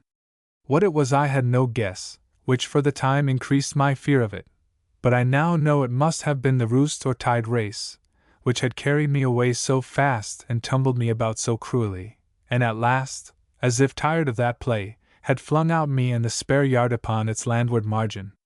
I now lay quite becalmed, and began to feel that a man can die of cold as well as of drowning. The shores of Earaid were close in. I could see in the moonlight the dots of heather, and the sparkling of the mica in the rocks. Well, thought I to myself, if I cannot get as far as that, it's strange. I had no skill of swimming, Essen water being small in our neighborhood, but when I laid hold upon the yard with both arms, and kicked out with both feet, I soon begun to find that I was moving. Hard work it was, and mortally slow, but in about an hour of kicking and splashing, I had got well in between the points of a sandy bay surrounded by low hills. The sea was here quite quiet. There was no sound of any surf. The moon shone clear, and I thought in my heart I had never seen a place so desert and desolate. But it was dry land, and when at last it grew so shallow that I could leave the yard and wade ashore upon my feet, I cannot tell if I was more tired or more grateful. Both, at least I was, tired as I never was before that night, and grateful to God as I trust I have been often, though never with more cause. Chapter 14. The Islet.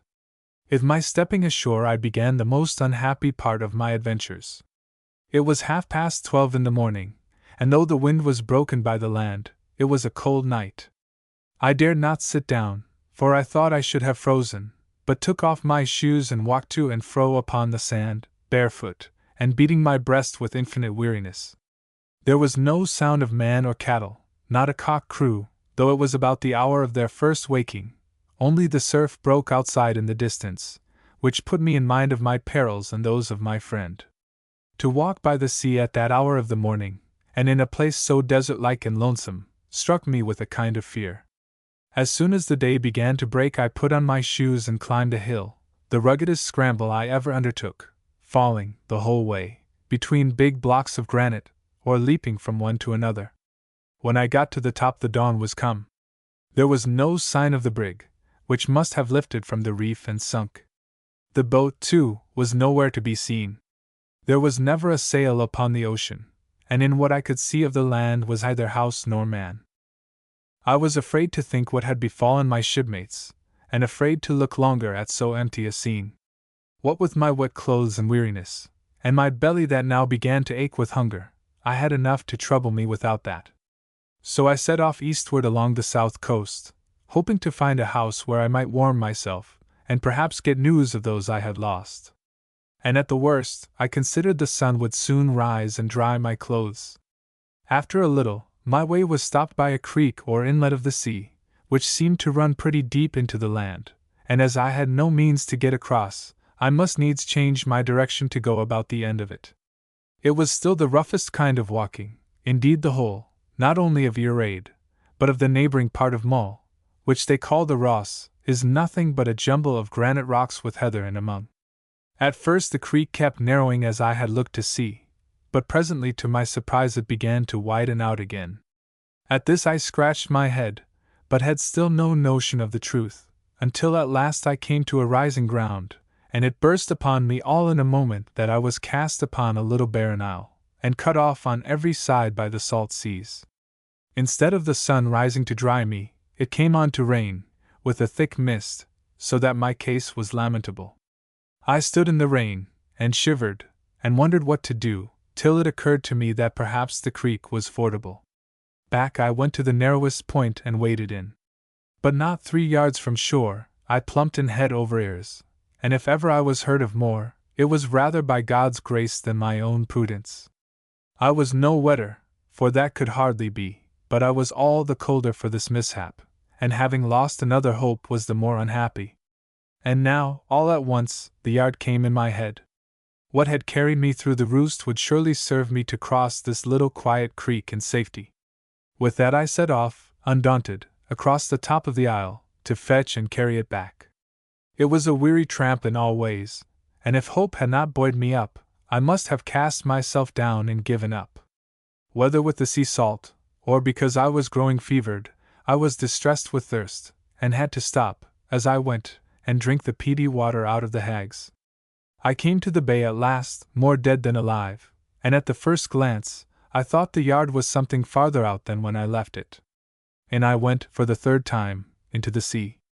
The sand was smooth and firm, and shelved gradually down, so that I could wade out till the water was almost to my neck and the little waves splashed into my face. But at that depth my feet began to leave me, and I durst venture in no farther. As for the yard, I saw it bobbing very quietly some 20 feet beyond. I had borne up well until this last disappointment, but at that I came ashore, and flung myself down upon the sands and wept. The time I spent upon the island is still so horrible a thought to me, that I must pass it lightly over. In all the books I have read of people cast away, they had either their pockets full of tools, or a chest of things would be thrown upon the beach along with them, as if on purpose.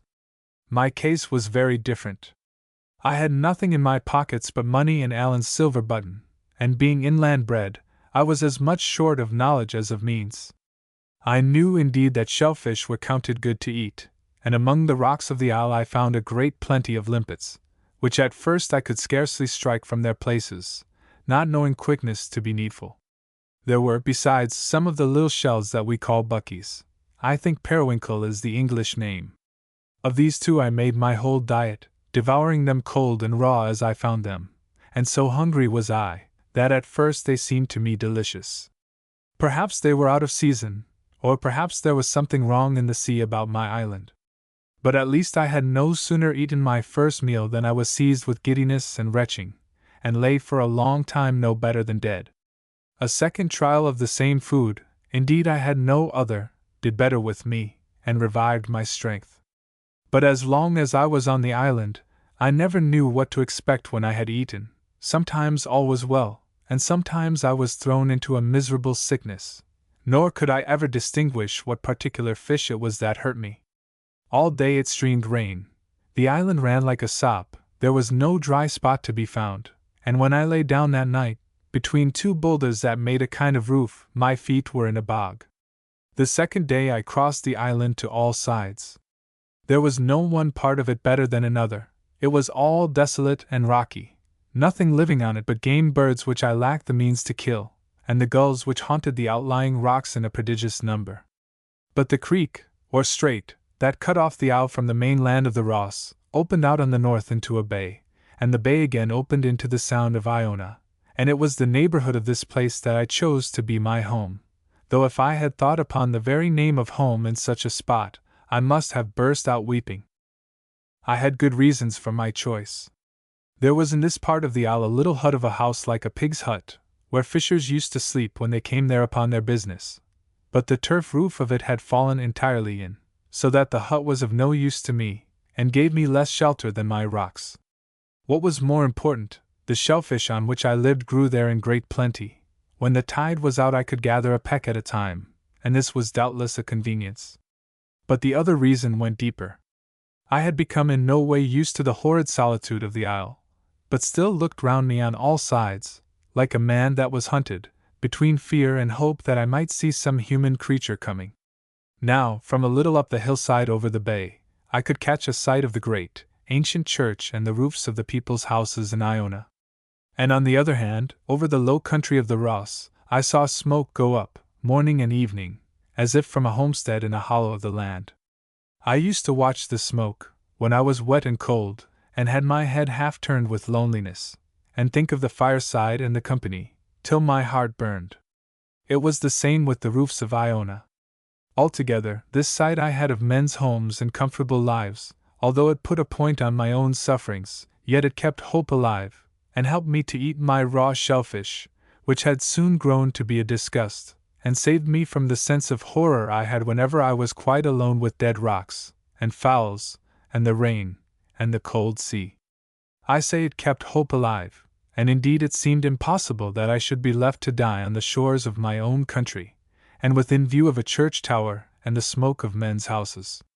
But the second day passed, and though as long as the light lasted I kept a bright lookout for boats on the Sound or men passing on the Ross, no help came near me. It still rained, and I turned in to sleep, as wet as ever, and with a cruel sore throat, but a little comforted, perhaps, by having said good night to my next neighbors, the people of Iona. Charles II declared a man could stay outdoors more days in the year in the climate of England than in any other. This was very like a king, with a palace at his back and changes of dry clothes. But he must have had better luck on his flight from Worcester than I had on that miserable isle. It was the height of the summer, yet it rained for more than 24 hours, and did not clear until the afternoon of the third day. This was the day of incidents. In the morning I saw a red deer, a buck with a fine spread of antlers, standing in the rain on the top of the island, but he had scarce seen me rise from under my rock before he trotted off upon the other side. I supposed he must have swum the strait, though what should bring any creature to your aid was more than I could fancy. A little after, as I was jumping about after my limpets, I was startled by a guinea piece, which fell upon a rock in front of me and glanced off into the sea. When the sailors gave me my money again, they kept back not only about a third of the whole sum, but my father's leather purse, so that from that day out, I carried my gold loose in a pocket with a button. I now saw there must be a hole, and clapped my hand to the place in a great hurry. But this was to lock the stable door after the steed was stolen. I had left the shore at Queensferry with near on £50. Now I found no more than 2 guinea pieces and a silver shilling. It is true I picked up a third guinea a little after, where it lay shining on a piece of turf. That made a fortune of £3 and 4 shillings, English money, for a lad, the rightful heir of an estate, and now starving on an isle at the extreme end of the wild Highlands. This state of my affairs dashed me still further, and indeed my plight on that third morning was truly pitiful. My clothes were beginning to rot. My stockings in particular were quite worn through, so that my shanks went naked. My hands had grown quite soft with the continual soaking. My throat was very sore, my strength had much abated, and my heart so turned against the horrid stuff I was condemned to eat, that the very sight of it came near to sicken me. And yet the worst was not yet come. There is a pretty high rock on the northwest of Unabridged, which, because it had a flat top and overlooked the Sound, I was much in the habit of frequenting. Not that ever I stayed in one place, save when asleep, my misery giving me no rest.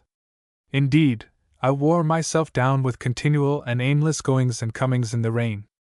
As soon, however, as the sun came out, I lay down on the top of that rock to dry myself. The comfort of the sunshine is a thing I cannot tell. It set me thinking hopefully of my deliverance, of which I had begun to despair, and I scanned the sea and the Ross with a fresh interest. On the south of my rock, a part of the island jutted out and hid the open ocean, so that a boat could thus come quite near me upon that side, and I be none the wiser. Well, all of a sudden, a coble with a brown sail and a pair of fishers aboard of it came flying round that corner of the isle, bound for Iona. I shouted out, and then fell on my knees on the rock and reached up my hands and prayed to them. They were near enough to hear. I could even see the color of their hair, and there was no doubt but they observed me, for they cried out in the Gaelic tongue, and laughed. But the boat never turned aside, and flew on, right before my eyes, for Iona. I could not believe such wickedness, and ran along the shore from rock to rock, crying on them piteously. Even after they were out of reach of my voice, I still cried and waved to them, and when they were quite gone, I thought my heart would have burst. All the time of my troubles I wept only twice. Once, when I could not reach the yard, and now, the second time, when these fishers turned a deaf ear to my cries. But this time I wept and roared like a wicked child, tearing up the turf with my nails, and grinding my face in the earth. If a wish would kill men, those two fishers would never have seen morning, and I should likely have died upon my island. When I was a little over my anger, I must eat again, but with such loathing of the mess as I could now scarce control. Sure enough, I should have done as well to fast, for my fishes poisoned me again. I had all my first pains. My throat was so sore I could scarce swallow. I had a fit of strong shuddering, which clucked my teeth together, and there came on me that dreadful sense of illness, which we have no name for either in Scotch or English. I thought I should have died, and made my peace with God, forgiving all men, even my uncle and the fishers. And as soon as I had thus made up my mind to the worst, clearness came upon me. I observed the night was falling dry. My clothes were dried a good deal. Truly, I was in a better case than ever before since I had landed on the isle, and so I got to sleep at last, with a thought of gratitude. The next day, which was the fourth of this horrible life of mine, I found my bodily strength run very low. But the sun shone, the air was sweet, and what I managed to eat of the shellfish agreed well with me and revived my courage. I was scarce back on my rock, where I went always the first thing after I had eaten, before I observed a boat coming down the sound, and with her head, as I thought, in my direction. I began at once to hope and fear exceedingly, for I thought these men might have thought better of their cruelty, and be coming back to my assistance. But another disappointment, such as yesterday's, was more than I could bear. I turned my back, accordingly, upon the sea, and did not look again till I had counted many hundreds. The boat was still heading for the island. The next time I counted the full 1,000, as slowly as I could, my heart beating so as to hurt me. And then it was out of all question. She was coming straight to your aid. I could no longer hold myself back, but ran to the seaside and out, from one rock to another, as far as I could go. It is a marvel I was not drowned, for when I was brought to a stand at last, my legs shook under me, and my mouth was so dry, I must wet it with the sea water before I was able to shout. All this time the boat was coming on, and now I was able to perceive it was the same boat, and the same two men as yesterday. This I knew by their hair, which the one had of a bright yellow, and the other black. But now there was a third man along with them, who looked to be of a better class. As soon as they were come within easy speech, they let down their sail and lay quiet. In spite of my supplications, they drew no nearer in, and what frightened me most of all, the new man tee-heed with laughter as he talked and looked at me. Then he stood up in the boat and addressed me a long while, speaking fast and with many wavings of his hand. I told him I had no Gaelic, and at this he became very angry, and I began to suspect he thought he was talking English.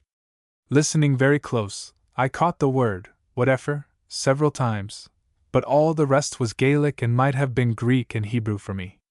Whatever, said I, to show him I had caught a word.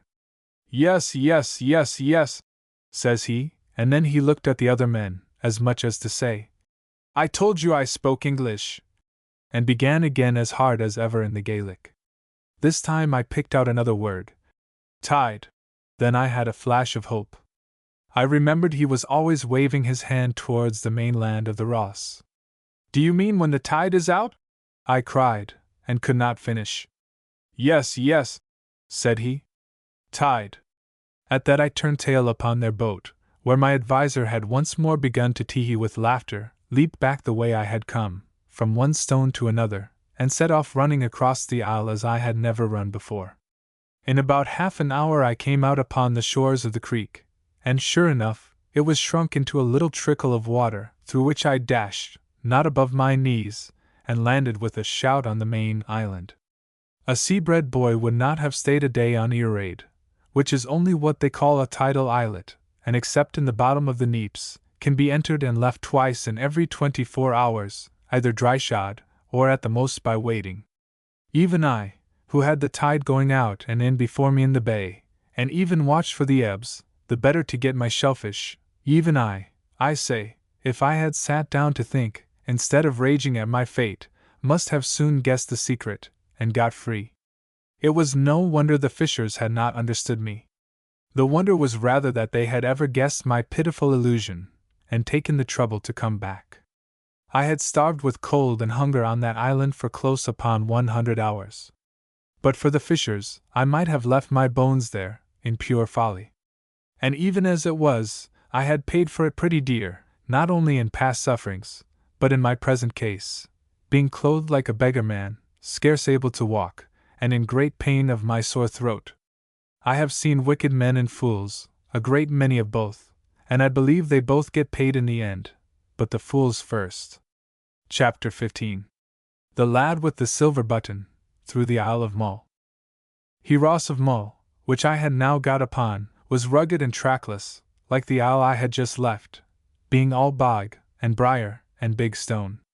There may be roads for them that know that country well, but for my part one had no better guide than my own nose, and no other landmark than Benmore. I aimed as well as I could for the smoke I had seen so often from the island, and with all my great weariness and the difficulty of the way came upon the house in the bottom of a little hollow about 5 or 6 at night. It was low and longish, roofed with turf and built of unmortared stones, and on a mound in front of it, an old gentleman sat smoking his pipe in the sun. With what little English he had, he gave me to understand that my shipmates had got safe ashore, and had broken bread in that very house on the day after. Was there one, I asked, dressed like a gentleman? He said they all wore rough greatcoats, but to be sure, the first of them, the one that came alone, wore breeches and stockings, while the rest had sailors' trousers. Ah, said I, and he would have a feathered hat? He told me, no, that he was bareheaded like myself. At first I thought Alan might have lost his hat, and then the rain came in my mind, and I judged it more likely he had it out of harm's way under his greatcoat. This set me smiling, partly because my friend was safe, partly to think of his vanity in dress. And then the old gentleman clapped his hand to his brow, and cried out that I must be the lad with the silver button. Why, yes, said I in some wonder. Well then, said the old gentleman, I have a word for you, that you are to follow your friend to his country by Torosi. He then asked me how I had fared, and I told him my tale. A South Country man would certainly have laughed, but this old gentleman, I call him so because of his manners, for his clothes were dropping off his back, heard me all through with nothing but gravity and pity. When I had done, he took me by the hand, led me into his hut, it was no better, and presented me before his wife, as if she had been the queen and I a duke. The good woman set oat bread before me in a cold grouse, patting my shoulder and smiling to me all the time, for she had no English, and the old gentleman, not to be behind, brewed me a strong punch out of their country spirit. All the while I was eating, and after that when I was drinking the punch, I could scarce come to believe in my good fortune, and the house, though it was thick with the peat smoke and as full of holes as a colander, seemed like a palace. The punch threw me in a strong sweat and a deep slumber. The good people let me lie, and it was near noon of the next day before I took the road, my throat already easier and my spirits quite restored by good fare and good news.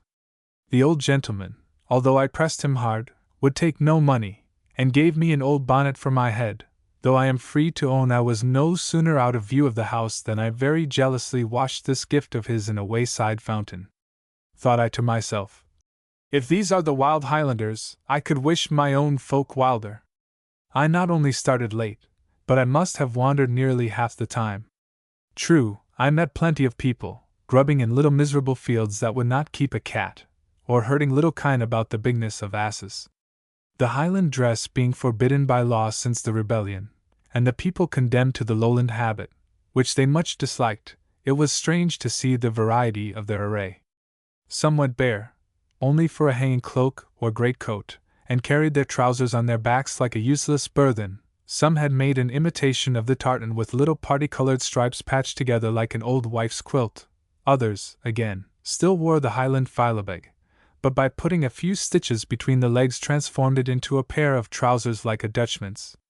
All those makeshifts were condemned and punished, for the law was harshly applied, in hopes to break up the clan spirit. But in that out-of-the-way, sea-bound isle, there were few to make remarks and fewer to tell tales. They seemed in great poverty, which was no doubt natural, now that rapine was put down, and the chiefs kept no longer an open house, and the roads, even such a wandering, country by-track as the one I followed, were infested with beggars. And here again I marked a difference from my own part of the country.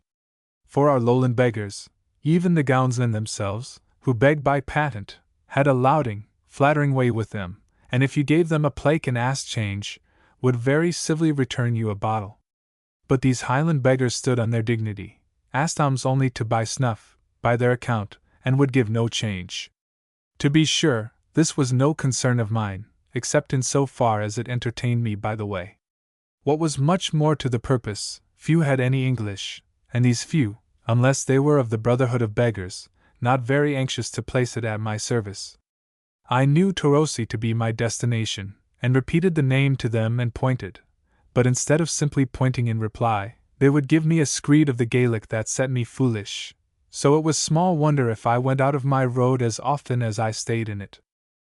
At last, about 8 at night, and already very weary, I came to a lone house, where I asked admittance, and was refused, until I bethought me of the power of money in so poor a country, and held up one of my guineas in my finger and thumb. Thereupon, the man of the house, who had hitherto pretended to have no English, and driven me from his door by signals, suddenly began to speak as clearly as was needful, and agreed for 5 shillings to give me a night's lodging and guide me the next day to Torosay. I slept uneasily that night, fearing I should be robbed, but I might have spared myself the pain, for my host was no robber, only miserably poor and a great cheat. He was not alone in his poverty, for the next morning we must go 5 miles about to the house of what he called a rich man to have one of my guineas changed. This was perhaps a rich man for Mull. He would have scarce been thought so in the south, for it took all he had. The whole house was turned upside down, and a neighbor brought under contribution, before he could scrape together 20 shillings in silver. The odd shilling he kept for himself, protesting he could ill afford to have so great a sum of money lying locked up. For all that he was very courteous and well-spoken, made us both sit down with his family to dinner, and brewed punch in a fine china bowl, over which my rascal guide grew so merry that he refused to start. I was for getting angry, and appealed to the rich man, Hector McLean was his name, who had been a witness to our bargain and to my payment of the 5 shillings. But McLean had taken his share of the punch, and vowed that no gentleman should leave his table after the bowl was brewed, so there was nothing for it but to sit and hear Jacobite toasts and Gaelic songs, till all were tipsy and staggered off to the bed or the barn for their night's rest. Next day, the 4th of my travels, we were up before 5 upon the clock, but my rascal guide got to the bottle at once, and it was 3 hours before I had him clear of the house, and then, as ye shall hear, only for a worse disappointment. As long as we went down a heathy valley that lay before Mr. McLean's house, all went well, only my guide looked constantly over his shoulder, and when I asked him the cause, only grinned at me. No sooner, however, had we crossed the back of a hill, and got out of sight of the house windows, than he told me Torosay lay right in front, and that a hilltop, which he pointed out, was my best landmark. I care very little for that, said I, since you are going with me. The impudent cheat answered me in the Gaelic that he had no English. My fine fellow, I said, I know very well your English comes and goes. Tell me what will bring it back. Is it more money you wish? 5 shillings mere, said he, and her soul will bring you there. I reflected a while and then offered him 2, which he accepted greedily, and insisted on having in his hands at once. For luck, as he said, but I think it was rather for my misfortune. The 2 shillings carried him not quite as many miles, at the end of which distance he sat down upon the wayside and took off his brogues from his feet, like a man about to rest. I was now red-hot. Ha! said I. Have you no more English? He said impudently. No. At that I boiled over, and lifted my hand to strike him, and he, drawing a knife from his rags, squatted back and grinned at me like a wildcat. At that, forgetting everything but my anger, I ran in upon him, put aside his knife with my left, and struck him in the mouth with the right. I was a strong lad and very angry, and he but a little man, and he went down before me heavily. By good luck, his knife flew out of his hand as he fell. I picked up both that and his brogues, wished him a good morning, and set off upon my way, leaving him barefoot and disarmed. I chuckled to myself as I went, being sure I was done with that rogue, for a variety of reasons. First, he knew he could have no more of my money. Next, the brogues were worth in that country only a few pence. And lastly, the knife, which was really a dagger, it was against the law for him to carry. In about half an hour of walk, I overtook a great, ragged man, moving pretty fast but feeling before him with a staff. He was quite blind, and told me he was a catechist, which should have put me at my ease. But his face went against me. It seemed dark and dangerous and secret, and presently, as we began to go on alongside, I saw the steel butt of a pistol sticking from under the flap of his coat pocket. To carry such a thing meant a fine of £15 sterling upon a first offence, and transportation to the colonies upon a second. Nor could I quite see why a religious teacher should go armed, or what a blind man could be doing with a pistol. I told him about my guide, for I was proud of what I had done, and my vanity for once got the heels of my prudence. At the mention of the 5 shillings he cried out so loud that I made up my mind I should say nothing of the other 2, and was glad he could not see my blushes. Was it too much? I asked, a little faltering. Too much, cries he. Why, I will guide you to Torosi myself for a dram of brandy, and give you the great pleasure of my company, me that is a man of some learning, in the bargain. I said I did not see how a blind man could be a guide, but at that he laughed aloud, and said his stick was eyes enough for an eagle. In the Isle of Mull, at least, says he, where I know every stone and heather bush by mark of head. See now, he said, striking right and left, as if to make sure. Down there a burn is running, and at the head of it there stands a bit of a small hill with a stone cocked upon the top of that, and it's hard at the foot of the hill that the way runs by to Torosi, and the way here, being for droves, is plainly trodden, and will show grassy through the heather. I had to own he was right in every feature, and told my wonder. Ha! says he, that's nothing. Would ye believe me now, that before the act came out, and when there were weapons in this country I could shoot? Aye could I, cries he, and then with a leer. If ye had such a thing as a pistol here to try with, I would show ye how it's done. I told him I had nothing of the sort, and gave him a wider berth. If he had known, his pistol stuck at that time quite plainly out of his pocket, and I could see the sun twinkle on the steel of the butt. But by the better luck for me, he knew nothing, thought all was covered, and lied on in the dark. He then began to question me cunningly, where I came from, whether I was rich, whether I could change a 5-shilling piece for him, which he declared he had that moment in his sporran, and all the time he kept edging up to me and I avoiding him. We were now upon a sort of green cattle track which crossed the hills towards Torosi, and we kept changing sides upon that like dancers in a reel. I had so plainly the upper hand that my spirits rose, and indeed I took a pleasure in this game of blindman's buff. But the catechist grew angrier and angrier, and at last began to swear in Gaelic and to strike for my legs with his staff. Then I told him that, sure enough, I had a pistol in my pocket as well as he, and if he did not strike across the hill due south I would even blow his brains out. He became at once very polite, and after trying to soften me for some time, but quite in vain, he cursed me once more in Gaelic and took himself off.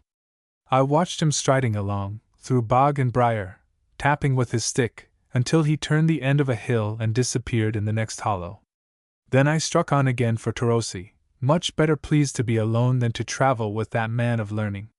This was an unlucky day, and these two, of whom I had just rid myself, one after the other, were the two worst men I met with in the Highlands. At Tarosi, on the Sound of Mull and looking over to the mainland of Morven, there was an inn with an innkeeper, who was a MacLean, it appeared, of a very high family, for to keep an inn is thought even more genteel in the Highlands than it is with us, perhaps as partaking of hospitality, or perhaps because the trade is idle and drunken. He spoke good English, and finding me to be something of a scholar, tried me first in French, where he easily beat me, and then in the Latin, in which I don't know which of us did best. This pleasant rivalry put us at once upon friendly terms, and I sat up and drank punch with him, or to be more correct, sat up and watched him drink it, until he was so tipsy that he wept upon my shoulder. I tried him, as if by accident, with a sight of Allen's button, but it was plain he had never seen or heard of it. Indeed, he bore some grudge against the family and friends of Ardshiel, and before he was drunk he read me a lampoon, in very good Latin, but with a very ill meaning, which he had made in elegiac verses upon a person of that house. When I told him of my catechist, he shook his head, and said I was lucky to have got clear off. "That is a very dangerous man," he said. "Duncan Mackie is his name, he can shoot by the ear at several yards, and has been often accused of highway robberies, and once of murder. The cream of it is," says I, "that he called himself a catechist."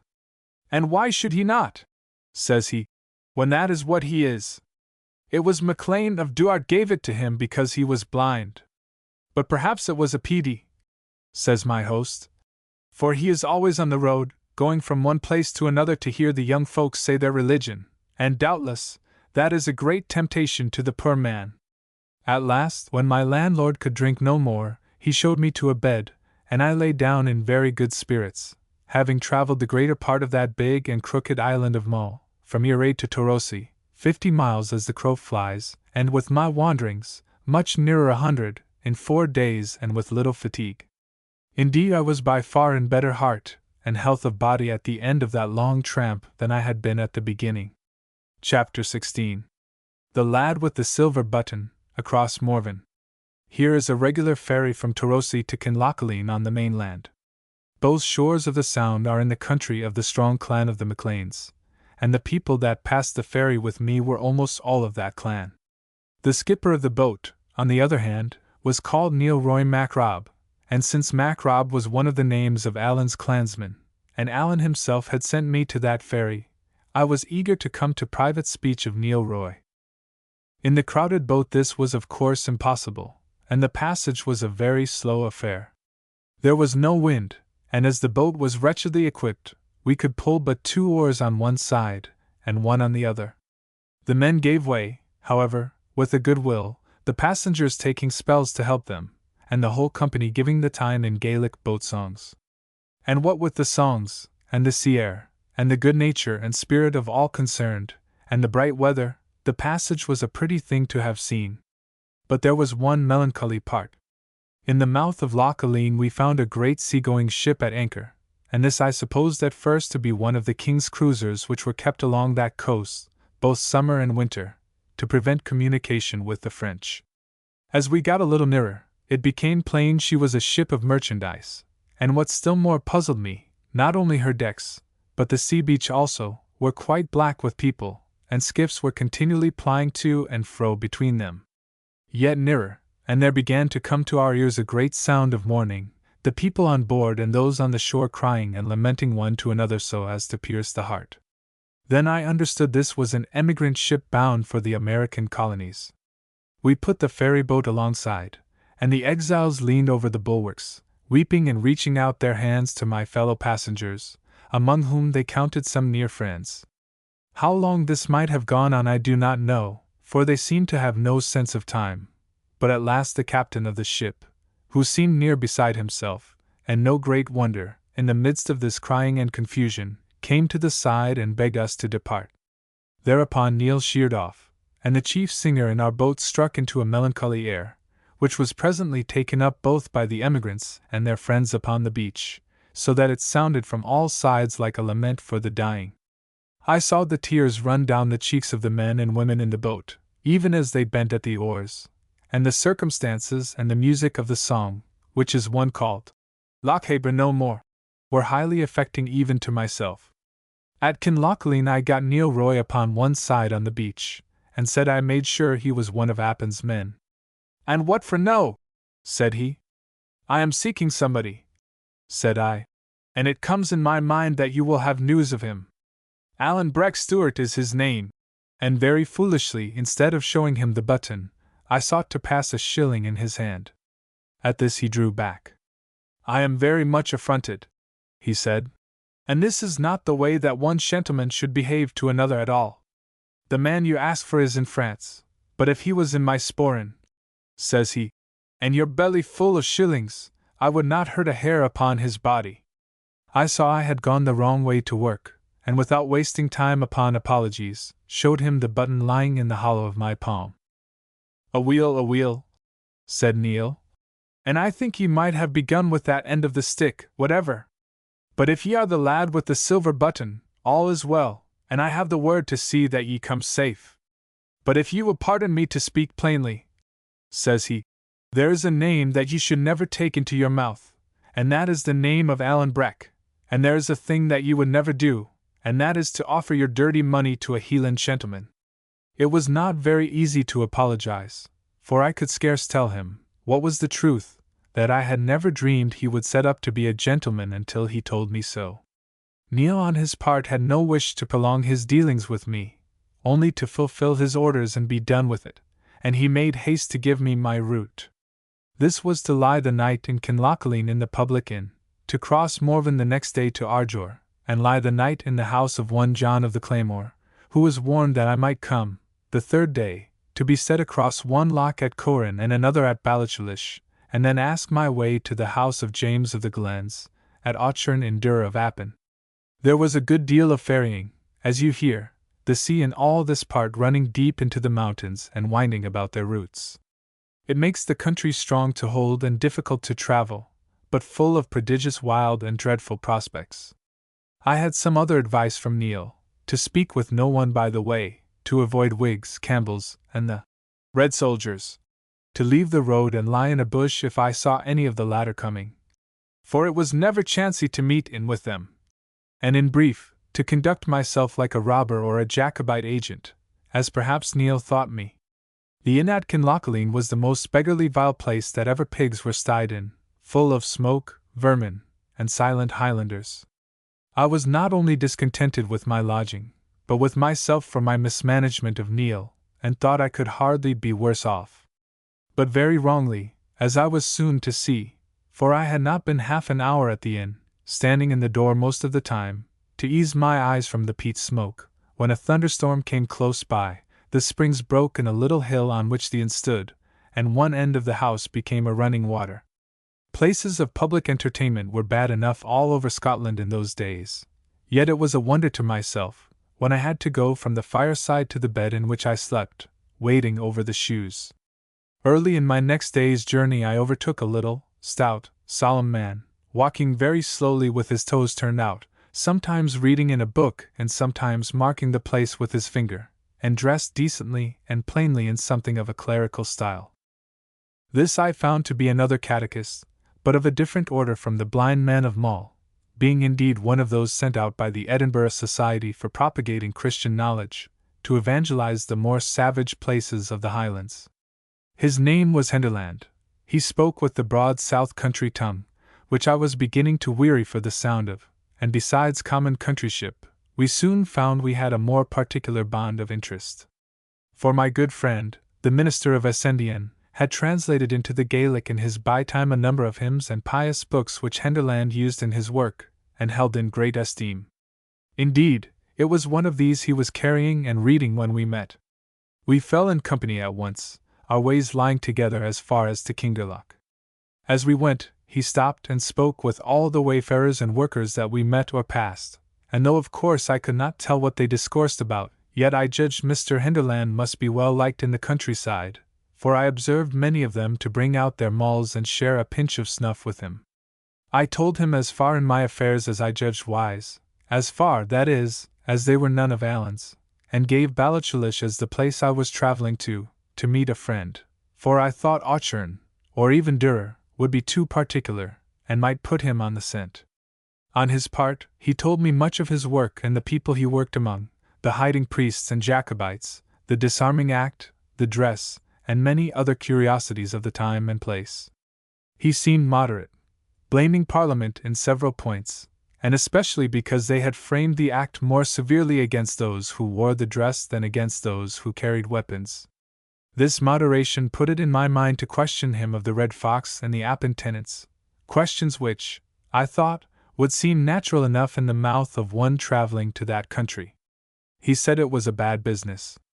"It's wonderful," said he, "where the tenants find the money, for their life is mere starvation." "Ye don't carry such a thing as snuff, do ye, Mr. Balfour?" "No, well, I'm better wanting it. But these tenants, as I was saying, are doubtless partly driven to it. James Stewart and Durer, that's him they call James of the Glens, is half-brother to Ardshiel, the captain of the clan, and he is a man much looked up to, and drives very hard. And then there's one they call Alan Breck." "Ah!" I cried. "What of him?" "What of the wind that bloweth where it listeth?" said Henderland.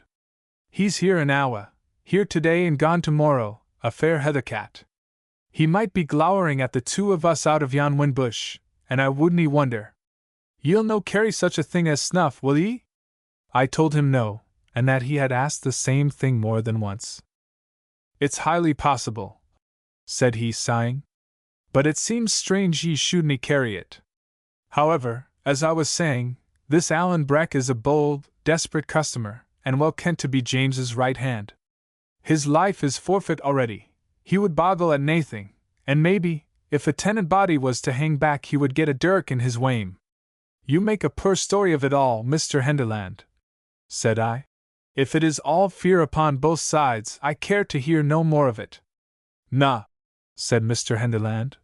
"But there's love too, and self-denial that should put the like of you and me to shame. There's something fine about it, no perhaps Christian, but humanly fine. Even Alan Breck, by all that I hear, is a chield to be respected. There's many a lying sneckdraw sits close in kirk in our own part of the country, and stands well in the world's eye, and maybe is a far worse man, Mr. Balfour, than yon misguided shedder of man's blood. Aye, we might take a lesson by them. You'll perhaps think I've been too long in the Hielands," he added, smiling to me. I told him not at all, that I had seen much to admire among the Highlanders, and if he came to that, Mr. Campbell himself was a Highlander. "Aye," said he, "that's true. It's a fine blood." "And what is the King's agent about?" I asked. "Colin Campbell?" says Henderland, "putting his head in a bee's bike. He is to turn the tenants out by force, I hear?" said I. "Yes," says he, "but the business has gone back and forth, as folks say. First, James of the Glens rode to Edinburgh, and got some lawyer, a Stewart, nae doubt. They all hing together like bats in a steeple, and had the proceedings stayed. And then Colin Campbell cam in again, and had the upper hand before the barons of Exchequer. And now they tell me the first of the tenants are to flit tomorrow. It's to begin at Dur under James's very windows, which doesn't seem wise by my humble way of it." "Do you think they'll fight?" I asked. "Well," says Henderland, "they're disarmed, or supposed to be, for there's still a good deal of cold iron lying by in quiet places. And then Colin Campbell has the sogers coming. But for all that, if I was his lady wife, I wouldn't be well pleased till I got him home again. They're queer customers, the Appin Stewarts." I asked if they were worse than their neighbors. "No, they," said he. "And that's the worst part of it. For if Colin Roy can get his business done in Appin, he has it all to begin again in the next country, which they call Mamore, and which is one of the countries of the Camerons. He's king's factor upon both, and from both he has to drive out the tenants, and indeed, Mr. Balfour, to be open with ye, it's my belief that if he escapes the one lot, he'll get his death by the other." So we continued talking and walking the great part of the day, until at last Mr. Henderland, after expressing his delight in my company, and satisfaction at meeting with a friend of Mr. Campbell's, whom, says he, I will make bold to call that sweet singer of our covenanted Zion, proposed that I should make a short stage, and lie the night in his house a little beyond Kinderloch. To say truth, I was overjoyed, for I had no great desire for John of the Claymore, and since my double misadventure, first with the guide and next with the gentleman's skipper, I stood in some fear of any Highland stranger. Accordingly we shook hands upon the bargain, and came in the afternoon to a small house, standing alone by the shore of the Linhay Loch. The sun was already gone from the desert mountains of Ardgour upon the hither side, but shone on those of Appin on the farther. The loch lay as still as a lake, only the gulls were crying round the sides of it, and the whole place seemed solemn and uncouth. We had no sooner come to the door of Mr. Henderland's dwelling, than to my great surprise, for I was now used to the politeness of Highlanders, he burst rudely past me, dashed into the room, caught up a jar and a small horn spoon, and began ladling snuff into his nose in most excessive quantities. Then he had a hearty fit of sneezing, and looked round upon me with a rather silly smile. It's a vow I took, says he. I took a vow upon me that I wouldn't carry it. Doubtless it's a great privation, but when I think upon the martyrs, not only to the Scottish covenant but to other points of Christianity, I think shame to mind it. As soon as we had eaten, and porridge and whey was the best of the good man's diet, he took a grave face and said he had a duty to perform by Mr. Campbell, and that was to inquire into my state of mind towards God. I was inclined to smile at him since the business of the snuff, but he had not spoken long before he brought the tears into my eyes. There are two things that men should never weary of, goodness and humility. We get none too much of them in this rough world among cold, proud people, but Mr. Henderland had their very speech upon his tongue. And though I was a good deal puffed up with my adventures and with having come off, as the saying is, with flying colors, yet he soon had me on my knees beside a simple, poor old man, and both proud and glad to be there. Before we went to bed he offered me 6 pence to help me on my way, out of a scanty store he kept in the turf wall of his house, at which excess of goodness I knew not what to do. But at last he was so earnest with me that I thought it the more mannerly part to let him have his way, and so left him poorer than myself. Chapter 17. The Death of the Red Fox. Next day Mr. Henderland found for me a man who had a boat of his own and was to cross the Linhay Loch that afternoon into Appin, fishing. Him he prevailed on to take me, for he was one of his flock, and in this way I saved a long day's travel and the price of the 2 public ferries I must otherwise have passed. It was near noon before we set out, a dark day with clouds, and the sun shining upon little patches. The sea was here very deep and still, and had scarce a wave upon it, so that I must put the water to my lips before I could believe it to be truly salt. The mountains on either side were high, rough and barren, very black and gloomy in the shadow of the clouds, but all silver-laced with little watercourses where the sun shone upon them.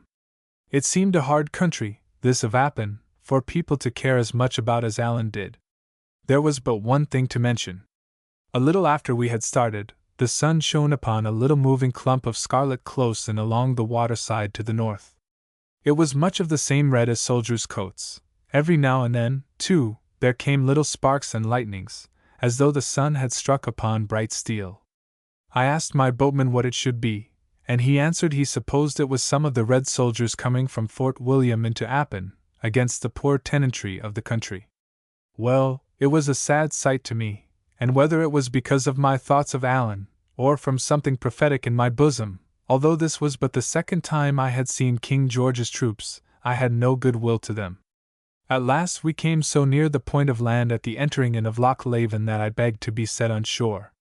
My boatman, who was an honest fellow and mindful of his promise to the catechist, would fain have carried me on to Ballichalish, but as this was to take me farther from my secret destination, I insisted, and was set on shore at last under the wood of Lettermore, or Lettervore, for I have heard it both ways, in Allan's country of Appin. This was a wood of birches, growing on a steep, craggy side of a mountain that overhung the loch.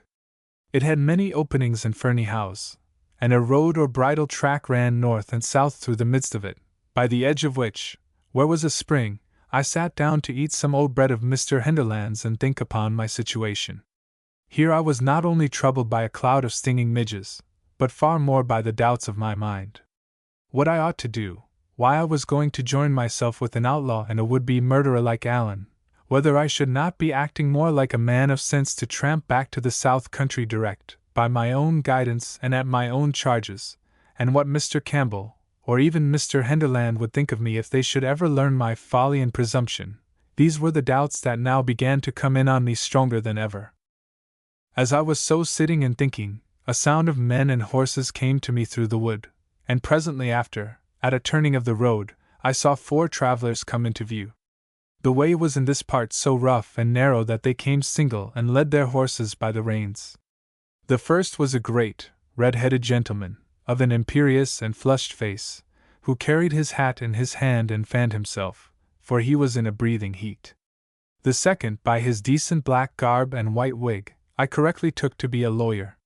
The third was a servant, and wore some part of his clothes in tartan, which showed that his master was of a Highland family, and either an outlaw or else in singular good odor with the government, since the wearing of tartan was against the act.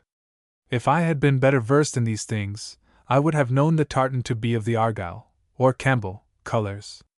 This servant had a good-sized portmanteau strapped on his horse, and a net of lemons, to brew punch with, hanging at the saddle-bow, as was often enough the custom with luxurious travellers in that part of the country. As for the fourth, who brought up the tale, I had seen his like before, and knew him at once to be a sheriff's officer. I had no sooner seen these people coming than I made up my mind, for no reason that I can tell, to go through with my adventure, and when the first came alongside of me, I rose up from the bracken and asked him the way to Auchern. He stopped and looked at me, as I thought, a little oddly, and then, turning to the lawyer, "Mungo," said he, "there's many a man would think this more of a warning than 2 piets. Here am I on my road to Durr on the job ye ken, and here is a young lad starts up out of the bracken, and speers if I am on the way to Auchern." "Glenure," said the other, "this is an ill subject for jesting." These 2 had now drawn close up and were gazing at me, while the 2 followers had halted about a stone cast in the rear. "And what seek ye in Auchern?" said Colin Roy Campbell of Glenure, him they called the Red Fox, for he it was that I had stopped. "The man that lives there," said I. "James of the Glens," says Glenure musingly, and then to the lawyer, "Is he gathering his people, think ye?" "Anyway," says the lawyer, "we shall do better to bide where we are, and let the soldiers rally us." "If you are concerned for me," said I am neither of his people nor yours, but an honest subject of King George, owing no man and fearing no man." "Why, very well said," replies the factor. "But if I may make so bold as ask, what does this honest man so far from his country? And why does he come seeking the brother of Ardshiel? I have power here, I must tell you. I am king's factor upon several of these estates, and have 12 files of soldiers at my back. I have heard a waif word in the country," said I, a little nettled, "that you were a hard man to drive." He still kept looking at me, as if in doubt. "Well," said he at last, "your tongue is bold, but I am no unfriend to plainness. If ye had asked me the way to the door of James Stewart on any other day but this, I would have set ye right and bidden ye Godspeed. But today, Mungo?" And he turned again to look at the lawyer. But just as he turned there came the shot of a firelock from higher up the hill, and with the very sound of it Glenure fell upon the road. "Oh, I am dead!" he cried, several times over. The lawyer had caught him up and held him in his arms, the servant standing over and clasping his hands. And now the wounded man looked from one to another with scared eyes, and there was a change in his voice that went to the heart. "Take care of yourselves," says he. "I am dead." He tried to open his clothes as if to look for the wound, but his fingers slipped on the buttons. With that he gave a great sigh, his head rolled on his shoulder, and he passed away. The lawyer said never a word, but his face was as sharp as a pen and as white as the dead man's. The servant broke out into a great noise of crying and weeping, like a child, and I, on my side, stood staring at them in a kind of horror. The sheriff's officer had run back at the first sound of the shot, to hasten the coming of the soldiers.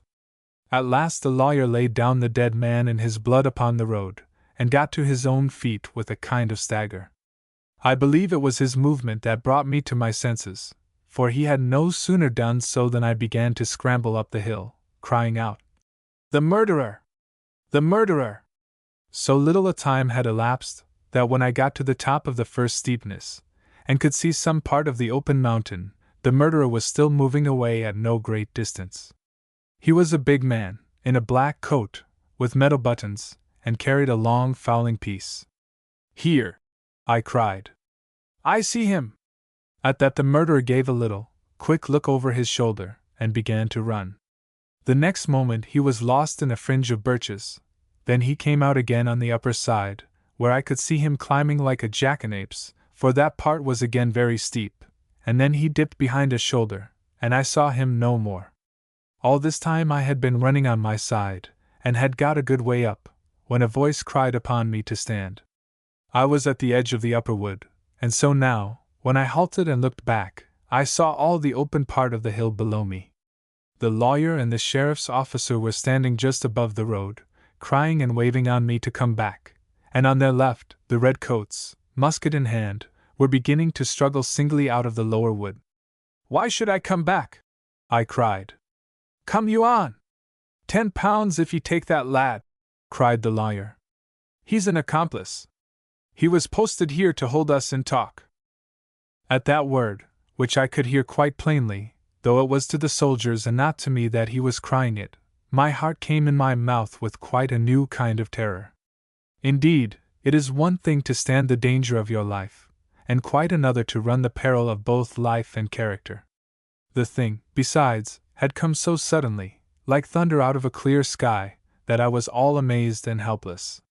The soldiers began to spread, some of them to run, and others to put up their pieces and cover me, and still I stood. "Juke asterisk in here among the trees," said a voice close by. Indeed, I scarce knew what I was doing, but I obeyed, and as I did so, I heard the firelocks bang and the balls whistle in the birches. Just inside the shelter of the trees I found Alan Breck standing, with a fishing rod. He gave me no salutation, indeed it was no time for civilities. Only, "Come," says he, and set off running along the side of the mountain towards Ballichulish, and I, like a sheep, to follow him. Now we ran among the birches, now stooping behind low humps upon the mountain side, now crawling on all fours among the heather.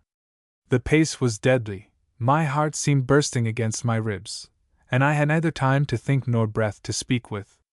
Only I remember seeing with wonder that Alan every now and then would straighten himself to his full height and look back, and every time he did so, there came a great faraway cheering and crying of the soldiers. Quarter of an hour later, Alan stopped, clapped down flat in the heather, and turned to me. "No," said he, "it's earnest. Do as I do for your life." And at the same speed, but now with infinitely more precaution, we traced back again across the mountainside by the same way that we had come, only perhaps higher, till at last Alan threw himself down in the upper wood of Lettermore, where I had found him at the first, and lay, with his face in the bracken, panting like a dog. My own side so ached, my head so swam, my tongue so hung out of my mouth with heat and dryness, that I lay beside him like one dead. Chapter 18. I talk with Alan in the wood of Lettermore. Lon was the first to come round. He rose, went to the border of the wood, peered out a little, and then returned and sat down. "Well," said he, "yon was a hot burst, David." I said nothing, nor so much as lifted my face. I had seen murder done, and a great, ruddy, jovial gentleman struck out of life in a moment. The pity of that sight was still sore within me, and yet that was but a part of my concern. Here was murder done upon the man Alan hated. Here was Alan skulking in the trees and running from the troops, and whether his was the hand that fired or only the head that ordered, signified but little. By my way of it, my only friend in that wild country was blood guilty in the first degree. I held him in horror. I could not look upon his face. I would have rather lain alone in the rain on my cold isle, than in that warm wood beside a murderer. Are ye still wearied?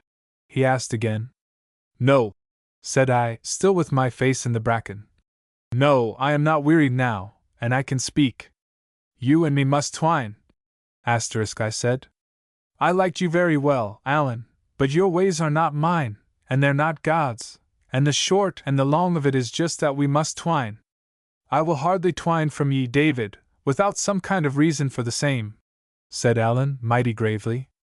If ye ken anything against my reputation, it's the least thing that ye should do, for old acquaintance' sake, to let me hear the name of it, and if ye have only taken a distaste to my society, it will be proper for me to judge if I'm insulted. Alan, said I, what is the sense of this? Ye ken very well yon Campbell man lies in his blood upon the road. He was silent for a little, then says he, Did ever ye hear tell of the story of the man and the good people? By which he meant the fairies. No, said I, nor do I want to hear it. With your permission, Mr. Balfour, I will tell it you, whatever, says Alan. The man, ye should ken, was cast upon a rock in the sea, where it appears the good people were in use to come and rest as they went through to Ireland. The name of this rock is called the Scarivore, and it's not far from where we suffered shipwreck.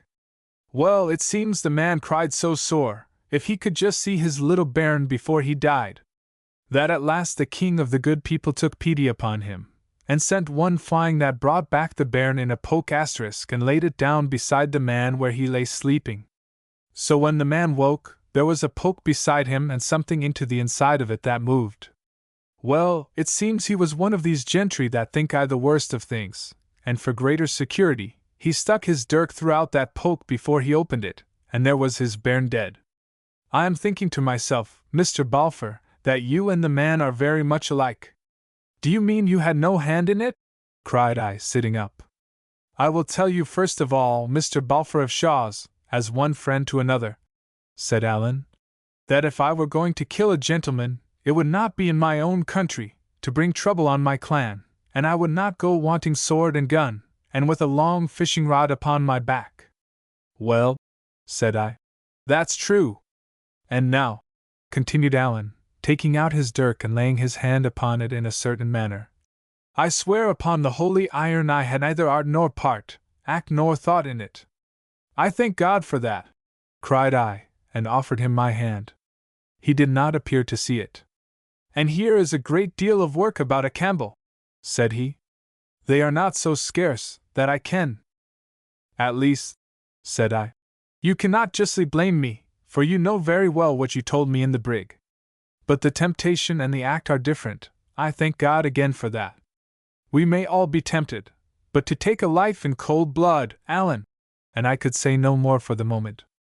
And do you know who did it? I added. Do you know that man in the black coat? I have nae clear mind about his coat, said Alan cunningly, but it sticks in my head that it was blue. Blue or black, did ye know him? Said I. I couldn't just conscientiously swear to him, says Alan. He gied very close by me, to be sure, but it's a strange thing that I should just have been tying my brogues. Can you swear that you don't know him, Alan? I cried, half angered, half in a mind to laugh at his evasions. Not yet, says he, but I've a grand memory for forgetting, David. And yet there was one thing I saw clearly, said I, and that was, that you exposed yourself and me to draw the soldiers. It's very likely, said Alan, and so would any gentleman. You and me were innocent of that transaction. The better reason, since we were falsely suspected, that we should get clear, I cried. The innocent should surely come before the guilty. Why, David, said he, the innocent have I a chance to get assoiled in court, but for the lad that shot the bullet, I think the best place for him will be the heather. Them that haven't dipped their hands in any little difficulty, should be very mindful of the case of them that have. And that is the good Christianity. For if it was the other way round about, and the lad whom I couldn't just clearly see had been in our shoes, and we in his, as might very well have been, I think we would be a good deal obliged to him ourselves if he would draw the soldiers. When it came to this, I gave Alan up. But he looked so innocent all the time, and was in such clear good faith in what he said, and so ready to sacrifice himself for what he deemed his duty, that my mouth was closed. Mr. Henderland's words came back to me, that we ourselves might take a lesson by these wild Highlanders. Well, here I had taken mine. Alan's morals were all tale first, but he was ready to give his life for them, such as they were. Alan, said I, I'll not say it's the good Christianity as I understand it, but it's good enough. And here I offer ye my hand for the second time. Whereupon he gave me both of his, saying surely I had cast a spell upon him, for he could forgive me anything. Then he grew very grave, and said we had not much time to throw away, but must both flee that country, he, because he was a deserter, and the whole of Appin would now be searched like a chamber, and every one obliged to give a good account of himself, and I, because I was certainly involved in the murder. Oh, says I, willing to give him a little lesson, I have no fear of the justice of my country. As if this was your country, said he, or as if you would be tried here, in a country of Stuarts. It's all Scotland, said I. Man, I whiles wonder at ye, said Alan. This is a Campbell that's been killed. Well, it'll be tried in Inverara, the Campbell's head place, with 15 Campbells in the jury box and the biggest Campbell of all, and that's the Duke, sitting cocking on the bench. Justice, David?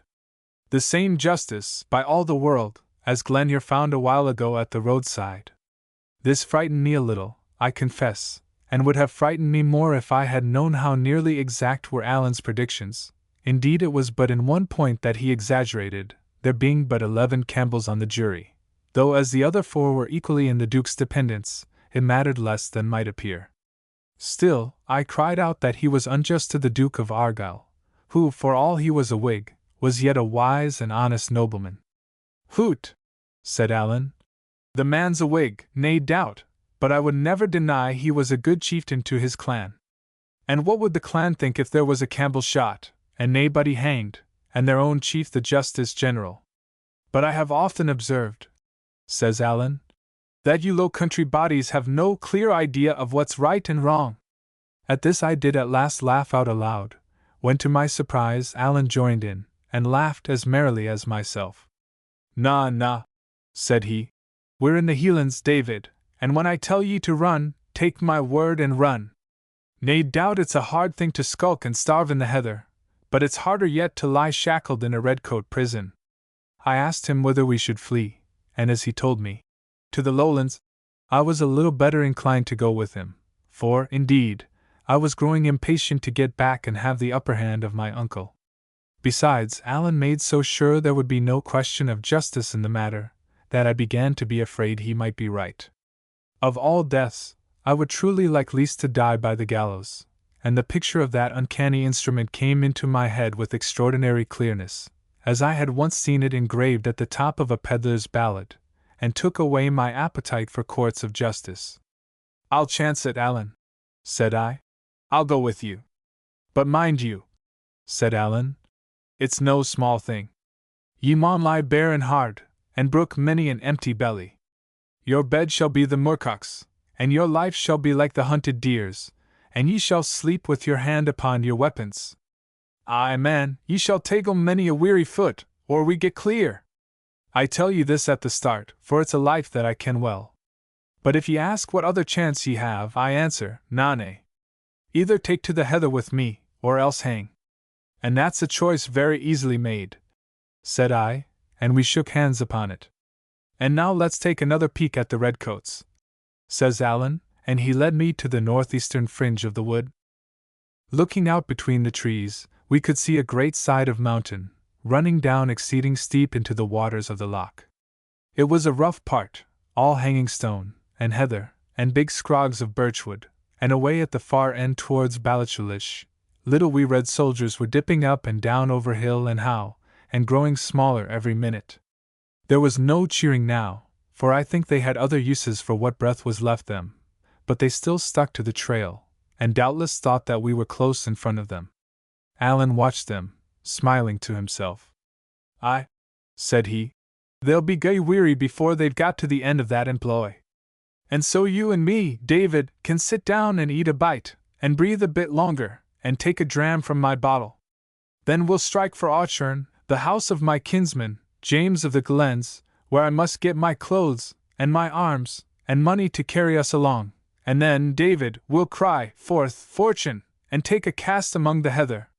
So we sat again and ate and drank, in a place whence we could see the sun going down into a field of great, wild, and houseless mountains, such as I was now condemned to wander in with my companion. Partly as we so sat, and partly afterwards, on the way to Auchern, each of us narrated his adventures, and I shall here set down so much of Alan's as seems either curious or needful. It appears he ran to the bulwarks as soon as the wave was past, saw me, and lost me, and saw me again, as I tumbled in the roost, and at last had one glimpse of me clinging on the yard. It was this that put him in some hope I would maybe get to land after all, and made him leave those clues and messages which had brought me, for my sins, to that unlucky country of Appin. In the meanwhile, those still on the brig had got the skiff launched, and one or two were on board of her already, when there came a second wave greater than the first, and heaved the brig out of her place, and would certainly have sent her to the bottom, had she not struck and caught on some projection of the reef. When she had struck first, it had been bows on, so that the stern had hitherto been lowest. But now her stern was thrown in the air, and the bows plunged under the sea, and with that, the water began to pour into the forescuttle like the pouring of a mill dam. It took the color out of Alan's face, even to tell what followed. For there were still 2 men lying impotent in their bunks, and these, seeing the water pour in and thinking the ship had foundered, began to cry out aloud, and that with such harrowing cries that all who were on deck tumbled one after another into the skiff and fell to their oars. They were not 200 yards away, when there came a third great sea, and at that the brig lifted clean over the reef. Her canvas filled for a moment, and she seemed to sail in chase of them, but settling all the while, and presently she drew down and down, as if a hand was drawing her, and the sea closed over the Covenant of Dysart. Never a word they spoke as they pulled ashore, being stunned with the horror of that screaming, but they had scarce set foot upon the beach when Hosea's son woke up, as if out of a muse, and bade them lay hands upon Alan. They hung back indeed, having little taste for the employment, but Hosea's son was like a fiend, crying that Alan was alone, that he had a great sum about him, that he had been the means of losing the brig and drowning all their comrades, and that here was both revenge and wealth upon a single cast. It was 7 against 1. In that part of the shore there was no rock that Alan could set his back to, and the sailors began to spread out and come behind him. And then, said Alan, the little man with the red head, I haven't any mind of the name that he is called. Riach, said I. I said Alan. Riach. Well, it was him that took up the clubs for me, asked the men if they were any feared of a judgment, and says he Dod, I'll put my back to the Highlandman's missile. That's none such an entirely bad little man, yon little man with the red head, said Alan. He has some spunks of decency. Well, said I, he was kind to me in his way. And so he was to Alan, said he. And by my troth, I found his way a very good one. But ye see, David, the loss of the ship and the cries of these poor lads sat very ill upon the man, and I'm thinking that would be the cause of it. Well, I would think so, says I, for he was as keen as any of the rest at the beginning. But how did Hosea's son take it? It sticks in my mind that he would take it very ill, says Alan. But the little man cried to me to run, and indeed I thought it was a good observe, and ran. The last that I saw they were all in a knot upon the beach, like folk that were not agreeing very well together. What do you mean by that? Said I. Well, the fists were going, said Alan, and I saw one man go down like a pair of breeks. But I thought it would be better no to wait. Ye see there's a strip of Campbell's in that end of Mall, which is no good company for a gentleman like me. If it hadn't been for that I would have waited and looked for ye missile, let alone giving a hand to the little man. It was droll how Alan dwelt on Mr. Riach's stature, for, to say the truth, the one was not much smaller than the other. So, says he, continuing, I set my best foot forward, and whenever I met in with any one I cried out there was a wreck ashore. Man, they didn't stop to fash with me. Ye should have seen them linking for the beach. And when they got there they found they had had the pleasure of a run, which is good for a Campbell. I'm thinking it was a judgment on the clan that the brig went down in the lump and didn't break. But it was a very unlucky thing for you, that same, for if any wreck had come ashore they would have hunted high and low, and would soon have found ye. Chapter 19. The House of Fear. Night fell as we were walking, and the clouds, which had broken up in the afternoon, settled in and thickened, so that it fell, for the season of the year, extremely dark. The way we went was over rough mountainsides, and though Alan pushed on with an assured manner, I could by no means see how he directed himself. At last, about 10:30 of the clock, we came to the top of a brae, and saw lights below us. It seemed a house door stood open and let out a beam of fire and candlelight, and all round the house and steading 5 or 6 persons were moving hurriedly about, each carrying a lighted brand. "James must have tint his wits," said Alan. "If this was the soldiers instead of you and me, he would be in a bonny mess. But I dare say he'll have a sentry on the road, and he would ken well enough no soldiers would find the way that we came." Hereupon he whistled 3 times, in a particular manner. It was strange to see how, at the first sound of it, all the moving torches came to a stand, as if the bearers were affrighted, and how, at the third, the bustle began again as before. Having thus set folks' minds at rest, we came down the brae, and were met at the yard gate, for this place was like a well-doing farm, by a tall, handsome man of more than 50, who cried out to Alan in the Gaelic. "James Stewart," said Alan, "I will ask you to speak in Scotch, for here is a young gentleman with me that has none of the other. This is him," he added, putting his arm through mine. "A young gentleman of the Lowlands, and a laird in his country too, but I am thinking it will be the better for his health if we give his name the go-by." James of the Glens turned to me for a moment, and greeted me courteously enough. The next he had turned to Alan. "This has been a dreadful accident," he cried.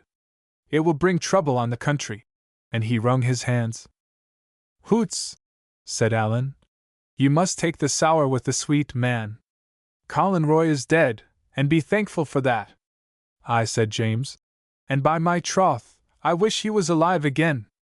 It's all very fine to blow and boast beforehand, but now it's done, Alan, and who's to bear the white asterisk of it? The accident fell out in Appin, mind ye that, Alan, it's Appin that must pay, and I am a man that has a family." While this was going on I looked about me at the servants. Some were on ladders, digging in the thatch of the house or the farm buildings, from which they brought out guns, swords, and different weapons of war. Others carried them away, and by the sound of mattock blows from somewhere farther down the brae, I suppose they buried them. Though they were all so busy, there prevailed no kind of order in their efforts. Men struggled together for the same gun and ran into each other with their burning torches, and James was continually turning about from his talk with Alan, to cry out orders which were apparently never understood. The faces in the torchlight were like those of people overborne with hurry and panic, and though none spoke above his breath, their speech sounded both anxious and angry. It was about this time that a lassie came out of the house carrying a pack or bundle, and it has often made me smile to think how Alan's instinct awoke at the mere sight of it. "What's that the lassie has?" he asked. "We're just setting the house in order, Alan," said James, in his frightened and somewhat fawning way. "They'll search Appin with candles, and we must have all things straight. We're digging the bit guns and swords into the moss, ye see, and these, I am thinking, will be your ain French clothes. We'll be to bury them, I believe." "Bury my French clothes!" cried Alan. "Troth, no!" And he laid hold upon the packet and retired into the barn to shift himself, recommending me in the meanwhile to his kinsman. James carried me accordingly into the kitchen, and sat down with me at table, smiling and talking at first in a very hospitable manner.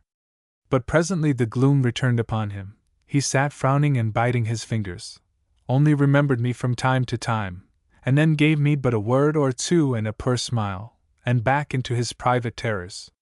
His wife sat by the fire and wept, with her face in her hands. His eldest son was crouched upon the floor, running over a great mass of papers and now and again setting one alight and burning it to the bitter end. All the while a servant lass with a red face was rummaging about the room, in a blind hurry of fear, and whimpering as she went, and every now and again one of the men would thrust in his face from the yard, and cry for orders. At last James could keep his seat no longer, and begged my permission to be so unmannerly as walk about. "I am but poor company altogether, sir," says he, "but I can think of nothing but this dreadful accident, and the trouble it is like to bring upon quite innocent persons." A little after he observed his son burning a paper which he thought should have been kept, and at that his excitement burst out so that it was painful to witness. He struck the lad repeatedly. "Are you gone, Jite?" He cried. "Do you wish to hang your father?" And forgetful of my presence, carried on at him a long time together in the Gaelic, the young man answering nothing, only the wife, at the name of hanging, throwing her apron over her face and sobbing out louder than before. This was all wretched for a stranger like myself to hear and see, and I was right glad when Alan returned, looking like himself in his fine French clothes, though, to be sure, they were now grown almost too battered and withered to deserve the name of fine. I was then taken out in my turn by another of the sons, and given that change of clothing of which I had stood so long in need, and a pair of Highland brogues made of deer leather, rather strange at first, but after a little practice very easy to the feet.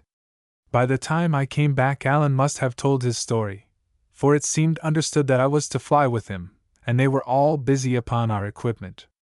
They gave us each a sword and pistols, though I professed my inability to use the former, and with these, and some ammunition, a bag of oatmeal, an iron pan, and a bottle of right French brandy, we were ready for the heather. Money, indeed, was lacking. I had about 2 guineas left. Alan's belt having been dispatched by another hand, that trusty messenger had no more than 17 pence to his whole fortune, and as for James, it appears he had brought himself so low with journeys to Edinburgh and legal expenses on behalf of the tenants, that he could only scrape together 3 and 5 pence halfpenny, the most of it in coppers. "This'll no do," said Alan. "You must find a safe bit somewhere near by," said James, "and get word sent to me. You see, you'll have to get this business prettily off, Alan. This is no time to be stayed for a guinea or two. They're sure to get wind of ye, sure to seek ye, and by my way of it, sure to lay on ye the white of this day's accident. If it falls on you, it falls on me that am your near kinsman, and harboured ye while you were in the country. And if it comes on me—" He paused, and bit his fingers, with a white face. "It would be a painful thing for our friends if I was to hang," said he. "It would be an ill day for Appin," says Alan.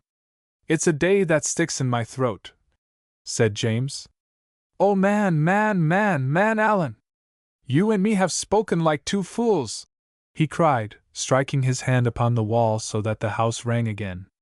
"Well, and that's true too," said Alan. "And my friend from the Lowlands here," nodding at me, "gave me a good word upon that head, if I would only have listened to him. But see here," said James, returning to his former manner, "if they lay me by the heels, Alan, it's then that you'll be needing the money. For with all that I have said and that you have said, it will look very black against the two of us. Do you mark that? Well, follow me out, and I'll see that I'll have to get a paper out against ye missile, have to offer a reward for ye, aye will I. It's a sore thing to do between such near friends, but if I get the dirtim asterisk of this dreadful accident, I'll have to fend for myself, man. Do ye see that?" He spoke with a pleading earnestness, taking Alan by the breast of the coat. "Aye," said Alan, "I see that. And ye'll have to be clear of the country, Alan, aye, and clear of Scotland, you and your friend from the Lowlands too. For I'll have to paper your friend from the Lowlands. Ye see that, Alan, say that ye see that." I thought Alan flushed a bit. "This is unco hard on me that brought him here, James," said he, throwing his head back. "It's like making me a traitor." "Now, Alan, man," cried James, "look things in the face. He'll be papered anyway. Mungo Campbell be sure to paper him. What matters if I paper him too? And then, Alan, I am a man that has a family." And then, after a little pause on both sides, "And Alan, it'll be a jury of Campbells," said he. "There's one thing," said Alan musingly, "that naebody kens his name. Nor yet they shall nie, Alan." "There's my hand on that," cried James, for all the world as if he had really known my name and was foregoing some advantage. But just the habit he was in, and what he looked like, and his age, and the like? I couldn't well do less. I wonder at your father's son, cried Alan, sternly. Would ye sell the lad with a gift? Would ye change his clothes and then betray him? No, no, Alan, said James. No, no, the habit he took off, the habit Mungo saw him in. But I thought he seemed crestfallen. Indeed, he was clutching at every straw, and all the time, I dare say, saw the faces of his hereditary foes on the bench, and in the jury box, and the gallows in the background. Well, sir, says Alan, turning to me, what say ye to that? Ye are here under the safeguard of my honor, and it's my part to see nothing done but what shall please you. I have but one word to say, said I, for to all this dispute I am a perfect stranger. But the plain common sense is to set the blame where it belongs, and that is on the man who fired the shot. Paper him, as ye call it, set the hunt on him, and let honest, innocent folk show their faces in safety.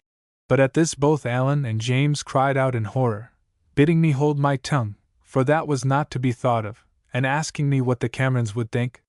Which confirmed me, it must have been a Cameron from Mamore that did the act, and if I did not see that the lad might be caught? Ye haven't surely thought of that? Said they, with such innocent earnestness, that my hands dropped at my side and I despaired of argument. Very well then, said I. Paper me, if you please, paper Alan, paper King George. We're all three innocent, and that seems to be what's wanted. But at least, sir, said I to James, recovering from my little fit of annoyance, I am Alan's friend, and if I can be helpful to friends of his, I will not stumble at the risk.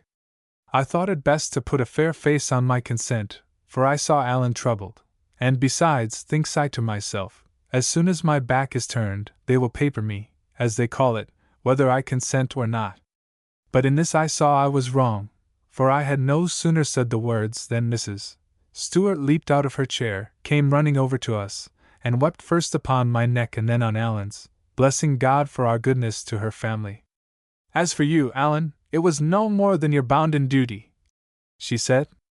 But for this lad that has come here and seen us at our worst, and seen the goodman fleeching like a suitor, him that by rights should give his commands like any king, as for you, my lad, she says, my heart is way not to have your name, but I have your face, and as long as my heart beats under my bosom, I will keep it, and think of it, and bless it. And with that she kissed me, and burst once more into such sobbing, that I stood abashed. Hoot, hoot, said Alan, looking mighty silly. The day comes unco soon in this month of July, and tomorrow there'll be a fine to do in Appin, a fine riding of dragoons, and crying of Cruachan, asterisk and running of redcoats, and it behoves you and me to the sooner be gone.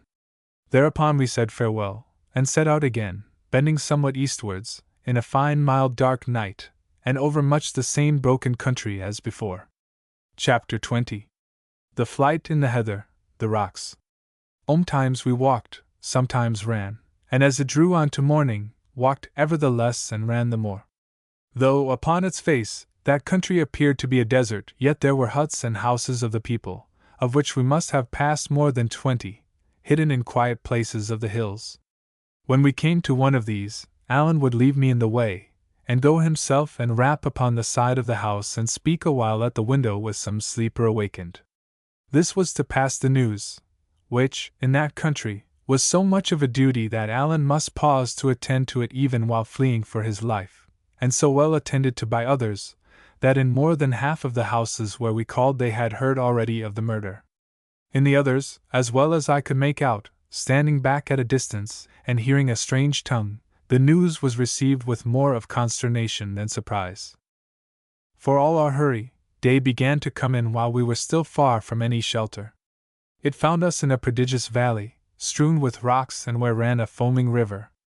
Wild mountains stood around it.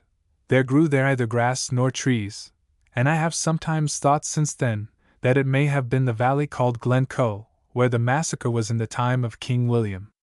But for the details of our itinerary, I am all to seek, our way lying now by short cuts, now by great detours, our pace being so hurried, our time of journeying usually by night, and the names of such places as I asked and heard being in the Gaelic tongue and the more easily forgotten. The first peep of morning, then, showed us this horrible place, and I could see Alan knit his brow. "This is no fit place for you and me," he said. "This is a place they're bound to watch." And with that he ran harder than ever down to the waterside, in a part where the river was split in two among 3 rocks. It went through with a horrid thundering that made my belly quake, and there hung over the linn a little mist of spray.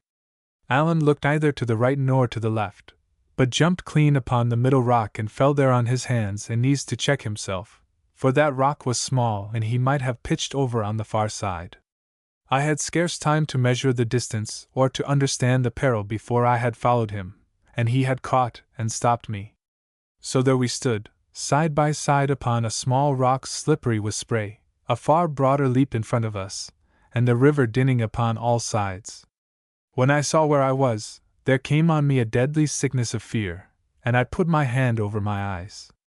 Alan took me and shook me. I saw he was speaking, but the roaring of the falls and the trouble of my mind prevented me from hearing.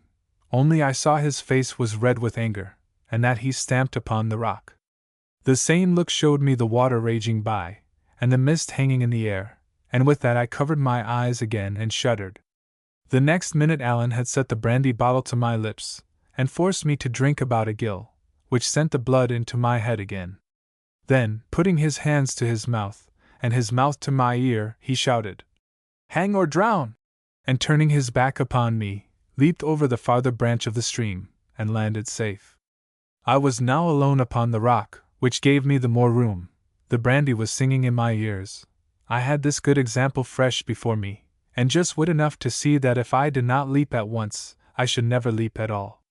I bent low on my knees and flung myself forth, with that kind of anger of despair that has sometimes stood me instead of courage. Sure enough, it was but my hands that reached the full length. These slipped, caught again, slipped again, and I was slittering back into the linn, when Alan seized me, first by the hair, then by the collar, and with a great strain dragged me into safety. Never a word he said, but set off running again for his life, and I must stagger to my feet and run after him. I had been weary before, but now I was sick and bruised, and partly drunken with the brandy. I kept stumbling as I ran. I had a stitch that came near to overmaster me, and when at last Alan paused under a great rock that stood there among a number of others, it was none too soon for David Balfour. A great rock I have said, but by rights it was 2 rocks leaning together at the top, both some 20 feet high, and at the first sight inaccessible. Even Alan, though you may say he had as good as 4 hands, failed twice in an attempt to climb them, and it was only at the 3rd trial, and then by standing on my shoulders and leaping up with such force as I thought must have broken my collarbone, that he secured a lodgment. Once there, he let down his leathern girdle, and with the aid of that and a pair of shallow footholds in the rock, I scrambled up beside him. Then I saw why we had come there, for the 2 rocks, being both somewhat hollow on the top and sloping one to the other, made a kind of dish or saucer, where as many as 3 or 4 men might have lain hidden. All this while Alan had not said a word, and had run and climbed with such a savage, silent frenzy of hurry, that I knew that he was in mortal fear of some miscarriage. Even now we were on the rock he said nothing, nor so much as relaxed the frowning look upon his face, but clapped flat down, and keeping only one eye above the edge of our place of shelter scouted all round the compass. The dawn had come quite clear. We could see the stony sides of the valley, and its bottom, which was bestrewed with rocks, and the river, which went from one side to another, and made white falls, but nowhere the smoke of a house, nor any living creature but some eagles screaming round a cliff. Then at last Alan smiled. "Aye," said he, "now we have a chance." And then looking at me with some amusement, "Ye're no very gleg asterisk at the jumping," said he. At this I suppose I colored with mortification, for he added at once, "Hoots! Small blame to ye! To be feared of a thing and yet to do it, is what makes the prettiest kind of a man. And then there was water there, and water's a thing that dauntins even me." "No, no," said Alan. "It's no you that's to blame, it's me." I asked him why. "Why," said he, "I have proved myself a gomeril this night. For first of all I take a wrong road, and that in my own country of Appin, so that the day has caught us where we should never have been, and thanks to that, we lie here in some danger and mere discomfort. And next, which is the worst of the two, for a man that has been so much among the heather as myself, I have come wanting a water bottle, and here we lie for a long summer's day with naething but neat spirit. Ye may think that a small matter, but before it comes night, David, ye'll give me news of it. I was anxious to redeem my character, and offered, if he would pour out the brandy, to run down and fill the bottle at the river. I wouldn't waste a good spirit either, says he. It's been a good friend to you this night, or in my poor opinion, you would still be cocking on yon stone. And what's mair, says he, ye may have observed, you that's a man of so much penetration, that Alan Breck Stewart was perhaps walking quicker than his ordinary dot. You, I cried. You were running fit to burst. Was I so? Said he. Well, then, ye may depend upon it, there was nae time to be lost. And now here's enough said, gang you to your sleep, lad, and I'll watch. Accordingly, I lay down to sleep. A little peaty earth had drifted in between the top of the two rocks, and some bracken grew there, to be a bed to me. The last thing I heard was still the crying of the eagles. I dare say it would be 9 in the morning when I was roughly awakened, and found Alan's hand pressed upon my mouth. Wheesht, he whispered. You were snoring. Well, said I, surprised at his anxious and dark face. And why not? He peered over the edge of the rock, and signed to me to do the like. It was now high day, cloudless, and very hot. The valley was as clear as in a picture. About half a mile up the water was a camp of redcoats. A big fire blazed in their midst, at which some were cooking, and nearby, on the top of a rock about as high as ours, there stood a sentry, with the sun sparkling on his arms. All the way down along the riverside were posted other sentries, here near together, there widelier scattered, some planted like the first, on places of command, some on the ground level and marching and countermarching, so as to meet halfway. Higher up the glen, where the ground was more open, the chain of posts was continued by horse soldiers, whom we could see in the distance riding to and fro. Lower down, the infantry continued, but as the stream was suddenly swelled by the confluence of a considerable burn, they were more widely set, and only watched the fords and stepping stones. I took but one look at them, and ducked again into my place.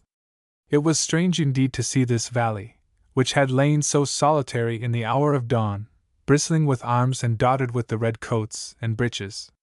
Ye see, said Alan, this was what I was afraid of, Davy, that they would watch the burn side. They began to come in about 2 hours ago, and man! But ye're a grand hand at the sleeping. We're in a narrow place. If they get up the sides of the hill, they could easy spy us with a glass, but if they'll only keep in the foot of the valley, we'll do yet. The posts are thinner down the water, and come night, we'll try our hand at getting by them. And what are we to do till night? I asked. Lie here, says he, and bursel. That one good Scotch word, bursel, was indeed the most of the story of the day that we had now to pass. You are to remember that we lay on the bare top of a rock, like scones upon a girdle. The sun beat upon us cruelly. The rock grew so heated, a man could scarce endure the touch of it, and the little patch of earth and fern, which kept cooler, was only large enough for one at a time.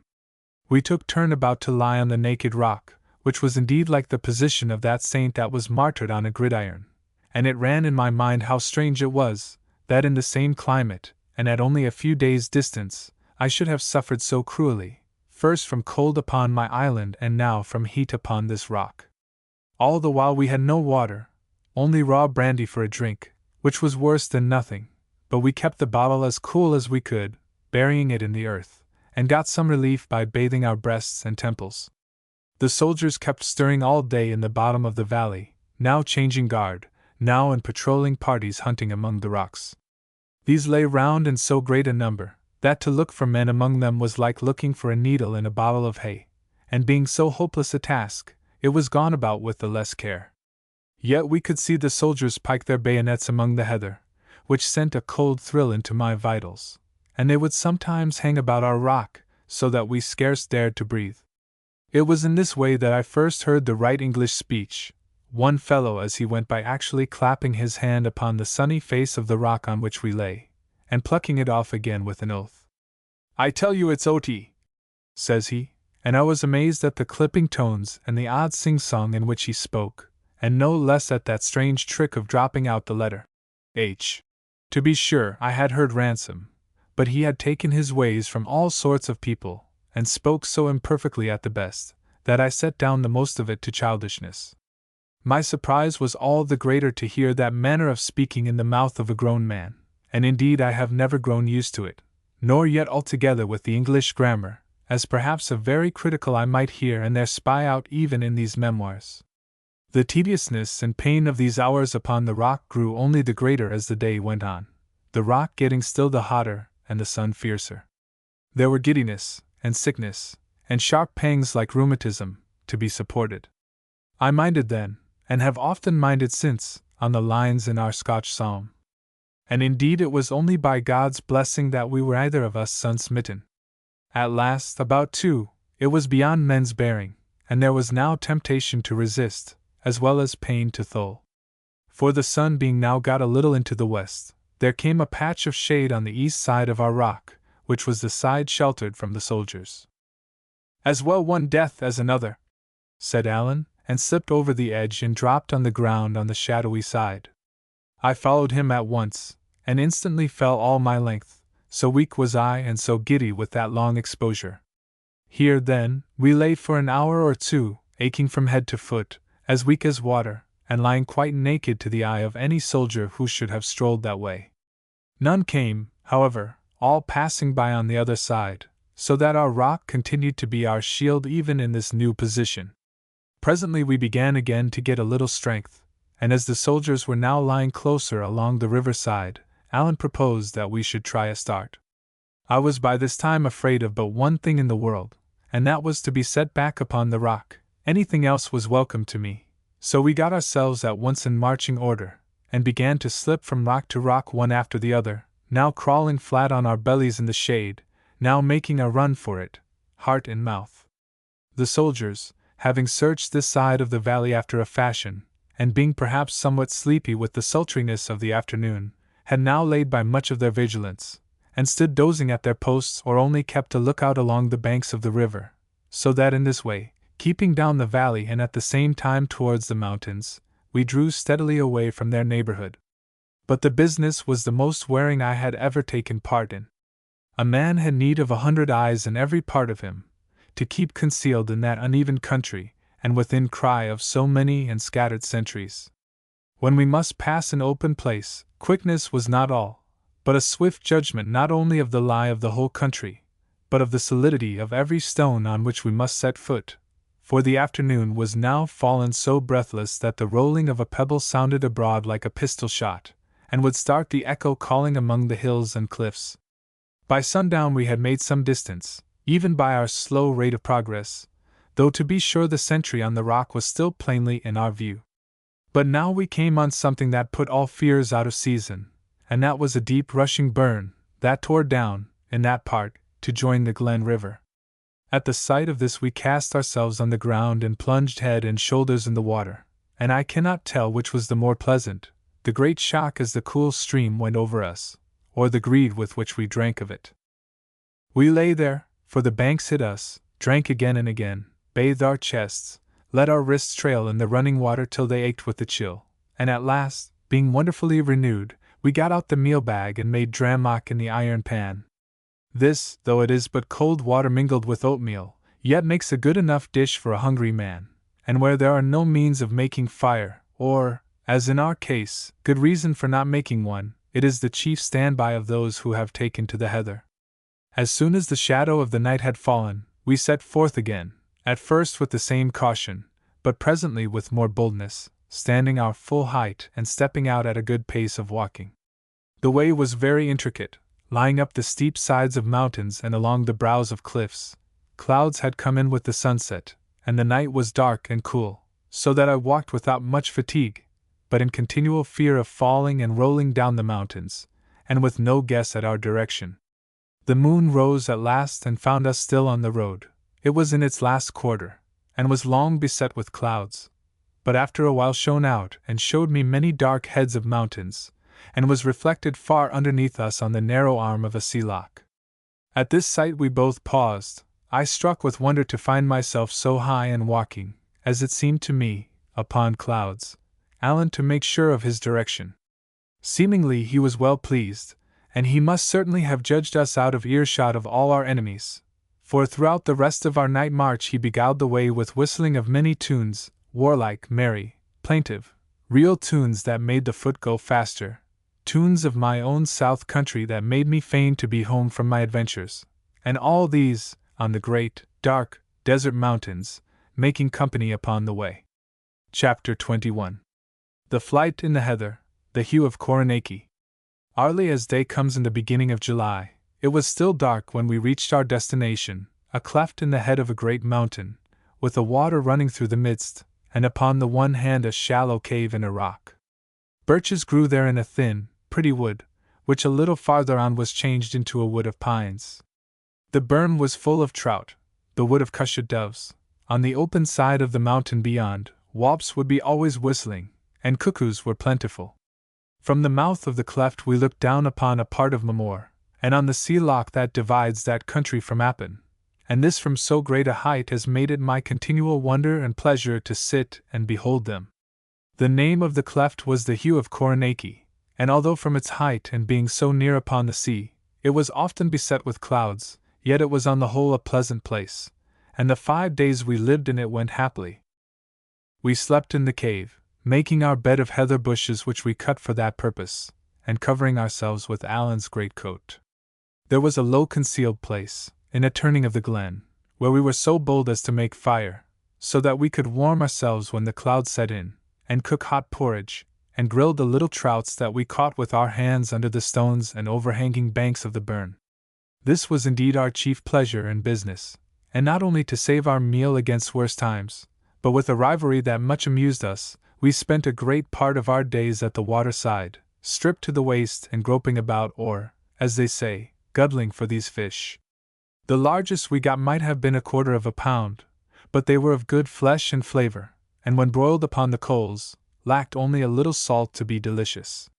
In any by time Alan must teach me to use my sword, for my ignorance had much distressed him, and I think besides, as I had sometimes the upper hand of him in the fishing, he was not sorry to turn to an exercise where he had so much the upper hand of me. He made it somewhat more of a pain than need have been, for he stormed at me all through the lessons in a very violent manner of scolding, and would push me so close that I made sure he must run me through the body. I was often tempted to turn tail, but held my ground for all that, and got some profit of my lessons, if it was but to stand on guard with an assured countenance, which is often all that is required. So, though I could never in the least please my master, I was not altogether displeased with myself. In the meanwhile, you are not to suppose that we neglected our chief business, which was to get away. It will be many a long day, Alan said to me on our first morning, before the redcoats think upon seeking Coronachy, so now we must get word sent to James, and he must find the siller for us. And how shall we send that word? Says I. We are here in a desert place, which yet we dare not leave, and unless ye get the fowls of the air to be your messengers, I see not what we shall be able to do. Aye, said Alan. Ye're a man of small contrivance, David. Thereupon he fell in a muse, looking in the embers of the fire, and presently, getting a piece of wood, he fashioned it in a cross, the 4 ends of which he blackened on the coals. Then he looked at me a little shyly. Could ye lend me my button? Says he. It seems a strange thing to ask a gift again, but I own I am loath to cut another.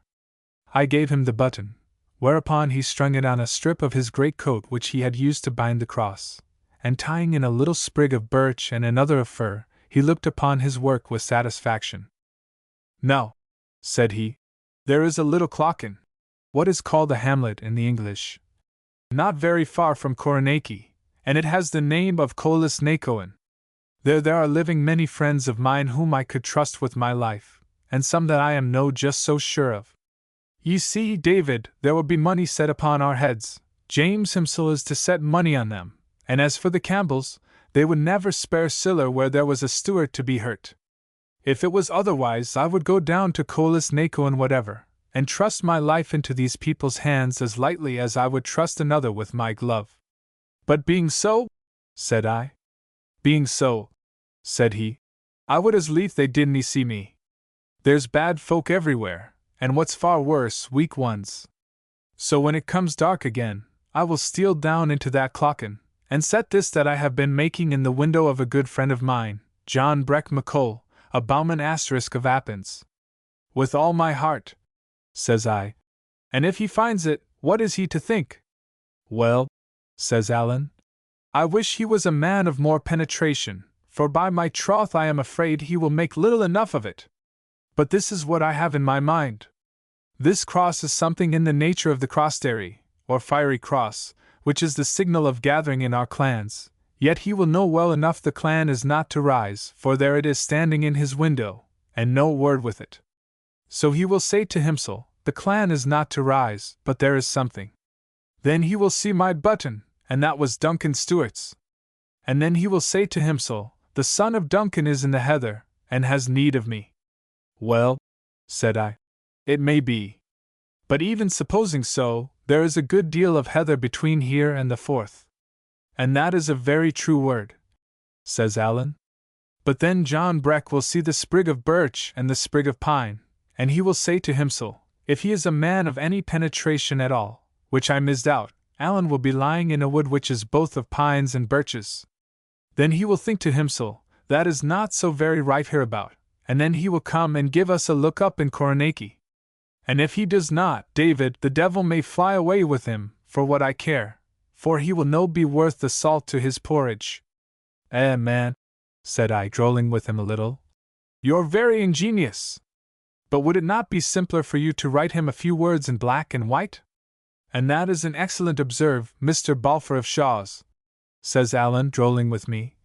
And it would certainly be much simpler for me to write to him, but it would be a sore job for John Breck to read it. He would have to go to the school for 2-3 years, and it's possible we might be wearied waiting on him. So that night Allan carried down his fiery cross and set it in the bowman's window. He was troubled when he came back, for the dogs had barked and the folk run out from their houses, and he thought he had heard a clatter of arms and seen a red coat come to one of the doors. On all accounts we lay the next day in the borders of the wood and kept a close lookout, so that if it was John Breck that came we might be ready to guide him, and if it was the red coats we should have time to get away. About noon a man was to be spied, straggling up the open side of the mountain in the sun, and looking round him as he came, from under his hand. No sooner had Allan seen him than he whistled. The man turned and came a little towards us. Then Allan would give another peep, and the man would come still nearer, and so by the sound of whistling, he was guided to the spot where we lay. He was a ragged, wild, bearded man, about 40, grossly disfigured with the smallpox, and looked both dull and savage. Although his English was very bad and broken, yet Allan, according to his very handsome use, whenever I was by, would suffer him to speak no Gaelic. Perhaps the strange language made him appear more backward than he really was, but I thought he had little goodwill to serve us, and what he had was the child of terror. Allan would have had him carry a message to James, but the bowman would hear of no message. She was forget it, he said in his screaming voice, and would either have a letter or wash his hands of us. I thought Allan would be gravelled at that, for we lacked the means of writing in that desert. But he was a man of more resources than I knew, searched the wood until he found the quill of a cushat dove, which he shaped into a pen, made himself a kind of ink with gunpowder from his horn and water from the running stream, and tearing a corner from his French military commission, which he carried in his pocket, like a talisman to keep him from the gallows, he sat down and wrote as follows. Dear kinsman, please send the money by the bearer to the place he kens of. Your affectionate cousin. A.S. This he entrusted to the bowman, who promised to make what manner of speed he best could, and carried it off with him down the hill. He was 3 full days gone, but about 5 in the evening of the 3rd, we heard a whistling in the wood, which Allan answered, and presently the bowman came up the waterside, looking for us, right and left. He seemed less sulky than before, and indeed he was no doubt well pleased to have got to the end of such a dangerous commission. He gave us the news of the country, that it was alive with redcoats, that arms were being found, and poor folk brought in trouble daily, and that James and some of his servants were already clapped in prison at Fort William, under strong suspicion of complicity. It seemed it was noised on all sides that Alan Breck had fired the shot, and there was a bill issued for both him and me, with £100 reward. This was all as bad as could be, and the little note the bowman had carried us from Mrs. Stewart was of a miserable sadness. In it she besought Alan not to let himself be captured, assuring him, if he fell in the hands of the troops, both he and James were no better than dead men. The money she had sent was all that she could beg or borrow, and she prayed heaven we could be doing with it. Lastly, she said, she enclosed us one of the bills in which we were described.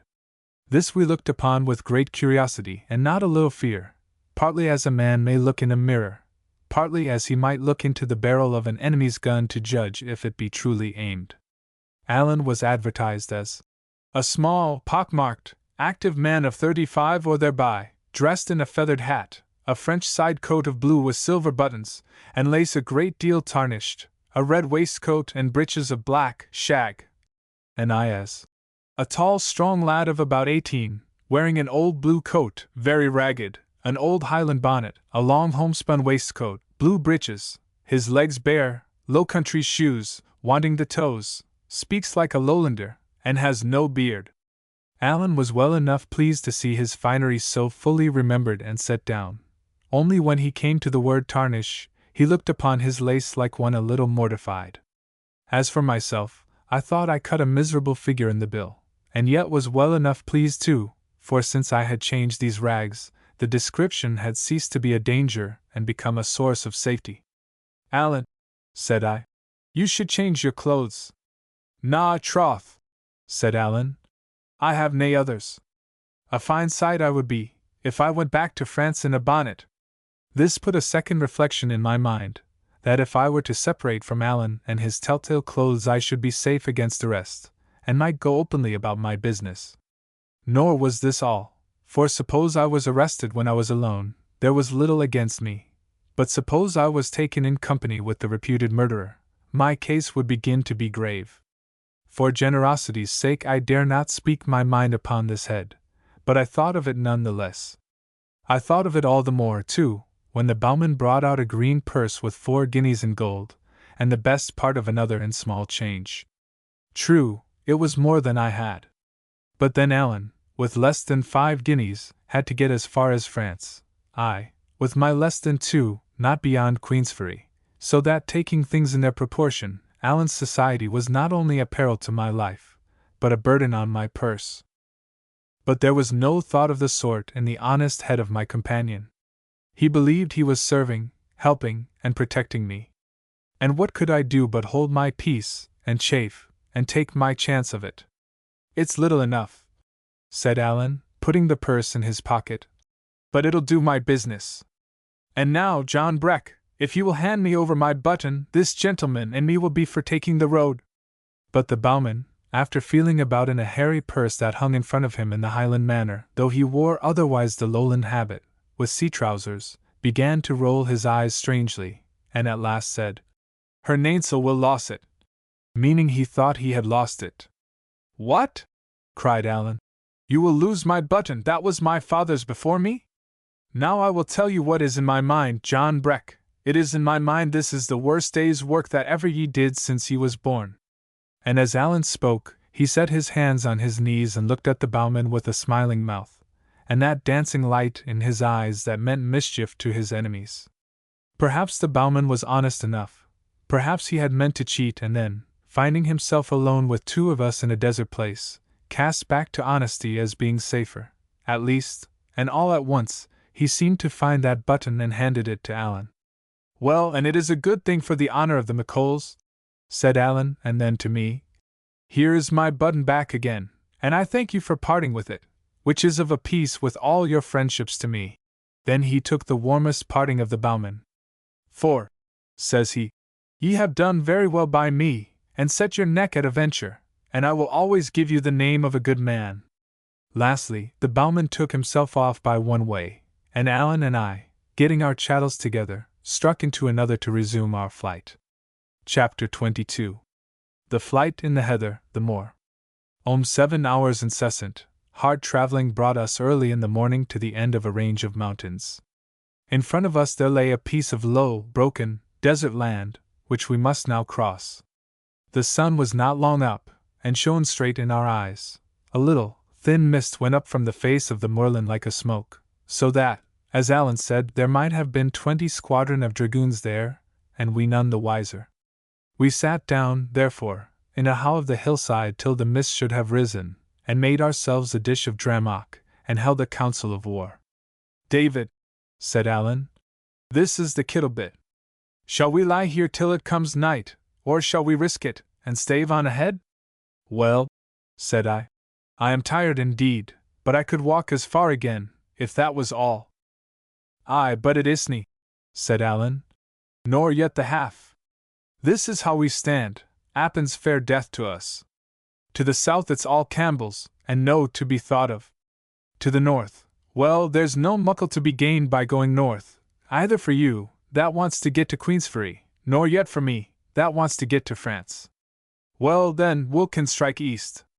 "East be it," says I quite cheerily, but I was thinking into myself, "Oh, man, if you would only take one point of the compass and let me take any other, it would be the best for both of us."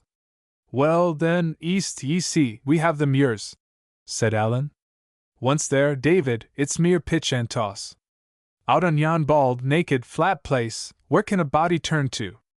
Let the redcoats come over a hill, they can spy you miles away, and the sorrows in their horses' heels, they would soon ride you down. It's no good place, David, and I'm free to say, it's worse by daylight than by dark." "Alan," said I, "hear my way of it. Appin's death for us, we have none too much money, nor yet meal. The longer they seek, the nearer they may guess where we are. It's all a risk, and I give my word to go ahead until we drop." Alan was delighted. "There are whiles," said he, "when ye are altogether too canny and wiggish to be company for a gentleman like me. But there come other whiles when ye show yoursel a metal spark, and it's then, David, that I love ye like a brother." The mist rose and died away, and showed us that country lying as waste as the sea, only the moorfowl and the peewees crying upon it, and far over to the east, a herd of deer, moving like dots. Much of it was red with heather, much of the rest broken up with bogs and hags and peaty pools. Some had been burned black in a heath fire, and in another place there was quite a forest of dead firs, standing like skeletons. A weary-looking desert man never saw, but at least it was clear of troops, which was our point. We went down accordingly into the waste, and began to make our toilsome and devious travel towards the eastern verge.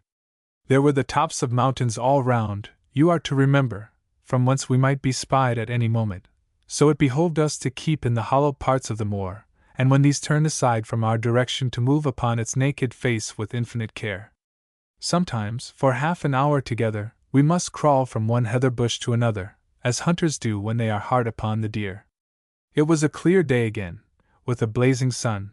The water in the brandy bottle was soon gone, and altogether, if I had guessed what it would be to crawl half the time upon my belly and to walk much of the rest stooping nearly to the knees, I should certainly have held back from such a killing enterprise. Toiling and resting and toiling again, we wore away the morning, and about noon lay down in a thick bush of heather to sleep. Alan took the first watch, and it seemed to me I had scarce closed my eyes before I was shaken up to take the second. We had no clock to go by, and Alan stuck a sprig of heath in the ground to serve instead, so that as soon as the shadow of the bush should fall so far to the east, I might know to rouse him. But I was by this time so weary that I could have slept 12 hours at a stretch. I had the taste of sleep in my throat. My joints slept even when my mind was waking. The hot smell of the heather, and the drone of the wild bees, were like possets to me, and every now and again I would give a jump and find I had been dozing. The last time I woke I seemed to come back from farther away, and thought the sun had taken a great start in the heavens. I looked at the sprig of heath, and at that I could have cried aloud, for I saw I had betrayed my trust. My head was nearly turned with fear and shame, and at what I saw, when I looked out around me on the moor, my heart was like dying in my body. For sure enough, a body of horse soldiers had come down during my sleep, and were drawing near to us from the southeast, spread out in the shape of a fan and riding their horses to and fro in the deep parts of the heather. When I waked Alan, he glanced first at the soldiers, then at the mark in the position of the sun, and knitted his brows with a sudden, quick look, both ugly and anxious, which was all the reproach I had of him. "What are we to do now?" I asked. "We'll have to play at being hares," said he. "D'ye see yon mountain?" pointing to one on the northeastern sky. "Aye," said I. "Well then," says he, "let us strike for that. Its name is Ben Alder. It is a wild, desert mountain full of hills and hollows, and if we can win to it before the morn, we may do yet." "But, Alan," cried I, "that will take us across the very coming of the soldiers." "I ken that fine," said he. "But if we are driven back on Appin, we are 2 dead men. So now, David man, be brisk."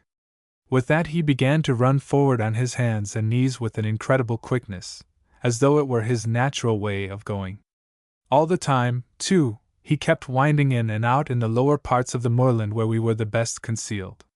Some of these had been burned or at least scathed with fire, and there rose in our faces, which were close to the ground, a blinding, choking dust as fine as smoke. The water was long out, and this posture of running on the hands and knees brings an overmastering weakness and weariness, so that the joints ache and the wrists faint under your weight. Now and then, indeed, where was a big bush of heather, we lay a while, and panted, and putting aside the leaves, looked back at the dragoons. They had not spied us, for they held straight on, a half-troop, I think, covering about 2 miles of ground, and beating it mighty thoroughly as they went. I had awakened just in time, a little later, and we must have fled in front of them, instead of escaping on one side.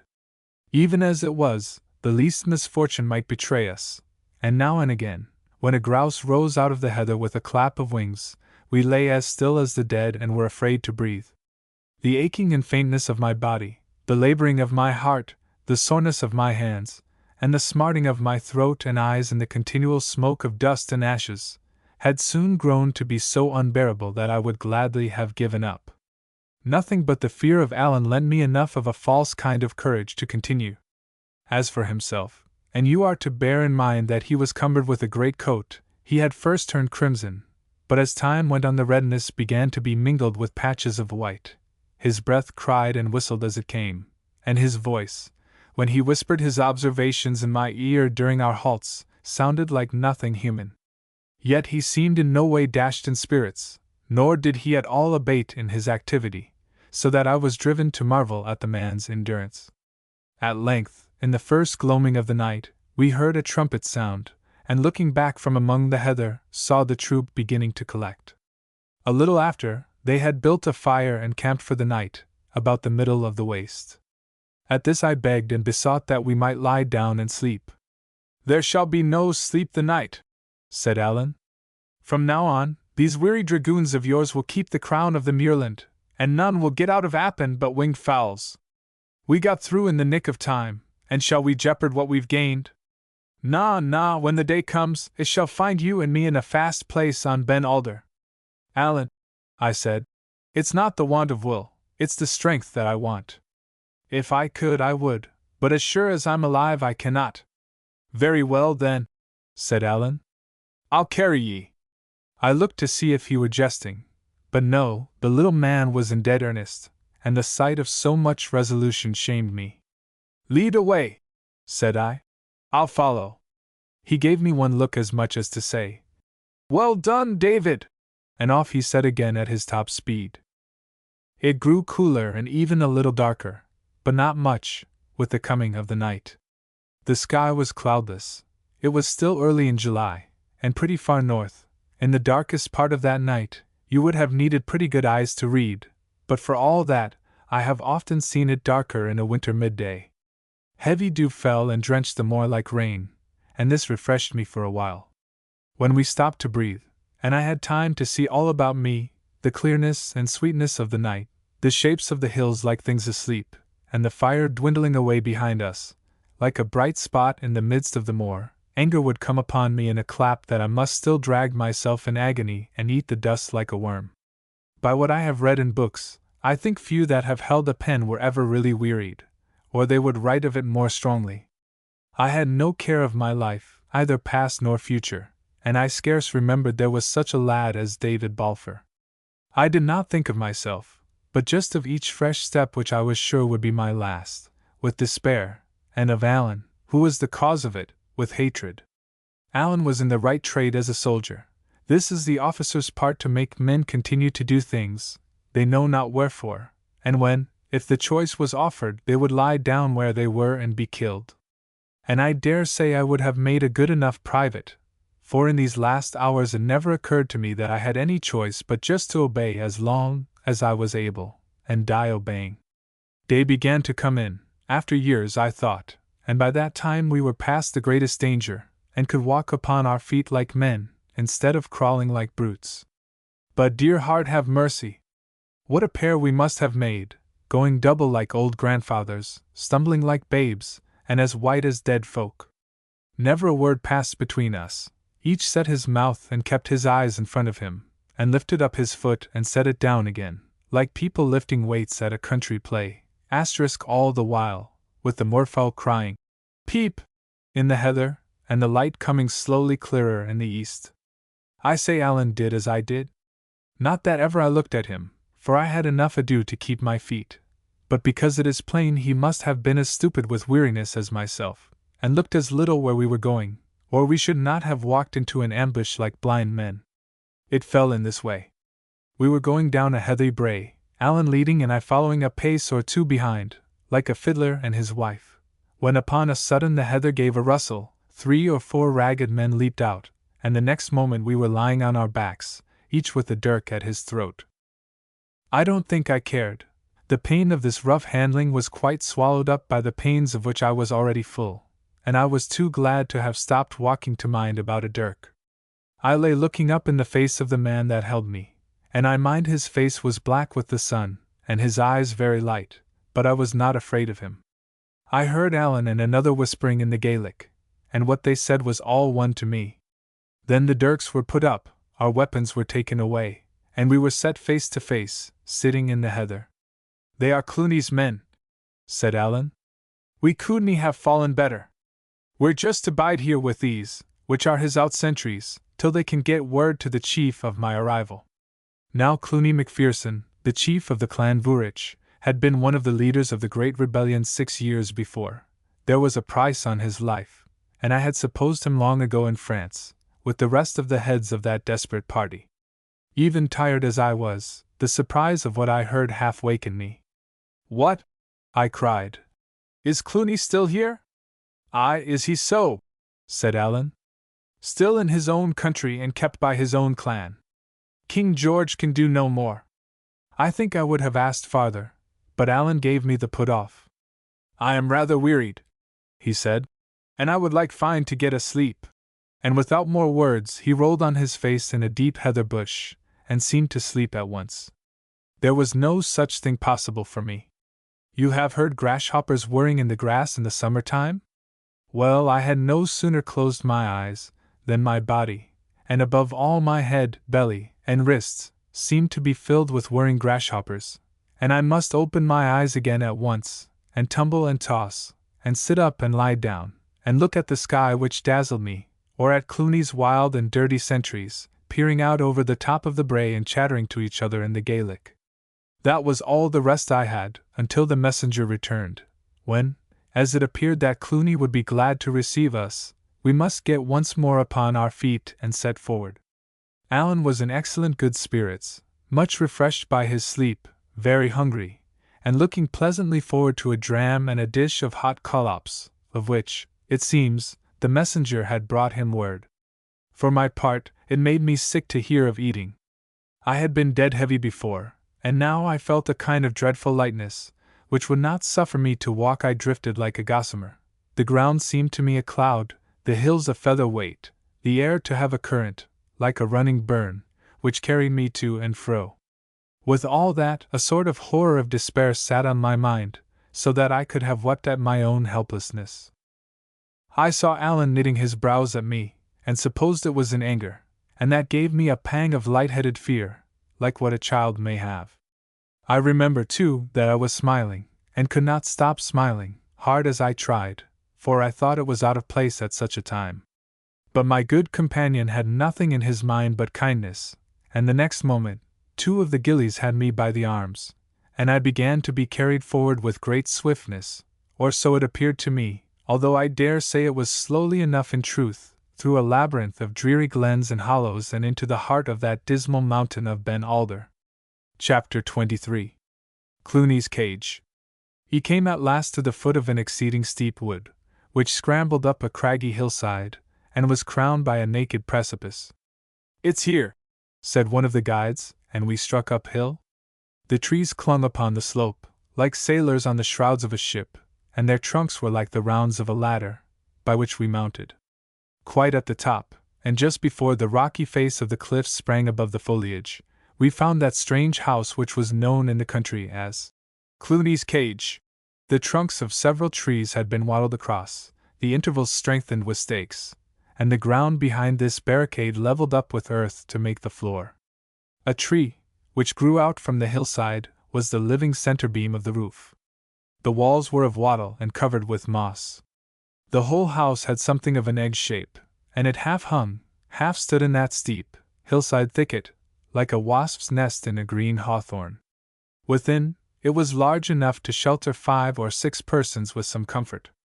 A projection of the cliff had been cunningly employed to be the fireplace, and the smoke rising against the face of the rock, and being not dissimilar in color, readily escaped notice from below. This was but one of Cluny's hiding places. He had caves, besides, and underground chambers in several parts of his country, and following the reports of his scouts, he moved from one to another as the soldiers drew near or moved away. By this manner of living, and thanks to the affection of his clan, he had not only stayed all this time in safety, while so many others had fled or been taken and slain, but stayed 4 or 5 years longer, and only went to France at last by the express command of his master. There he soon died, and it is strange to reflect that he may have regretted his cage upon Ben Alder. When we came to the door, he was seated by his rock chimney, watching a gillie about some cookery. He was mighty plainly habited, with a knitted nightcap drawn over his ears, and smoked a fall cutty pipe. For all that he had the manners of a king, and it was quite a sight to see him rise out of his place to welcome us. "Well, Mr. Stewart, come awa, sir," said he, "and bring in your friend that as yet I dinna ken the name of." "And how is yourself, Cluny?" said Alan. "I hope ye do brawly, sir. And I am proud to see ye, and to present to ye my friend the Laird of Shaw's, Mr. David Balfour." Alan never referred to my estate without a touch of a sneer, when we were alone, but with strangers he rang the words out like a herald. "Step in by, the both of ye, gentlemen," says Cluny. "I make ye welcome to my house, which is a queer, rude place for certain, but one where I have entertained a royal personage. Mr. Stewart, ye doubtless ken the personage I have in my eye. We'll take a dram for luck, and as soon as this handless man of mine has the collops ready, we'll dine and take a hand at the cartes as gentlemen should. My life is a bit dreeg," says he, pouring out the brandy. "I see little company, and sit and twirl my thumbs, and mind upon a great day that is gone by, and weary for another great day that we all hope will be upon the road. And so here's a toast to ye, the Restoration." Thereupon we all touched glasses and drank. I am sure I wished no ill to King George, and if he had been there himself in proper person, it's like he would have done as I did. No sooner had I taken out the drain than I felt hugely better, and could look on and listen, still a little mistily perhaps, but no longer with the same groundless horror and distress of mind. It was certainly a strange place, and we had a strange host. In his long hiding, Cluny had grown to have all manner of precise habits, like those of an old maid. He had a particular place, where no one else must sit. The cage was arranged in a particular way, which none must disturb. Cookery was one of his chief fancies, and even while he was greeting us in, he kept an eye to the collops. It appears he sometimes visited or received visits from his wife and 1 or 2 of his nearest friends, under the cover of night, but for the more part lived quite alone, and communicated only with his sentinels and the gillies that waited on him in the cage. The first thing in the morning, one of them, who was a barber, came and shaved him, and gave him the news of the country, of which he was immoderately greedy. There was no end to his questions. He put them as earnestly as a child, and at some of the answers, laughed out of all bounds of reason, and would break out again laughing at the mere memory, hours after the barber was gone. To be sure, there might have been a purpose in his questions, for though he was thus sequestered, and like the other landed gentlemen of Scotland, stripped by the late Act of Parliament of legal powers, he still exercised a patriarchal justice in his clan. Disputes were brought to him in his hiding-hole to be decided, and the men of his country, who would have snapped their fingers at the Court of Session, laid aside revenge and paid down money at the bare word of this forfeited and hunted outlaw. When he was angered, which was often enough, he gave his commands and breathed threats of punishment like any king, and his gillies trembled and crouched away from him like children before a hasty father. With each of them, as he entered, he ceremoniously shook hands, both parties touching their bonnets at the same time in a military manner. Altogether, I had a fair chance to see some of the inner workings of a Highland clan, and this with the proscribed fugitive chief, his country conquered, the troops riding upon all sides in quest of him, sometimes within a mile of where he lay, and when the least of the ragged fellows whom he raided and threatened could have made a fortune by betraying him. On that first day, as soon as the collops were ready, Cluny gave them with his own hand a squeeze of a lemon, for he was well supplied with luxuries, and bade us draw in to our meal. "They," said he, meaning the collops, "are such as I gave His Royal Highness in this very house, bating the lemon juice, for at that time we were glad to get the meat and never fashed for kitchen.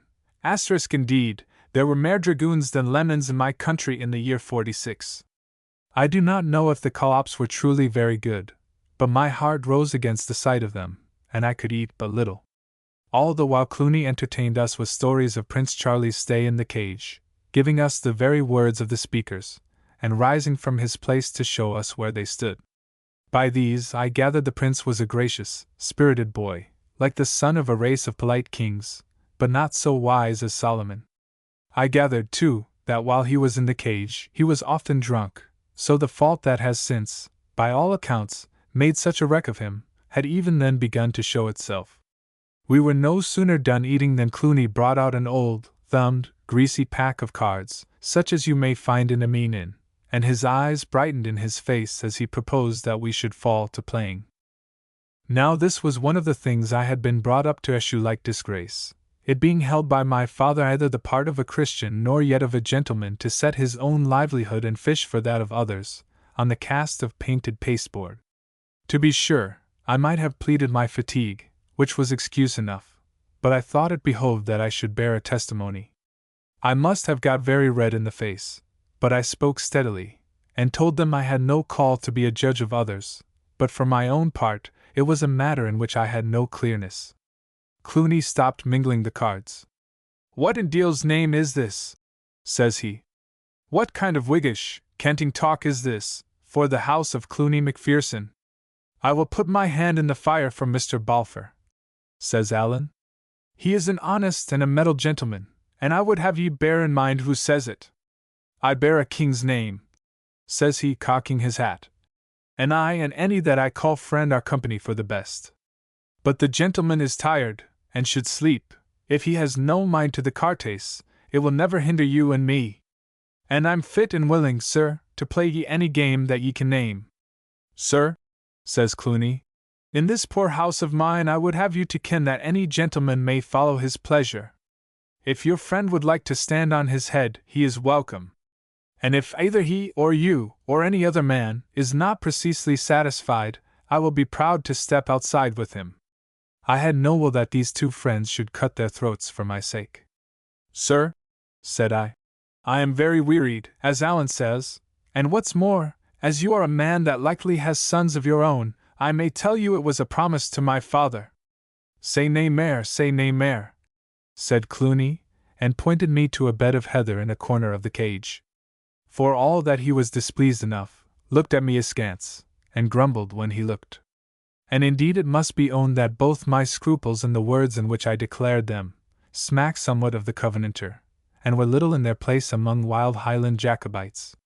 What with the brandy and the venison, a strange heaviness had come over me, and I had scarce lain down upon the bed before I fell into a kind of trance, in which I continued almost the whole time of our stay in the cage. Sometimes I was broad awake and understood what passed, sometimes I only heard voices, or men snoring, like the voice of a silly river, and the plaids upon the wall dwindled down and swelled out again, like firelight shadows on the roof. I must sometimes have spoken or cried out, for I remember I was now and then amazed at being answered, yet I was conscious of no particular nightmare, only of a general, black, abiding horror, a horror of the place I was in, and the bed I lay in, and the plaids on the wall, and the voices, and the fire, and myself. The barber Gilly, who was a doctor too, was called in to prescribe for me, but as he spoke in the Gaelic, I understood not a word of his opinion, and was too sick even to ask for a translation. I knew well enough I was ill, and that was all I cared about. I paid little heed while I lay in this poor pass. But Allan and Clooney were most of the time at the cards, and I am clear that Allan must have begun by winning, for I remember sitting up, and seeing them hard at it, and a great glittering pile of as much as 60 or 100 guineas on the table. It looked strange enough, to see all this wealth in a nest upon a cliff-side, wattled about growing trees. And even then, I thought it seemed deep water for Allan to be riding, who had no better battle horse than a green purse and a matter of 5 pounds. The luck, it seems, changed on the second day. About noon I was wakened as usual for dinner, and as usual refused to eat, and was given a dram with some bitter infusion which the barber had prescribed. The sun was shining in at the open door of the cage, and this dazzled and offended me. Clooney sat at the table, biting the pack of cards. Allan had stooped over the bed, and had his face close to my eyes, to which, troubled as they were with the fever, it seemed of the most shocking bigness. He asked me for a loan of my money. "What for?" said I. "Oh, just for a loan," said he. "But why?" I repeated. "I don't see." "Hut, David," said Allan. "Ye wouldn't grudge me a loan?" "I would, though, if I had had my senses." But all I thought of then was to get his face away, and I handed him my money.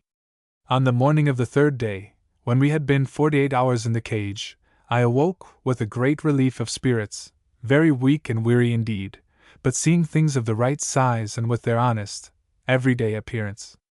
I had a mind to eat, moreover, rose from bed of my own movement, and as soon as we had breakfasted, stepped to the entry of the cage and sat down outside in the top of the wood.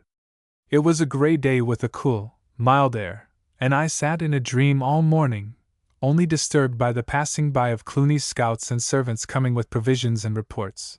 For as the coast was at that time clear, you might almost say he held court openly.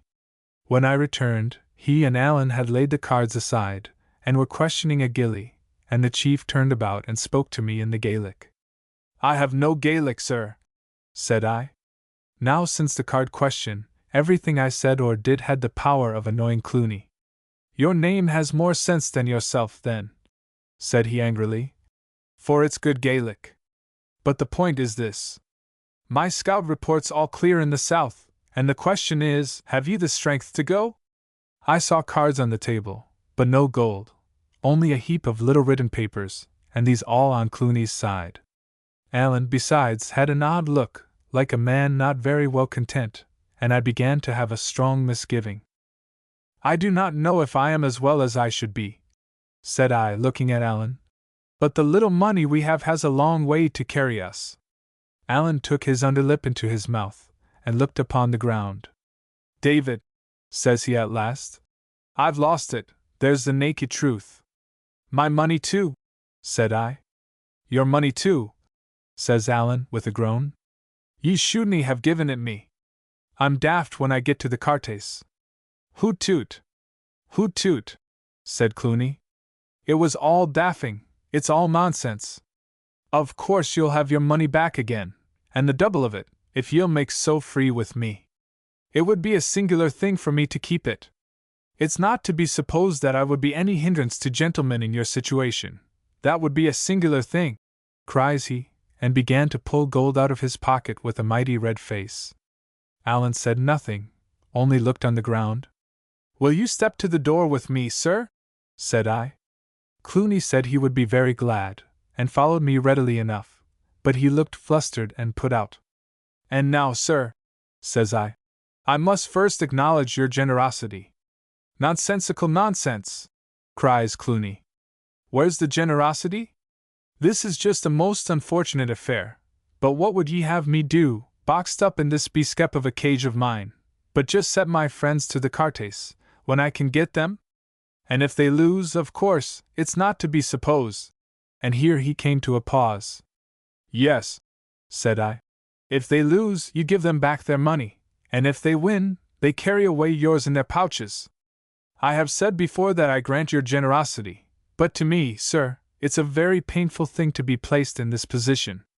There was a little silence, in which Clooney seemed always as if he was about to speak, but said nothing. All the time he grew redder and redder in the face. "I am a young man," said I, "and I ask your advice. Advise me as you would your son. My friend fairly lost his money, after having fairly gained a far greater sum of yours. Can I accept it back again? Would that be the right part for me to play? Whatever I do, you can see for yourself it must be hard upon a man of any pride." "It's rather hard on me, too, Mr. Balfour," said Clooney. "And ye give me very much the look of a man that has entrapped poor people to their hurt. I wouldn't have my friends come to any house of mine to accept affronts.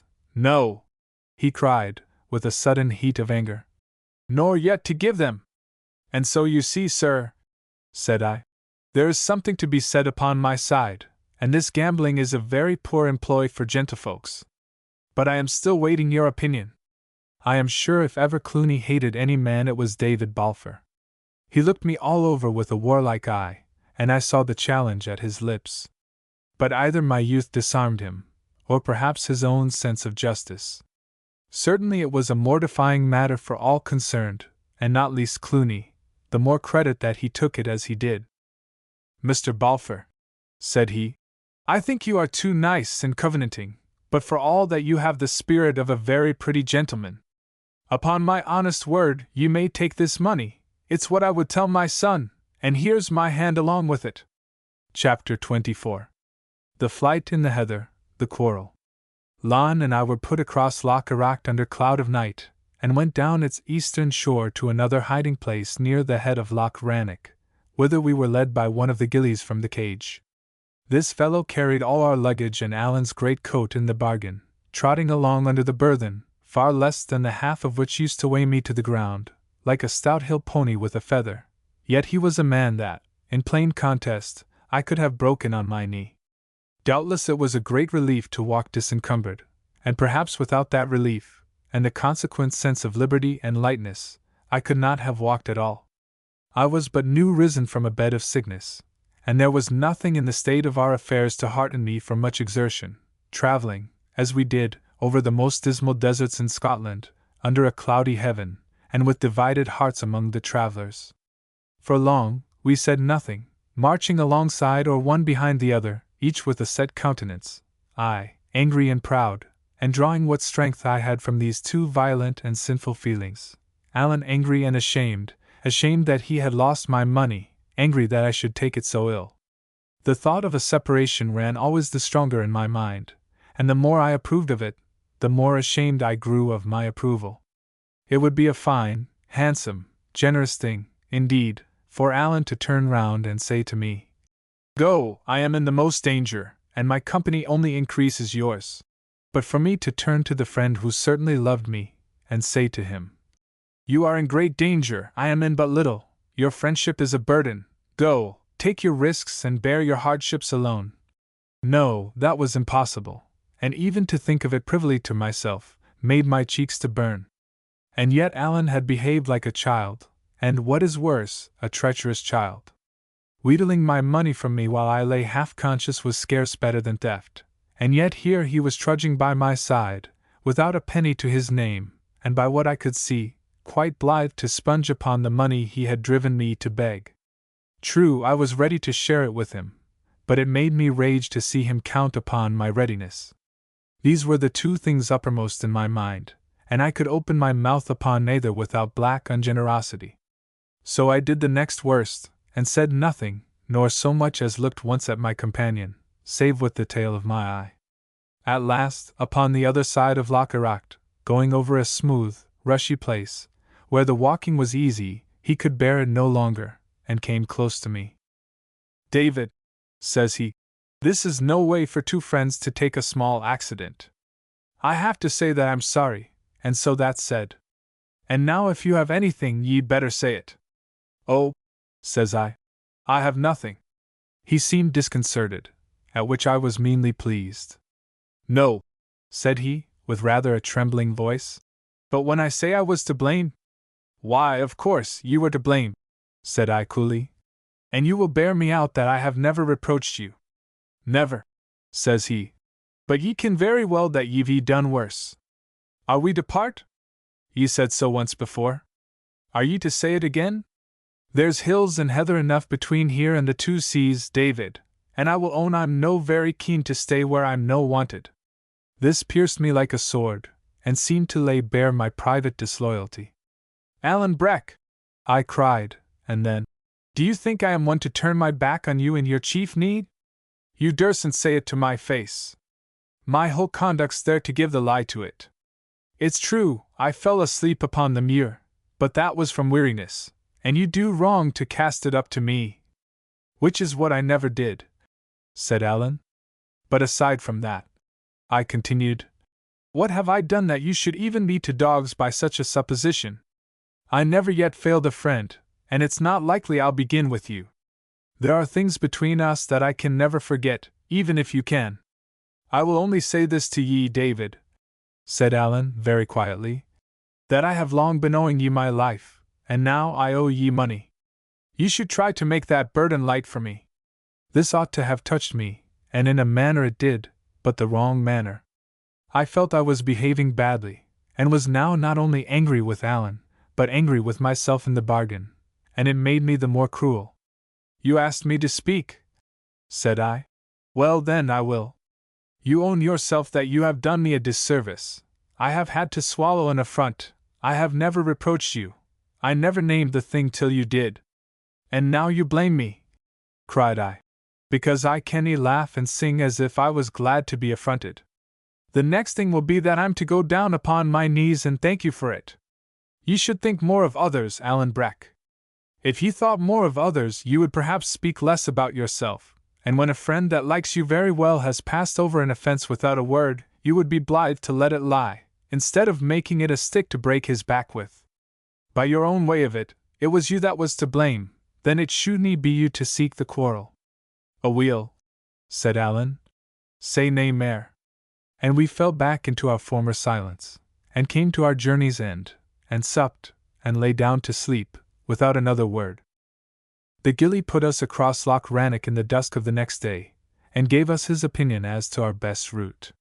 This was to get us up at once into the tops of the mountains, to go round by a circuit, turning the heads of Glen Lyon, Glen Lochy, and Glen Dochart, and come down upon the lowlands by Kippen and the upper waters of the Forth. Alan was little pleased with a route which led us through the country of his blood foes, the Glenachi Campbells. He objected that by turning to the east, we should come almost at once among the Athole Stuarts, a race of his own name and lineage, although following a different chief, and come besides by a far easier and swifter way to the place whither we were bound.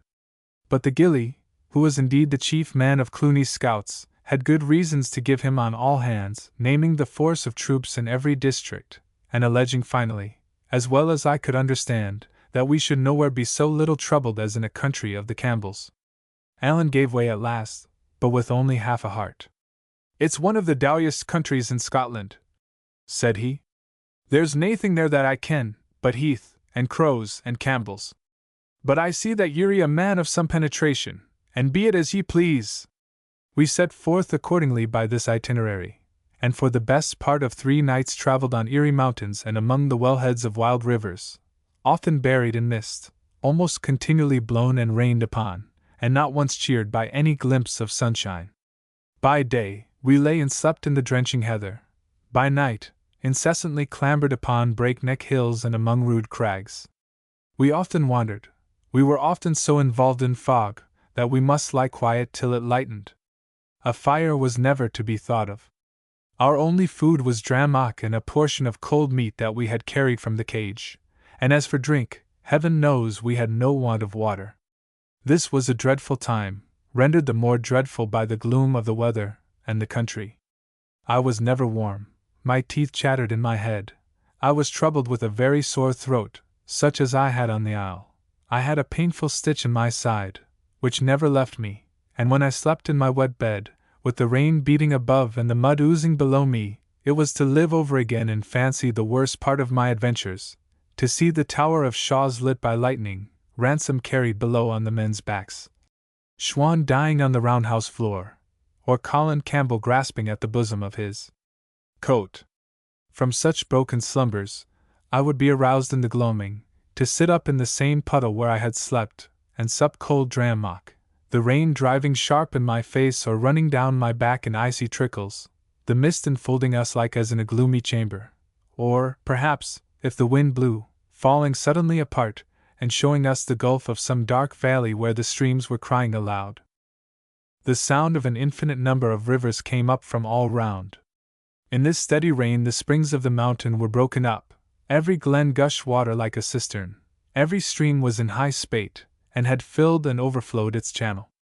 During our night tramps, it was solemn to hear the voice of them below in the valleys, now booming like thunder, now with an angry cry. I could well understand the story of the water kelpie, that demon of the streams, who is fabled to keep wailing and roaring at the ford until the coming of the doomed traveler. Alan, I saw, believed it, or half believed it, and when the cry of the river rose more than usually sharp, I was little surprised, though, of course, I would still be shocked, to see him cross himself in the manner of the Catholics. During all these horrid wanderings we had no familiarity, scarcely even that of speech. The truth is that I was sickening for my grave, which is my best excuse. But besides that I was of an unforgiving disposition from my birth, slow to take offense, slower to forget it, and now incensed both against my companion and myself. For the best part of 2 days he was unweariedly kind, silent, indeed, but always ready to help, and always hoping, as I could very well see, that my displeasure would blow by. For the same length of time I stayed in myself, nursing my anger, roughly refusing his services, and passing him over with my eyes as if he had been a bush or a stone. The second night, or rather the peep of the third day, found us upon a very open hill, so that we could not follow our usual plan and lie down immediately to eat and sleep. Before we had reached a place of shelter, the grey had come pretty clear, for though it still rained, the clouds ran higher, and Alan, looking in my face, showed some marks of concern. "Ye had better let me take your pack," said he, for perhaps the 9th time since we had parted from the scout beside Loch Rannoch. "I do very well, I thank you," said I, as cold as ice. Alan flushed darkly. "I'll not offer it again," he said. "I'm not a patient man, David."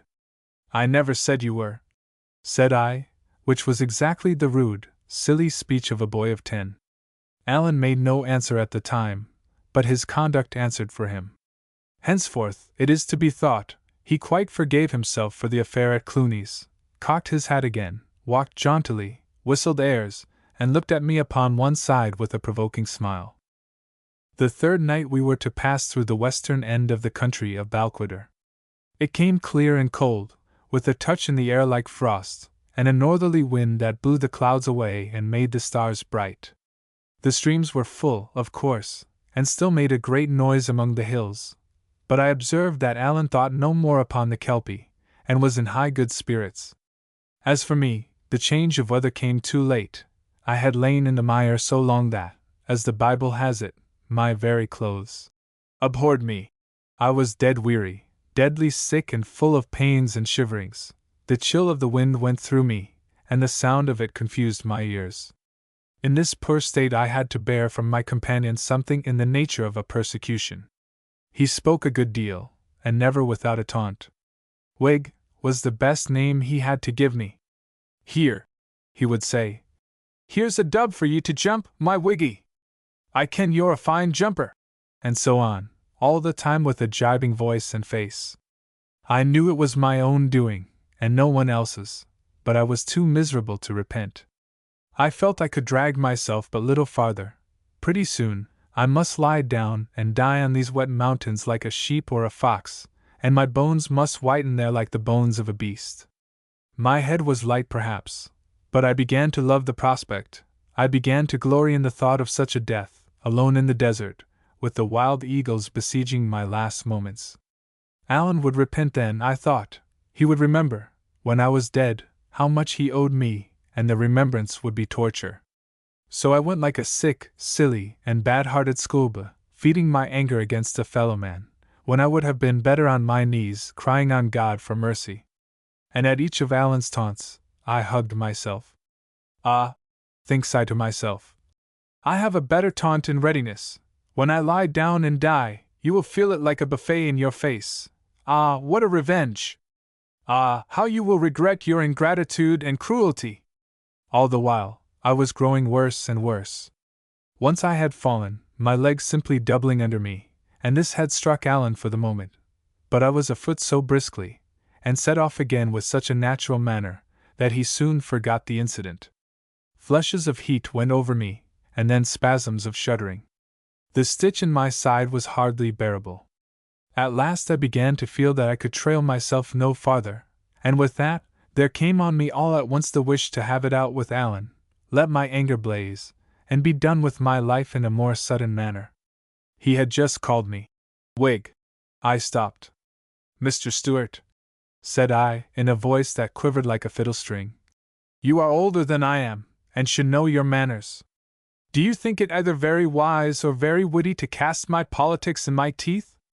I thought, where folk differed, it was the part of gentlemen to differ civilly, and if I did not, I may tell you I could find a better taunt than some of yours.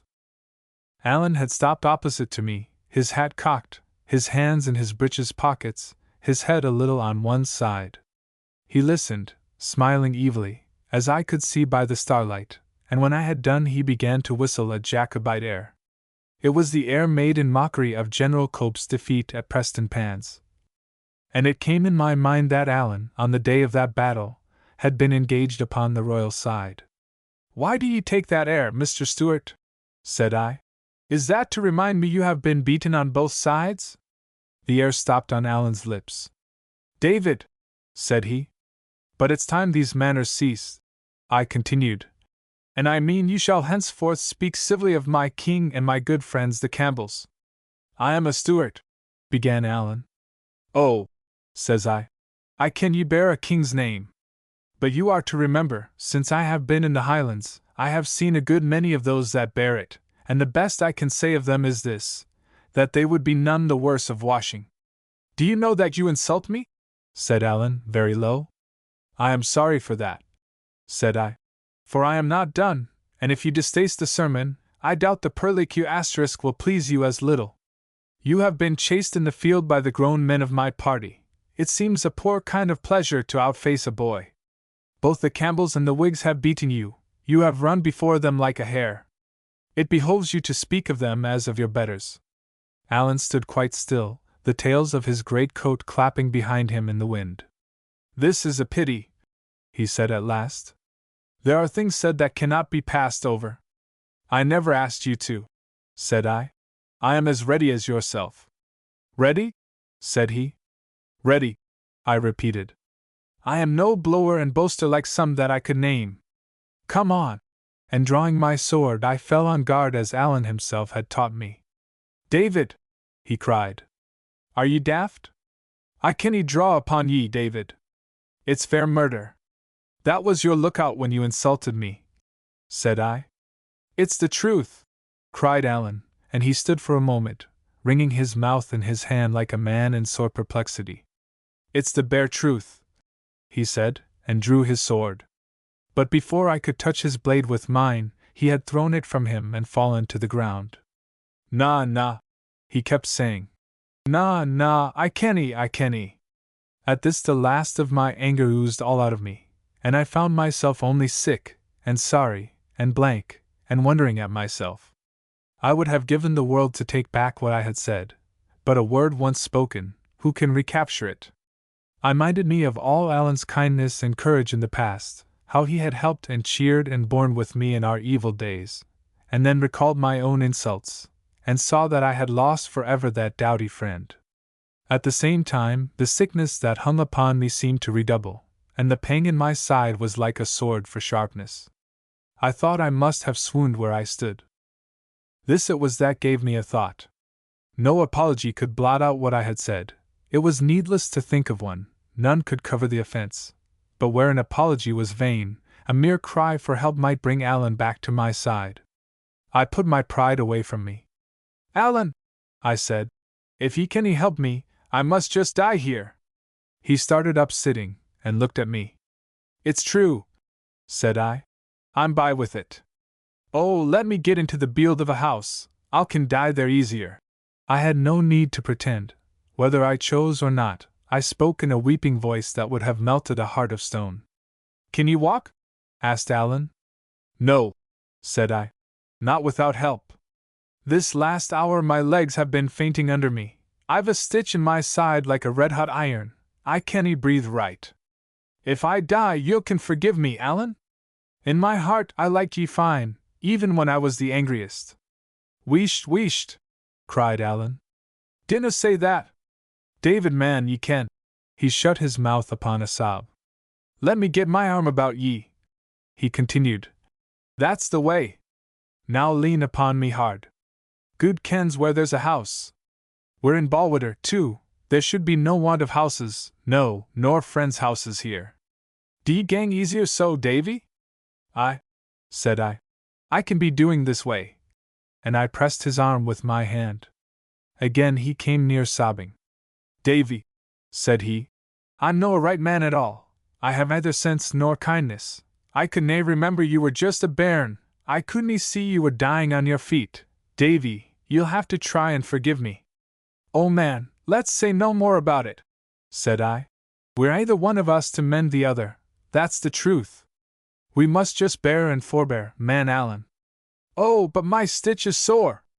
Is there nae house?" "I'll find a house to ye, David," he said stoutly. "We'll follow down the burn, where there's bound to be houses. My poor man, will ye no be better on my back?" "Oh, Alan," says I, "and me a good 12 inches taller?" "Ye're no such a thing," cried Alan with a start. "There may be a trifling matter of an inch or two. I'm no saying I'm just exactly what you would call a tall man, whatever, and I dare say," he added, his voice tailing off in a laughable manner, "now when I come to think of it, I dare say ye'll be just about right. Aye, it'll be a foot, or near hand, or maybe even mair." It was sweet and laughable to hear Alan eat his words up in the fear of some fresh quarrel.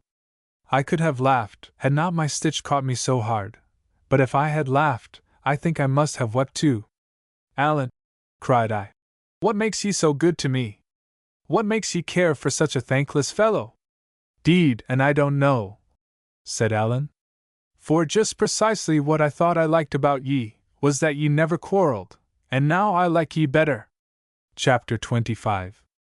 In Balquhidder. The door of the first house we came to, Alan knocked, which was of no very safe enterprise in such a part of the Highlands as the Braes of Balquhidder. No great clan held rule there. It was filled and disputed by small septs, and broken remnants, and what they call chiefless folk, driven into the wild country about the springs of Forth and Teith by the advance of the Campbells.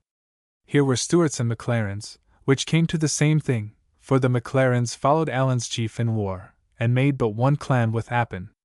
Here, too, were many of that old, proscribed, nameless, red-handed clan of the MacGregors. They had always been ill-considered, and now worse than ever, having credit with no side or party in the whole country of Scotland. Their chief, MacGregor of MacGregor, was in exile. The more immediate leader of that part of them about Balquhidder, James More, Rob Roy's eldest son, lay waiting his trial in Edinburgh Castle. They were in ill blood with Highlander and Lowlander, with the Grahams, the Maclarens, and the Stuarts, and Alan, who took up the quarrel of any friend, however distant, was extremely wishful to avoid them. Chance served us very well, for it was a household of McLarens that we found, where Alan was not only welcome for his name's sake but known by reputation. Here then I was got to bed without delay, and a doctor fetched, who found me in a sorry plight. But whether because he was a very good doctor, or I a very young, strong man, I lay bedridden for no more than a week, and before a month I was able to take the road again with a good heart. All this time Alan would not leave me, though I often pressed him, and indeed his foolhardiness in staying was a common subject of outcry with the 2 or 3 friends that were let into the secret. He hid by day in a hole of the braes under a little wood, and at night, when the coast was clear, would come into the house to visit me. I need not say if I was pleased to see him. Mrs. McLaren, our hostess, thought nothing good enough for such a guest, and as Duncan Dhu, which was the name of our host, had a pair of pipes in his house, and was much of a lover of music, this time of my recovery was quite a festival, and we commonly turned night into day. The soldiers let us be, although once a party of 2 companies and some dragoons went by in the bottom of the valley, where I could see them through the window as I lay in bed. What was much more astonishing, no magistrate came near me, and there was no question put of whence I came, or whither I was going, and in that time of excitement, I was as free of all inquiry as though I had lain in a desert. Yet my presence was known before I left to all the people in Balquhidder and the adjacent parts, many coming about the house on visits, and these, after the custom of the country, spreading the news among their neighbors. The bills, too, had now been printed. There was one pinned near the foot of my bed, where I could read my own not very flattering portrait, and, in larger characters, the amount of the blood money that had been set upon my life. Duncan Dhu and the rest that knew that I had come there in Alan's company could have entertained no doubt of who I was, and many others must have had their guess. For though I had changed my clothes, I could not change my age or person, and Lowland boys of 18 were not so rife in these parts of the world, and above all about that time, that they could fail to put one thing with another, and connect me with the bill. So it was, at least. Other folk keep a secret among 2 or 3 near friends, and somehow it leaks out, but among these clansmen, it is told to a whole countryside, and they will keep it for a century.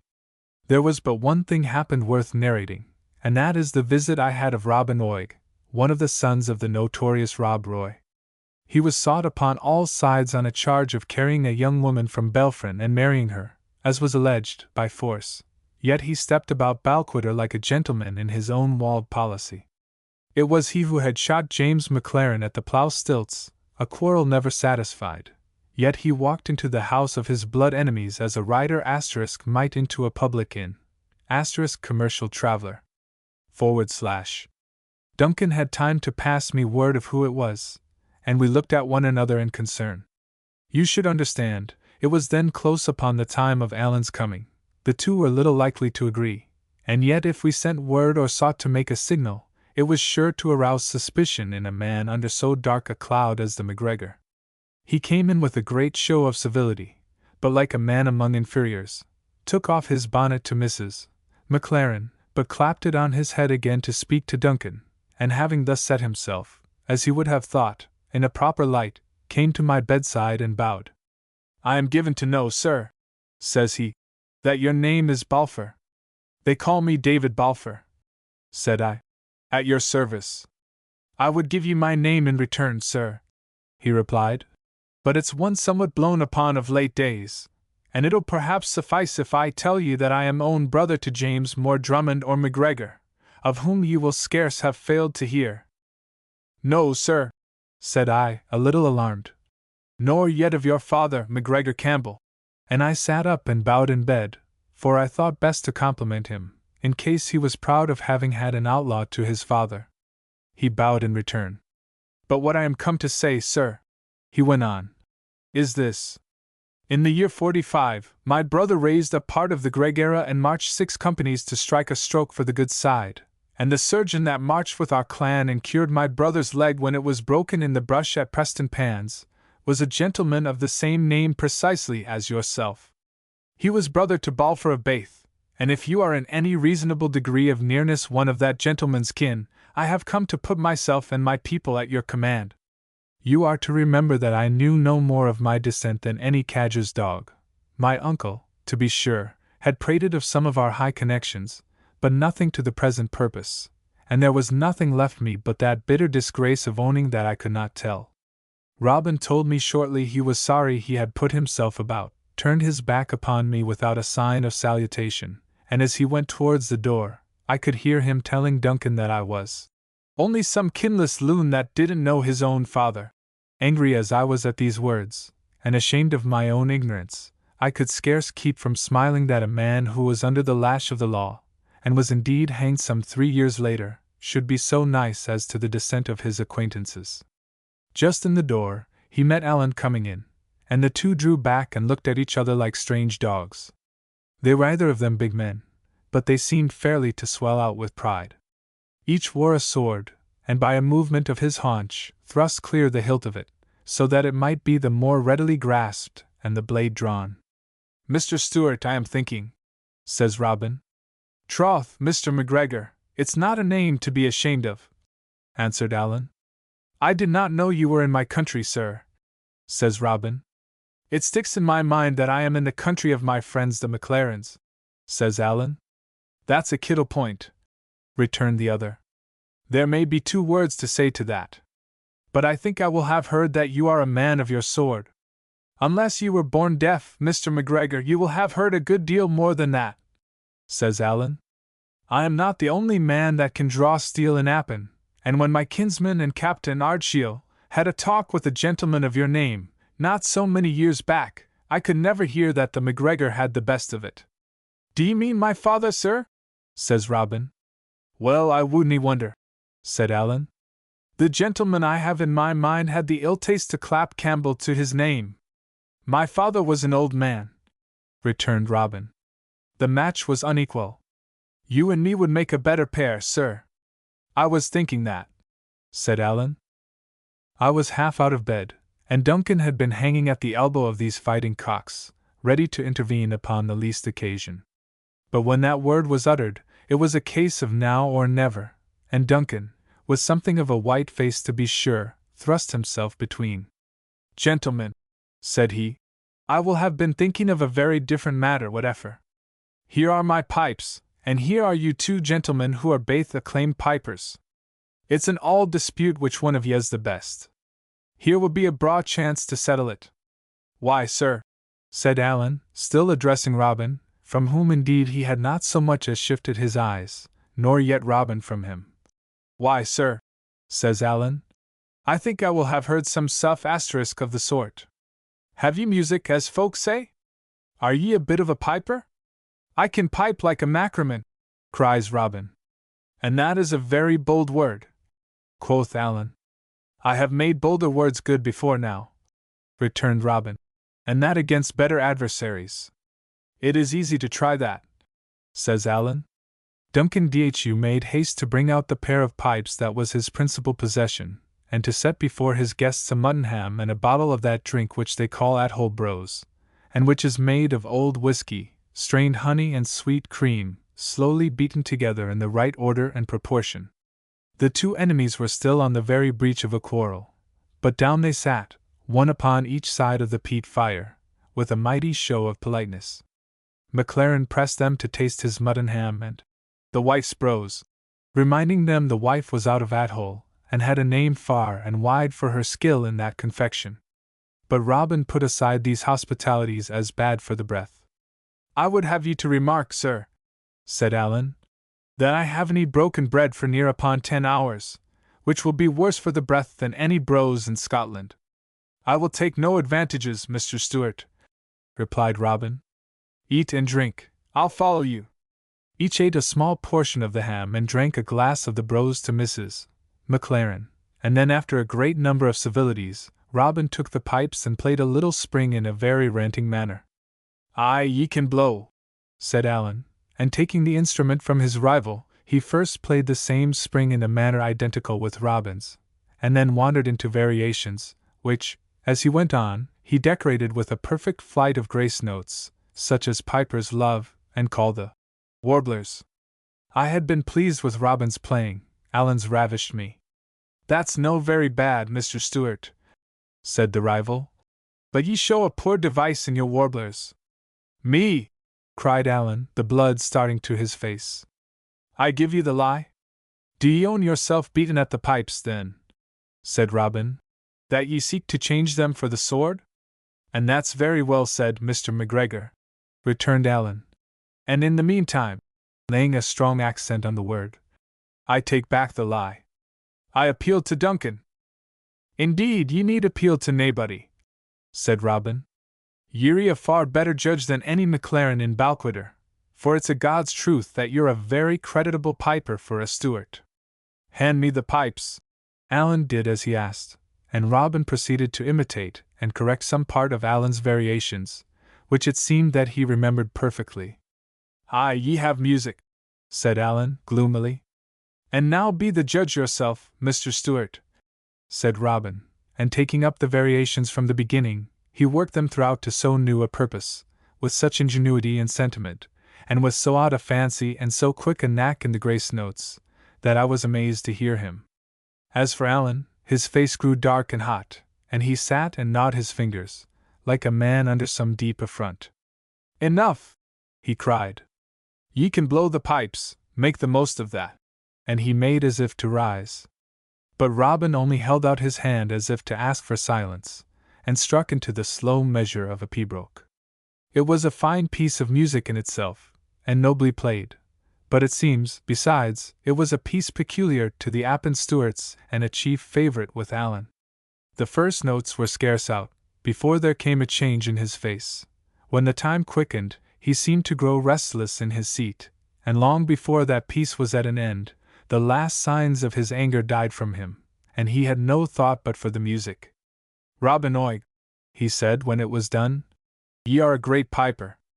I am not fit to blow in the same kingdom with ye. Body of me! Ye have mair music in your sporran than I have in my head. And though it still sticks in my mind that I could maybe show ye another of it with the cold steel, I warn ye beforehand, it'll no be fair. It would go against my heart to haggle a man that can blow the pipes as you can. Thereupon that quarrel was made up. All night long the brose was going and the pipes changing hands, and the day had come pretty bright, and the three men were none the better for what they had been taking, before Robin as much as thought upon the road. Chapter 26. End of the flight. We passed the 4th. He month, as I have said, was not yet out, but it was already far through August, and beautiful warm weather, with every sign of an early and great harvest, when I was pronounced able for my journey. Our money was now run to so low an ebb that we must think first of all on speed, for if we came not soon to Mr. Rankeler's, or if when we came there he should fail to help me, we must surely starve. In Allan's view, besides, the hunt must have now greatly slackened, and the line of the Forth and even Stirling Bridge, which is the main pass over that river, would be watched with little interest. It's a chief principle in military affairs, said he, to go where ye are least expected. Forth is our trouble. Ye ken the saying, Forth bridles the wild Highlandman. Well, if we seek to creep round about the head of that river and come down by Kippen or Balfron, it's just precisely there that they'll be looking to lay hands on us. But if we stave on straight to the Auld Brig of Stirling, I'll lay my sword they let us pass unchallenged. The first night, accordingly, we pushed to the house of a McLaren in Strathire, a friend of Duncan's, where we slept the 21st of the month, and whence we set forth again about the fall of night to make another easy stage. The 22nd we lay in a heather bush on the hillside in Yumvar, within view of a herd of deer, the happiest 10 hours of sleep in a fine, breathing sunshine and on bone-dry ground, that I have ever tasted. That night we struck Allan Water, and followed it down, and coming to the edge of the hills saw the whole carse of Stirling underfoot, as flat as a pancake, with the town and castle on a hill in the midst of it, and the moon shining on the links of Forth. Now, said Allan, I ken if ye care, but ye're in your own land again. We passed the Hieland line in the first hour, and now if we could but pass yon crooked water, we might cast our bonnets in the air. In Allan Water, near by where it falls into the Forth, we found a little sandy islet, overgrown with burdock, butterbur and the like low plants, that would just cover us if we lay flat. Here it was we made our camp, within plain view of Stirling Castle, whence we could hear the drums beat as some part of the garrison paraded. Shearers worked all day in a field on one side of the river, and we could hear the stones going on the hooks and the voices and even the words of the men talking. It behoved to lie close and keep silent. But the sand of the little isle was sun-warm, the green plants gave us shelter for our heads, we had food and drink in plenty, and to crown all, we were within sight of safety. As soon as the shearers quit their work and the dusk began to fall, we waded ashore and struck for the bridge of Stirling, keeping to the fields and under the field fences. The bridge is close under the castle hill, an old, high, narrow bridge with pinnacles along the parapet, and you may conceive with how much interest I looked upon it, not only as a place famous in history, but as the very doors of salvation to Alan and myself. The moon was not yet up when we came there. A few lights shone along the front of the fortress, and lower down a few lighted windows in the town, but it was all mighty still, and there seemed to be no guard upon the passage. I was for pushing straight across, but Alan was more wary. "It looks unco quiet," said he, "but for all that we'll lie down here cannily behind a dyke, and make sure." So we lay for about a quarter of an hour, whiles whispering, whiles lying still and hearing nothing earthly but the washing of the water on the piers. At last there came by an old, hobbling woman with a crutch stick, who first stopped a little, close to where we lay, and bemoaned herself and the long way she had travelled, and then set forth again up the steep spring of the bridge.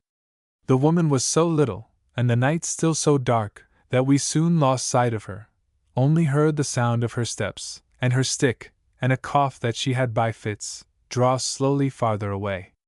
"She's bound to be across now," I whispered. "Nah," said Alan. "Her foot still sounds boss asterisk upon the bridge." And just then, "Who goes?" cried a voice, and we heard the butt of a musket rattle on the stones. I must suppose the sentry had been sleeping, so that had we tried, we might have passed unseen. But he was awake now, and the chance forfeited. "This'll never do," said Alan. "This'll never do for us, David." And without another word, he began to crawl away through the fields, and a little after, being well out of eye-shot, got to his feet again, and struck along a road that led to the eastward. I could not conceive what he was doing, and indeed I was so sharply cut by the disappointment, that I was little likely to be pleased with anything. A moment back and I had seen myself knocking at Mr. Rankeler's door to claim my inheritance, like a hero in a ballad, and here was I back again, a wandering, hunted blackguard, on the wrong side of Forth. "Well?" said I. "Well," said Alan, "what would ye have? They're none such fools as I took them for. We have still the Forth to pass, Davy, weary fall the rains that fed and the hillsides that guided it." "And why go east?" said I. "Oh, you, just upon the chance," said he. "If we canny pass the river, we'll have to see what we can do for the Firth." "There are fords upon the river, and none upon the Firth," said I. "To be sure there are fords, and a bridge forby," quoth Alan. "And of what service when they are watched?" "Well," said I, "but a river can be swum." "By them that have the skill of it," returned he. "But I have yet to hear that either you or me is much of a hand at that exercise, and for my own part I swim like a stone." "I'm not up to you in talking back, Alan," I said, "but I can see we're making bad worse. If it's hard to pass a river, it stands to reason it must be worse to pass a sea." "But there's such a thing as a boat," says Alan, "or I'm the more deceived." "Aye, and such a thing as money," says I. "But for us that have either one nor other, they might just as well not have been invented." "You think so?" said Alan. "I do that," said I. "David," says he, "you're a man of small invention and less faith. But let me set my wits upon the hone, and if I canny beg, borrow, nor yet steal a boat, I'll make one." "I think I see ye," said I. "And what's more than all that, if ye pass a bridge it can tell no tales, but if we pass the Firth, there's the boat on the wrong side, somebody must have brought it, the countryside will all be in a biz, dash." "Man," cried Alan, "if I make a boat, I'll make a body to take it back again. So deave me with no more of your nonsense, but walk, for that's what you've got to do, and let Alan think for ye." All night, then, we walked through the north side of the Carse under the high line of the Ochil Mountains, and by a low and Clackmannan and Cuirass, all of which we avoided, and about 10 in the morning, mighty hungry and tired, came to the little Clachan of Limekills. This is a place that sits near and by the waterside, and looks across the Hope to the town of the Queensferry. Smoke went up from both of these, and from other villages and farms upon all hands. The fields were being reaped, 2 ships lay anchored, and boats were coming and going on the Hope. It was altogether a right pleasant sight to me, and I could not take my fill of gazing at these comfortable, green, cultivated hills and the busy people both of the field and sea. For all that, there was Mr. Rankeler's house on the south shore, where I had no doubt wealth awaited me, and here was I upon the north, clad in poor enough attire of an outlandish fashion, with 3 silver shillings left to me of all my fortune, a price set upon my head, and an outlawed man for my sole company. "Oh, Alan," said I, "to think of it! Over there, there's all that heart could want waiting me, and the birds go over, and the boats go over, all that please can go, but just me only. Oh, man, but it's a hard break." In Limekills we entered a small change house, which we only knew to be a public by the wand over the door, and bought some bread and cheese from a good-looking lass that was the servant. This we carried with us in a bundle, meaning to sit and eat it in a bush of wood on the seashore, that we saw some 3rd part of a mile in front. As we went, I kept looking across the water and sighing to myself, and though I took no heed of it, Alan had fallen into a muse. At last he stopped in the way. "Did ye take heed of the lass we bought this of?" says he, tapping on the bread and cheese. "To be sure," said I. "And a bonny lass she was." "Ye thought that?" cries he. "Man, David, that's good news." "In the name of all that's wonderful, why so?" says I. "What good can that do?" "Well," said Alan, with one of his droll looks, "I was rather in hopes it would maybe get us that boat." "If it were the other way about, it would be liker it," said I. "That's all that you can, ye see," said Alan. "I don't want the lass to fall in love with ye, I want her to be sorry for ye, David, to which end there is no manner of need that she should take you for a beauty. Let me see," looking me curiously over. "I wish ye were a wee thing paler, but apart from that ye'll do fine for my purpose. Ye have a fine, hangdog, rag and tatter, clapper-maclaw kind of a look to ye, as if ye had stolen the coat from a potato bogle. Come, right about, and back to the change house for that boat of ours." I followed him, laughing. "David Balfour," said he, "ye're a very funny gentleman by your way of it, and this is a very funny employ for ye, no doubt. For all that, if ye have any affection for my neck, to say nothing of your own, you will perhaps be kind enough to take this matter responsibly. I am going to do a bit of play acting, the bottom ground of which is just exactly as serious as the gallows for the pair of us. So bear it, if ye please, in mind, and conduct yourself according." "Well, well," said I, "have it as you will." As we got near the Clachan, he made me take his arm and hang upon it like one almost helpless with weariness, and by the time he pushed open the change house door, he seemed to be half carrying me.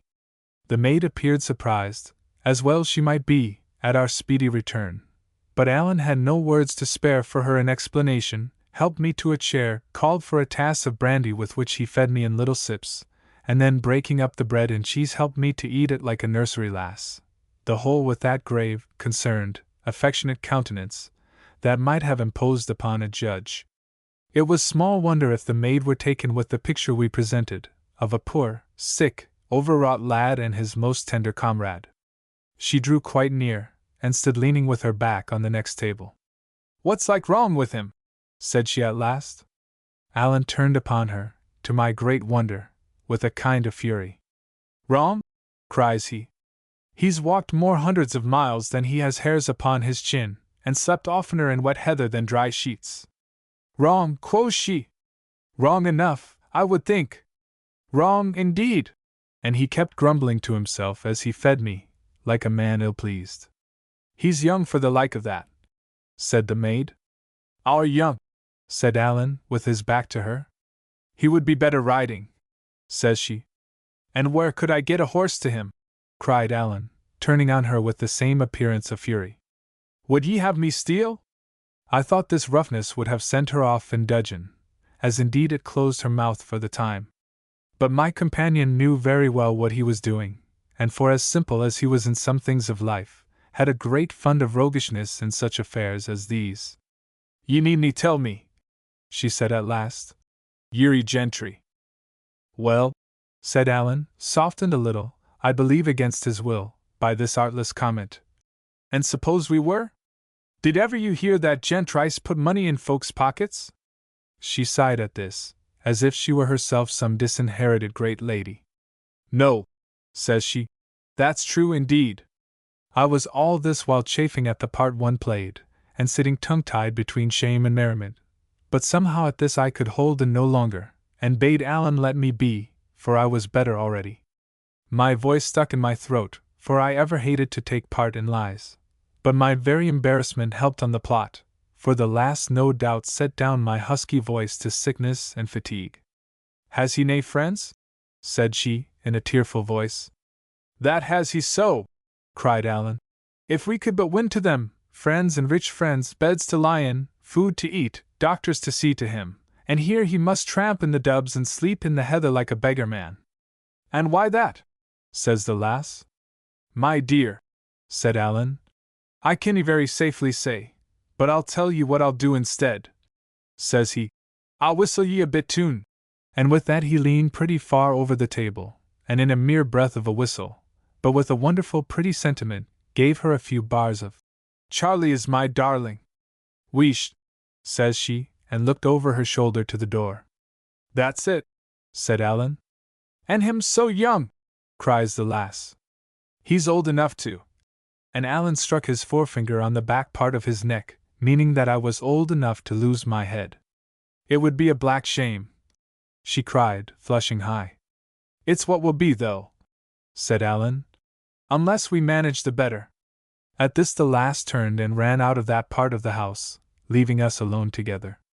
Allan in high good humor at the furthering of his schemes, and I in bitter dudgeon at being called a Jacobite and treated like a child. "Allan," I cried, "I can stand no more of this." "You'll have to sit it then, Davy," said he. "For if ye upset the pot now, you may scrape your own life out of the fire, but Allan Breck is a dead man." This was so true that I could only groan, and even my groans served Allan's purpose, for it was overheard by the lass as she came flying in again with a dish of white puddings and a bottle of strong ale. "Poor lamb," says she, and had no sooner set the meat before us, than she touched me on the shoulder with a little friendly touch, as much as to bid me cheer up. Then she told us to fall to, and there would be no more to pay, for the inn was her own, or at least her father's, and he was gone for the day to Pittencrieff. We waited for no second bidding, for bread and cheese is but cold comfort, and the puddings smelt excellently well, and while we sat and ate she took up that same place by the next table, looking on, and thinking, and frowning to herself, and drawing the string of her apron through her hand. "I'm thinking ye have rather a long tongue," she said at last to Allan. "Aye," said Allan, "but ye see I ken the folk I speak to." "I would never betray ye," said she, "if ye mean that." "No," said he, "ye're not that kind. But I'll tell ye what ye would do, ye would help." "I couldn't," said she, shaking her head. "Na, I couldn't." "No," said he, "but if ye could?" She answered him nothing. "Look here, my lass," said Allan. "There are boats in the kingdom of Fife, for I saw two, no less, upon the beach, as I came in by your town's end.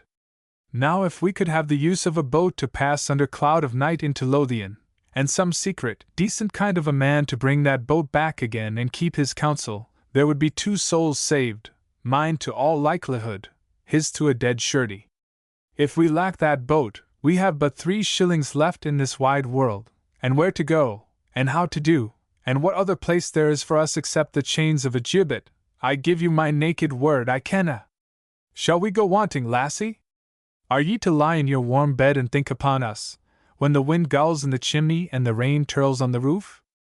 Are ye to eat your meat by the cheeks of a red fire, and think upon this poor sick lad of mine, biting his finger ends on a blame muir for cold and hunger?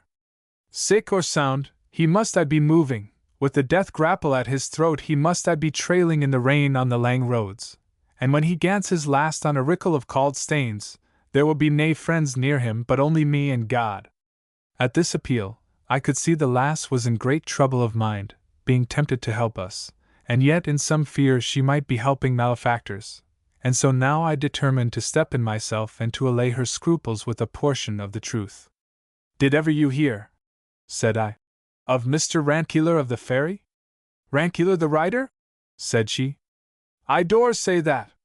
Well, said I, it's to his door that I am bound, so you may judge by that if I am an ill-doer, and I will tell you more, that though I am indeed, by a dreadful error, in some peril of my life, King George has no truer friend in all Scotland than myself. Her face cleared up mightily at this, although Allan's darkened. That's more than I would ask, said she. Mr. Rankeeler is a Kent man, and she bade us finish our meat, get clear of the Clachan as soon as might be, and lie close in the bit wood on the sea beach. And ye can trust me, says she. I'll find some means to put you over. At this we waited for no more, but shook hands with her upon the bargain, made short work of the puddings, and set forth again from Limekilns as far as to the wood. It was a small piece of perhaps a score of elders and hawthorns and a few young ashes, not thick enough to veil us from passers-by upon the road or beach. Here we must lie, however, making the best of the brave warm weather and the good hopes we now had of a deliverance, and planning more particularly what remained for us to do. We had but one trouble all day, when a strolling piper came and sat in the same wood with us, a red-nosed, blearied, drunken dog, with a great bottle of whiskey in his pocket, and a long story of wrongs that had been done him by all sorts of persons, from the Lord President of the Court of Session, who had denied him justice, down to the bailies of Inverkeithing who had given him more of it than he desired. It was impossible but he should conceive some suspicion of two men lying all day concealed in a thicket, and having no business to allege. As long as he stayed there he kept us in hot water with prying questions, and after he was gone, as he was a man not very likely to hold his tongue, we were in the greater impatience to be gone ourselves. The day came to an end with the same brightness. The night fell quiet and clear. Lights came out in houses and hamlets and then, one after another, began to be put out, but it was past 11, and we were long since strangely tortured with anxieties, before we heard the grinding of oars upon the rowing pins. At that, we looked out and saw the lass herself coming rowing to us in a boat. She had trusted no one with our affairs, not even her sweetheart, if she had one, but as soon as her father was asleep, had left the house by a window, stolen a neighbor's boat, and come to our assistance single-handed. I was abashed how to find expression for my thanks, but she was no less abashed at the thought of hearing them, begged us to lose no time and to hold our peace, saying, very properly, that the heart of our matter was in haste and silence.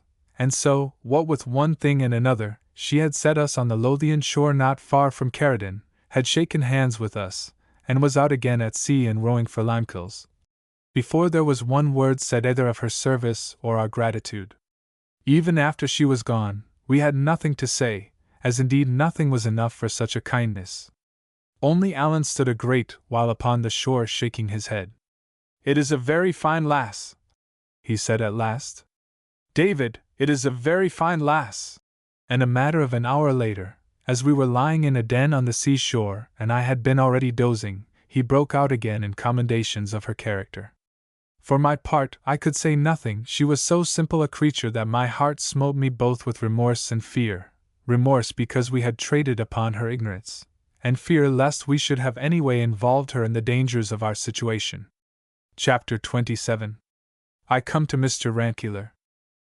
Next day it was agreed that Allan should fend for himself till sunset, but as soon as it began to grow dark, he should lie in the fields by the roadside near to Newhalls, and stir for naught until he heard me whistling.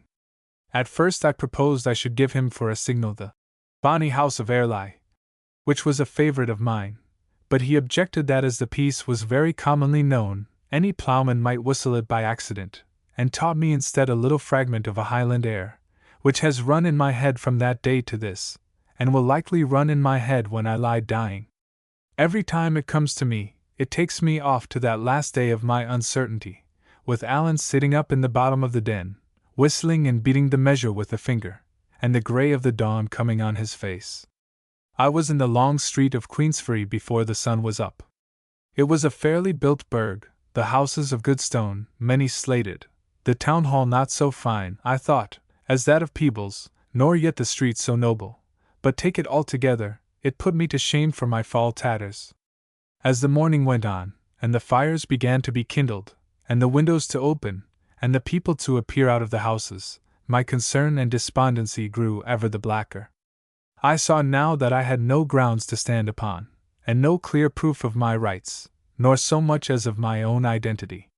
If it was all a bubble, I was indeed sorely cheated and left in a sore pass. Even if things were as I conceived, it would in all likelihood take time to establish my contentions, and what time had I to spare with less than 3 shillings in my pocket, and a condemned, hunted man upon my hands to ship out of the country? Truly, if my hope broke with me, it might come to the gallows yet for both of us. And as I continued to walk up and down, and saw people looking askance at me upon the street or out of windows, and nudging or speaking one to another with smiles, I began to take a fresh apprehension that it might be no easy matter even to come to speech of the lawyer, far less to convince him of my story. For the life of me I could not muster up the courage to address any of these reputable burghers. I thought shame even to speak with them in such a pickle of rags and dirt, and if I had asked for the house of such a man as Mr. Rankeillor, I suppose they would have burst out laughing in my face. So I went up and down, and through the street, and down to the harbour side, like a dog that has lost its master, with a strange gnawing in my inwards, and every now and then a movement of despair.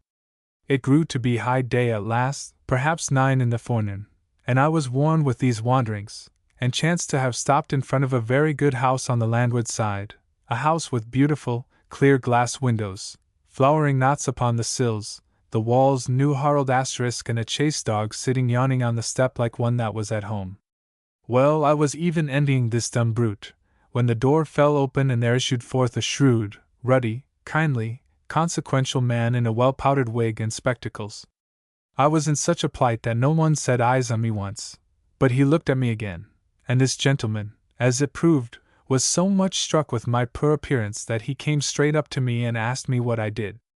I told him I was come to the Queensferry on business, and taking heart of grace, asked him to direct me to the house of Mr. Rankeillor. Why, said he, that is his house that I have just come out of, and for a rather singular chance, I am that very man. Then, sir, said I have to beg the favor of an interview. I do not know your name, said he, nor yet your face. My name is David Balfour, said I. David Balfour? He repeated, in rather a high tone, like one surprised. And where have you come from, Mr. David Balfour? He asked, looking me pretty drily in the face. I have come from a great many strange places, sir, said I, but I think it would be as well to tell you where and how in a more private manner. He seemed to muse a while, holding his lip in his hand, and looking now at me and now upon the causeway of the street. Yes, says he, that will be the best, no doubt. And he led me back with him into his house, cried out to someone whom I could not see that he would be engaged all morning, and brought me into a little dusty chamber full of books and documents. Here he sate down, and bade me be seated, though I thought he looked a little ruefully from his clean chair to my muddy rags.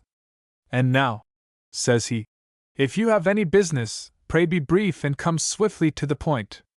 Nec gemino bellum Trojanum orditur ab ovo, do you understand that? Says he, with a keen look. I will even do as Horace says, sir, I answered, smiling, and carry you in medias res.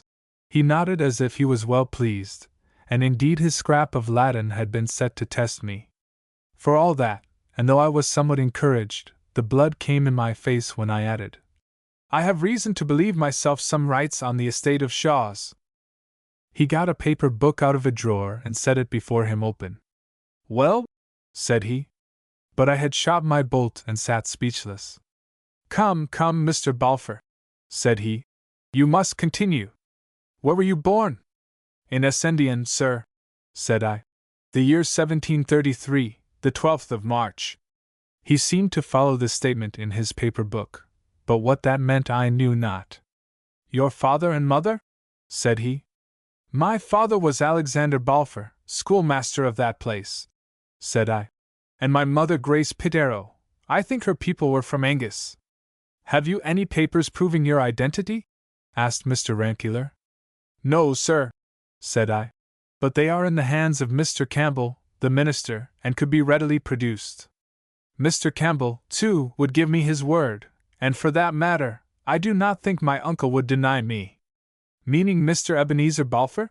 Says he. The same, said I. Whom you have seen? He asked. By whom I was received into his own house, I answered. Did you ever meet a man of the name of Hosea's son? Asked Mr. Rankeillor. I did so, sir, for my sins, said I. For it was by his means and the procurement of my uncle that I was kidnapped within sight of this town, carried to sea, suffered shipwreck and 100 other hardships, and stand before you today in this poor accoutrement. You say you were shipwrecked, said Rankeillor. Where was that? Off the south end of the Isle of Mull, said I. The name of the isle on which I was cast up is the island Eurade. Ah, says he, smiling. You are deeper than me in the geography.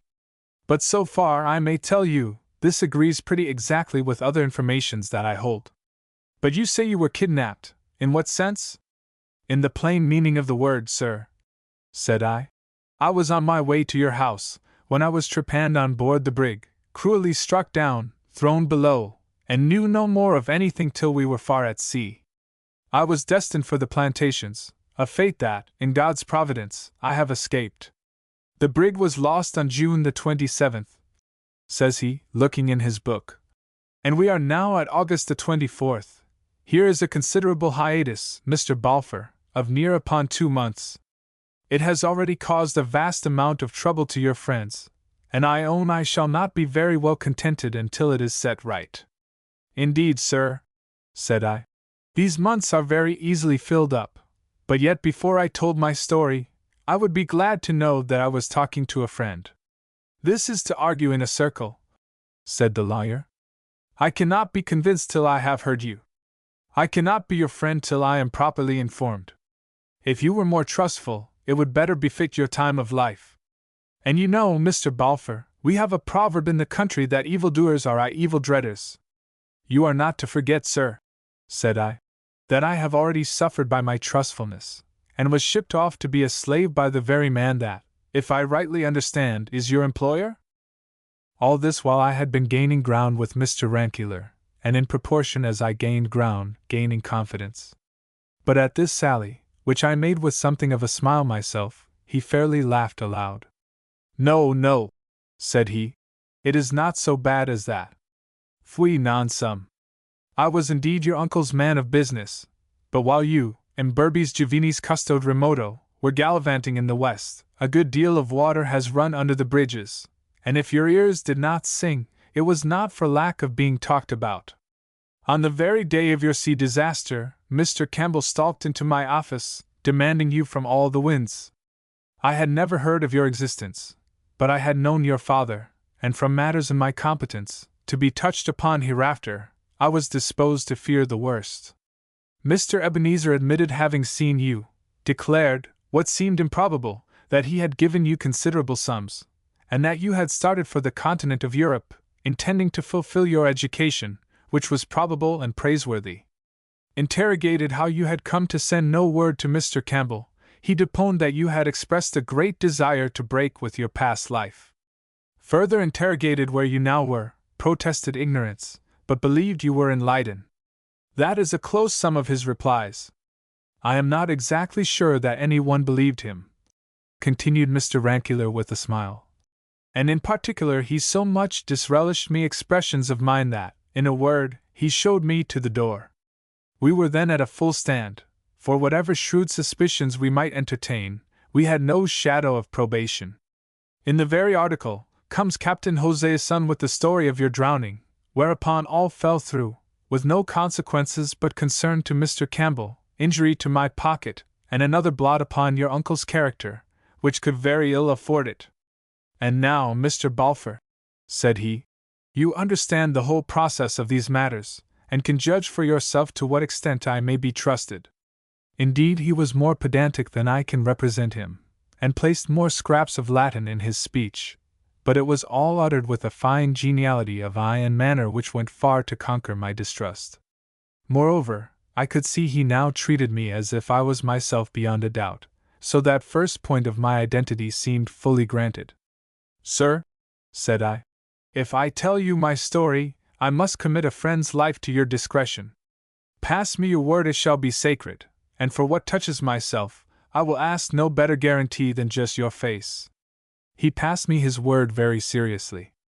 "But," said he, "these are rather alarming prolocutions, and if there are in your story any little jostles to the law, I would beg you to bear in mind that I am a lawyer, and pass lightly." Thereupon I told him my story from the first, he listening with his spectacles thrust up and his eyes closed, so that I sometimes feared he was asleep. But no such matter. He heard every word, as I found afterward, with such quickness of hearing and precision of memory as often surprised me. Even strange outlandish Gaelic names, heard for that time only, he remembered and would remind me of, years after. Yet when I called Alan Breck in full, we had an odd scene. The name of Alan had of course rung through Scotland, with the news of the Appin murder and the offer of the reward, and it had no sooner escaped me than the lawyer moved in his seat and opened his eyes. "I would name no unnecessary names, Mr. Balfour," said he. "Above all of Highlanders, many of whom are obnoxious to the law." "Well, it might have been better not," said I. "But since I have let it slip, I may as well continue." "Not at all," said Mr. Rankeillor. "I am somewhat dull of hearing, as you may have remarked, and I am far from sure I caught the name exactly. We will call your friend, if you please, Mr. Thompson, that there may be no reflections. And in future I would take some such way with any Highlander that you may have to mention, dead or alive." By this, I saw he must have heard the name all too clearly, and had already guessed I might be coming to the murder. If he chose to play this part of ignorance, it was no matter of mine, so I smiled, said it was no very Highland-sounding name, and consented. Through all the rest of my story Alan was Mr. Thompson, which amused me the more, as it was a piece of policy after his own heart. James Stewart, in like manner, was mentioned under the style of Mr. Thompson's kinsman.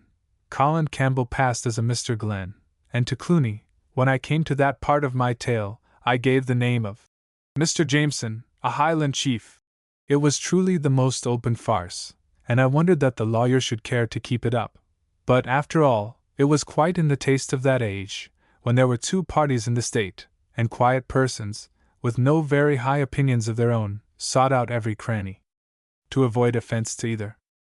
"Well, well," said the lawyer, when I had quite done, "this is a great epic, a great Odyssey of yours. You must tell it, sir, in a sound Latinity when your scholarship is riper, or in English if you please, though for my part one prefer the stronger tongue. You have rolled much, quae regio in terris, what parish in Scotland, to make a homely translation, has not been filled with your wanderings. You have shown, besides, a singular aptitude for getting into false positions, and yes, upon the whole, for behaving well in them. This Mr. Thompson seems to me a gentleman of some choice qualities, though perhaps a trifle bloody-minded. It would please me none the worse, if, with all his merits, he were soused in the North Sea, for the man, Mr. David, is a sore embarrassment. But you are doubtless quite right to adhere to him. Indubitably, he adhered to you. It comes, we may say, he was your true companion, nor less paribus curis vestigia fidget, for I dare say you would both take an hour thought upon the gallows. Well, well, these days are fortunately by, and I think, speaking humanly, that you are near the end of your troubles." As he thus moralised on my adventures, he looked upon me with so much humor and benignity that I could scarce contain my satisfaction. I had been so long wandering with lawless people, and making my bed upon the hills and under the bare sky, that to sit once more in a clean, covered house, and to talk amicably with a gentleman in broadcloth, seemed mighty elevations. Even as I thought so, my eye fell on my unseemly tatters, and I was once more plunged in confusion. But the lawyer saw and understood me. He rose, called over the stair to lay another plate, for Mr. Balfour would stay to dinner, and led me into a bedroom in the upper part of the house.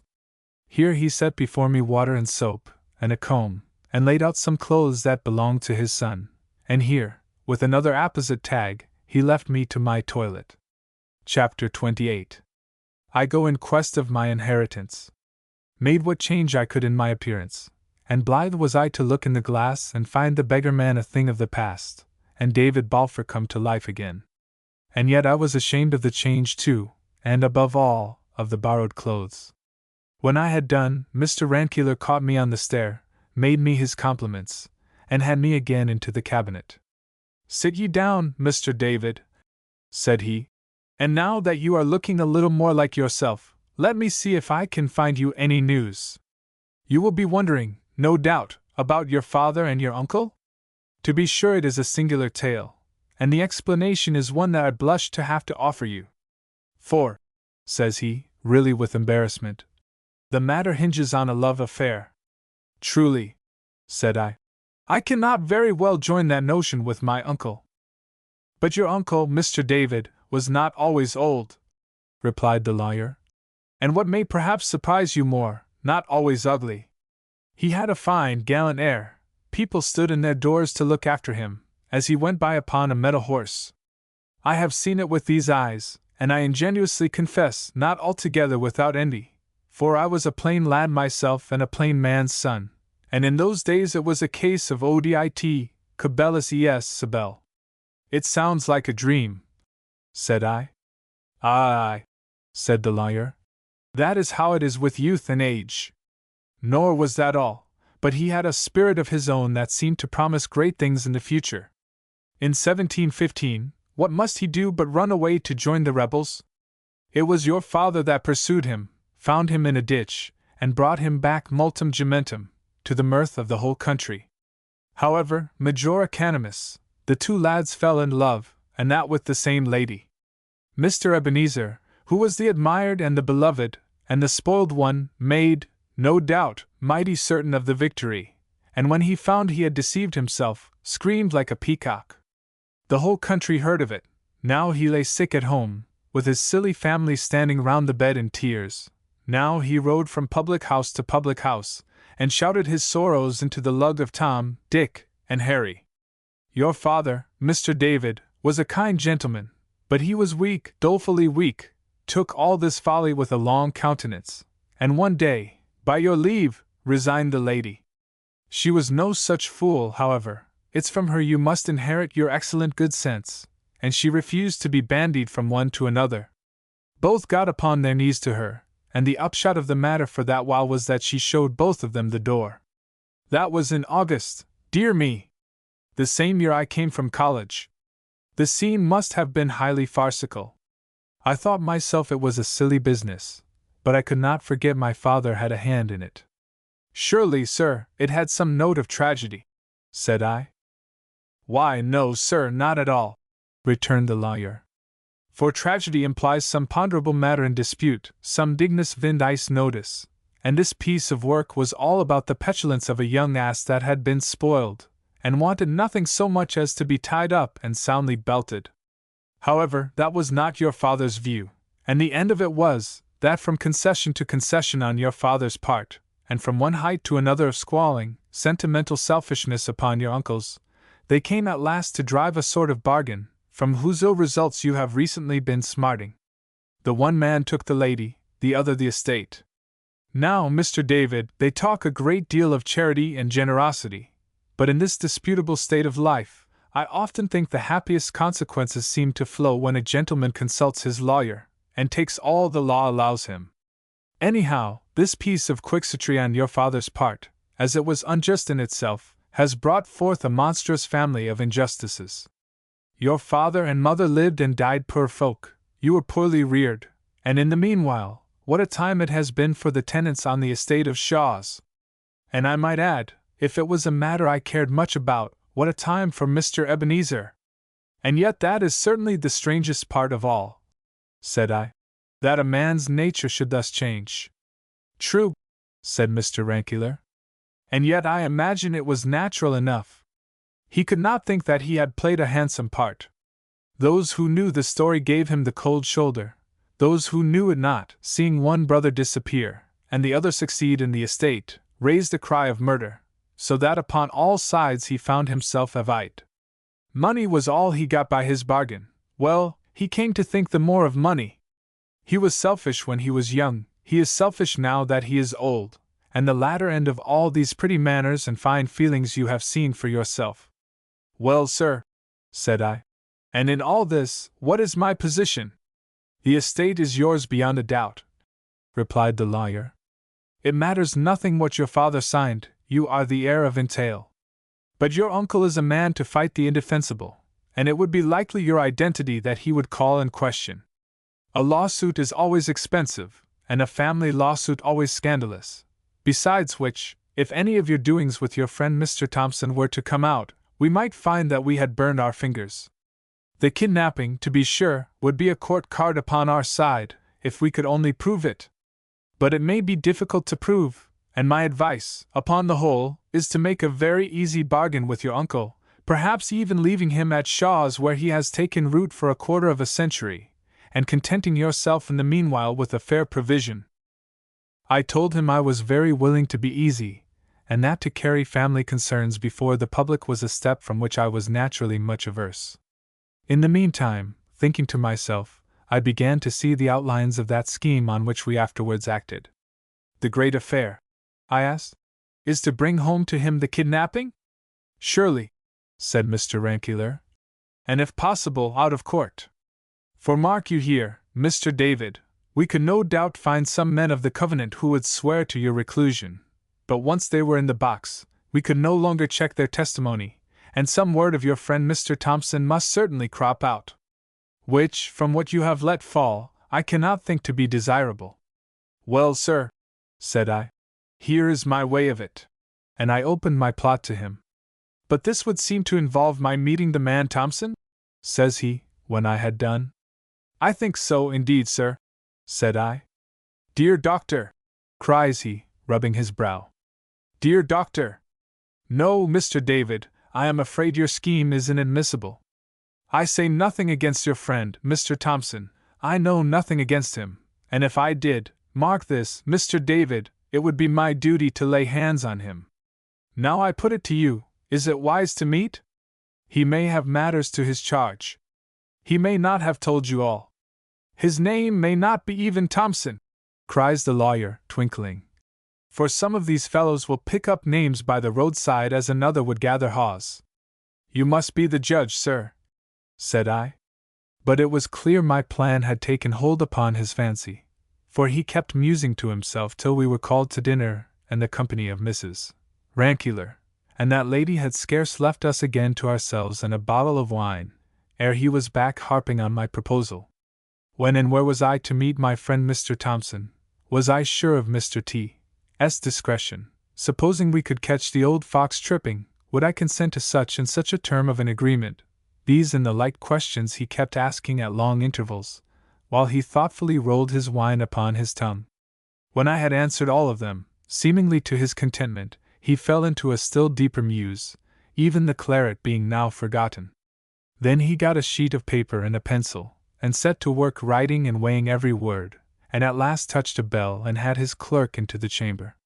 Torrance, said he, I must have this written out fair against tonight, and when it is done, you will be so kind as put on your hat and be ready to come along with this gentleman and me, for you will probably be wanted as a witness.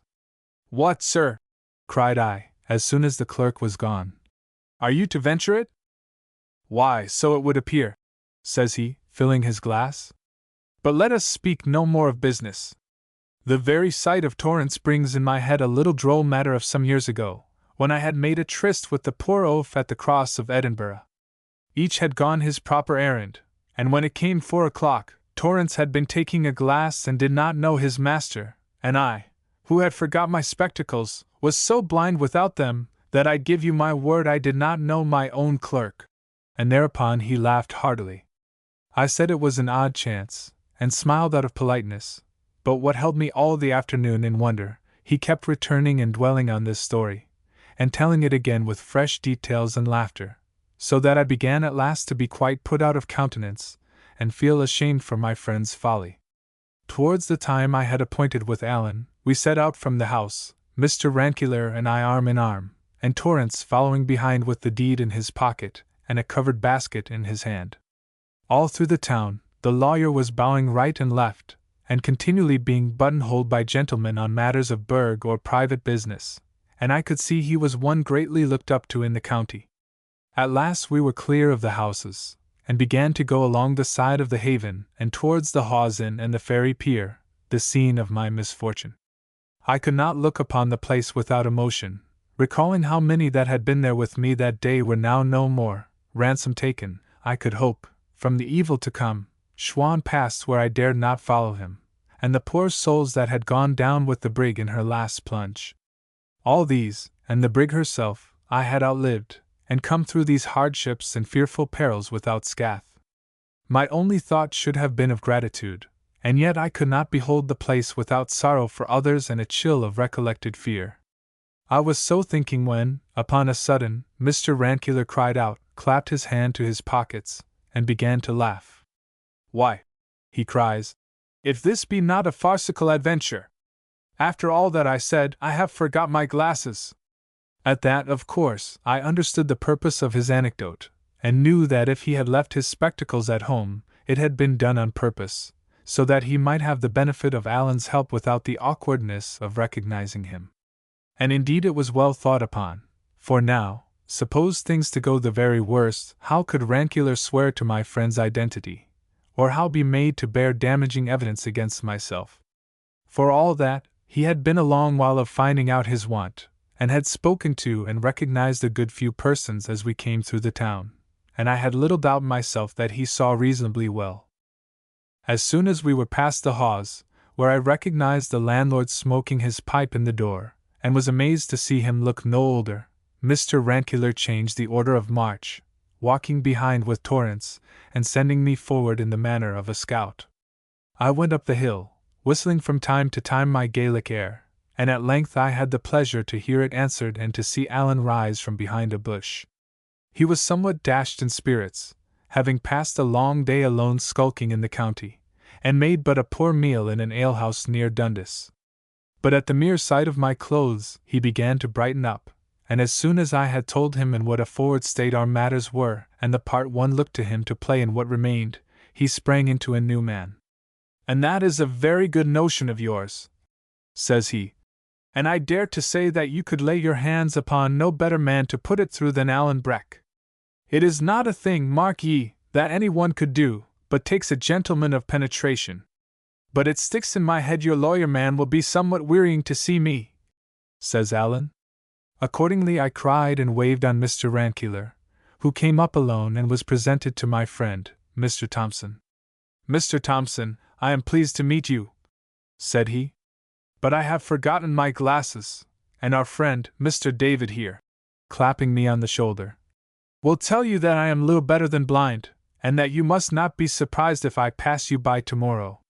This he said, thinking that Alan would be pleased, but the Highlandman's vanity was ready to startle at a less matter than that.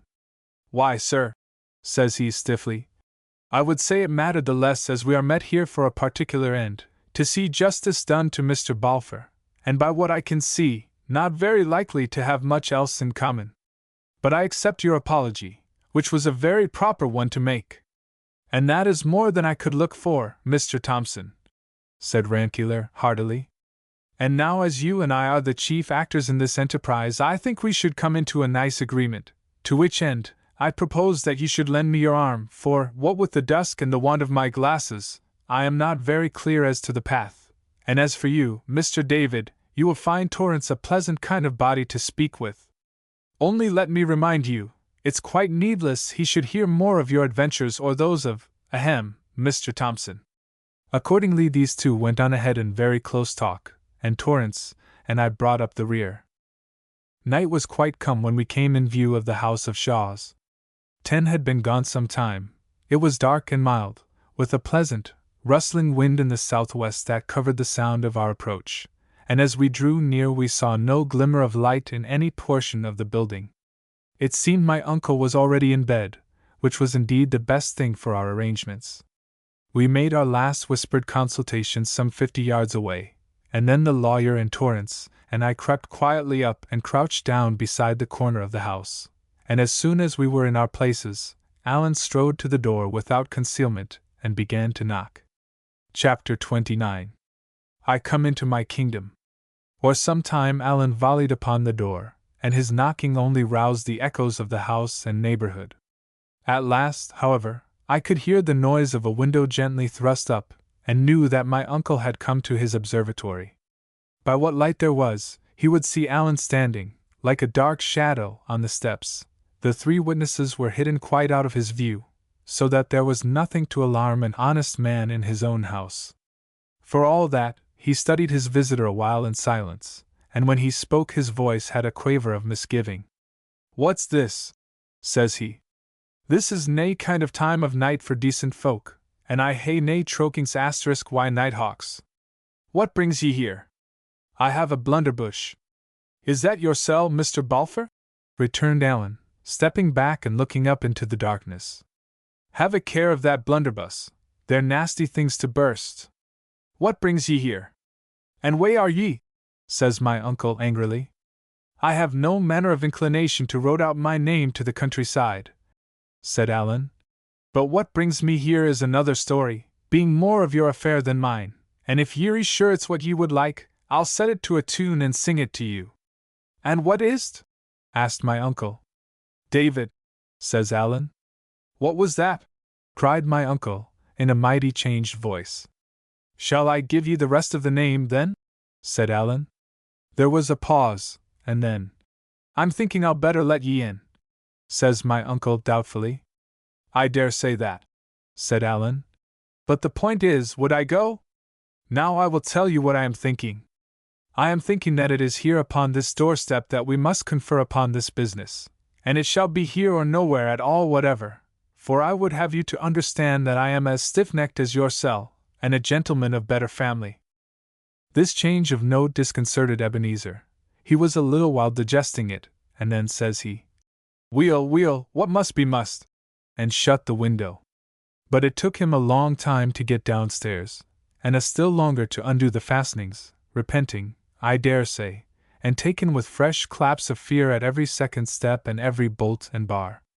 At last, however, we heard the creak of the hinges, and it seems my uncle slipped gingerly out, and seeing that Alan had stepped back a pace or two, sate him down on the top doorstep with the blunderbuss ready in his hands.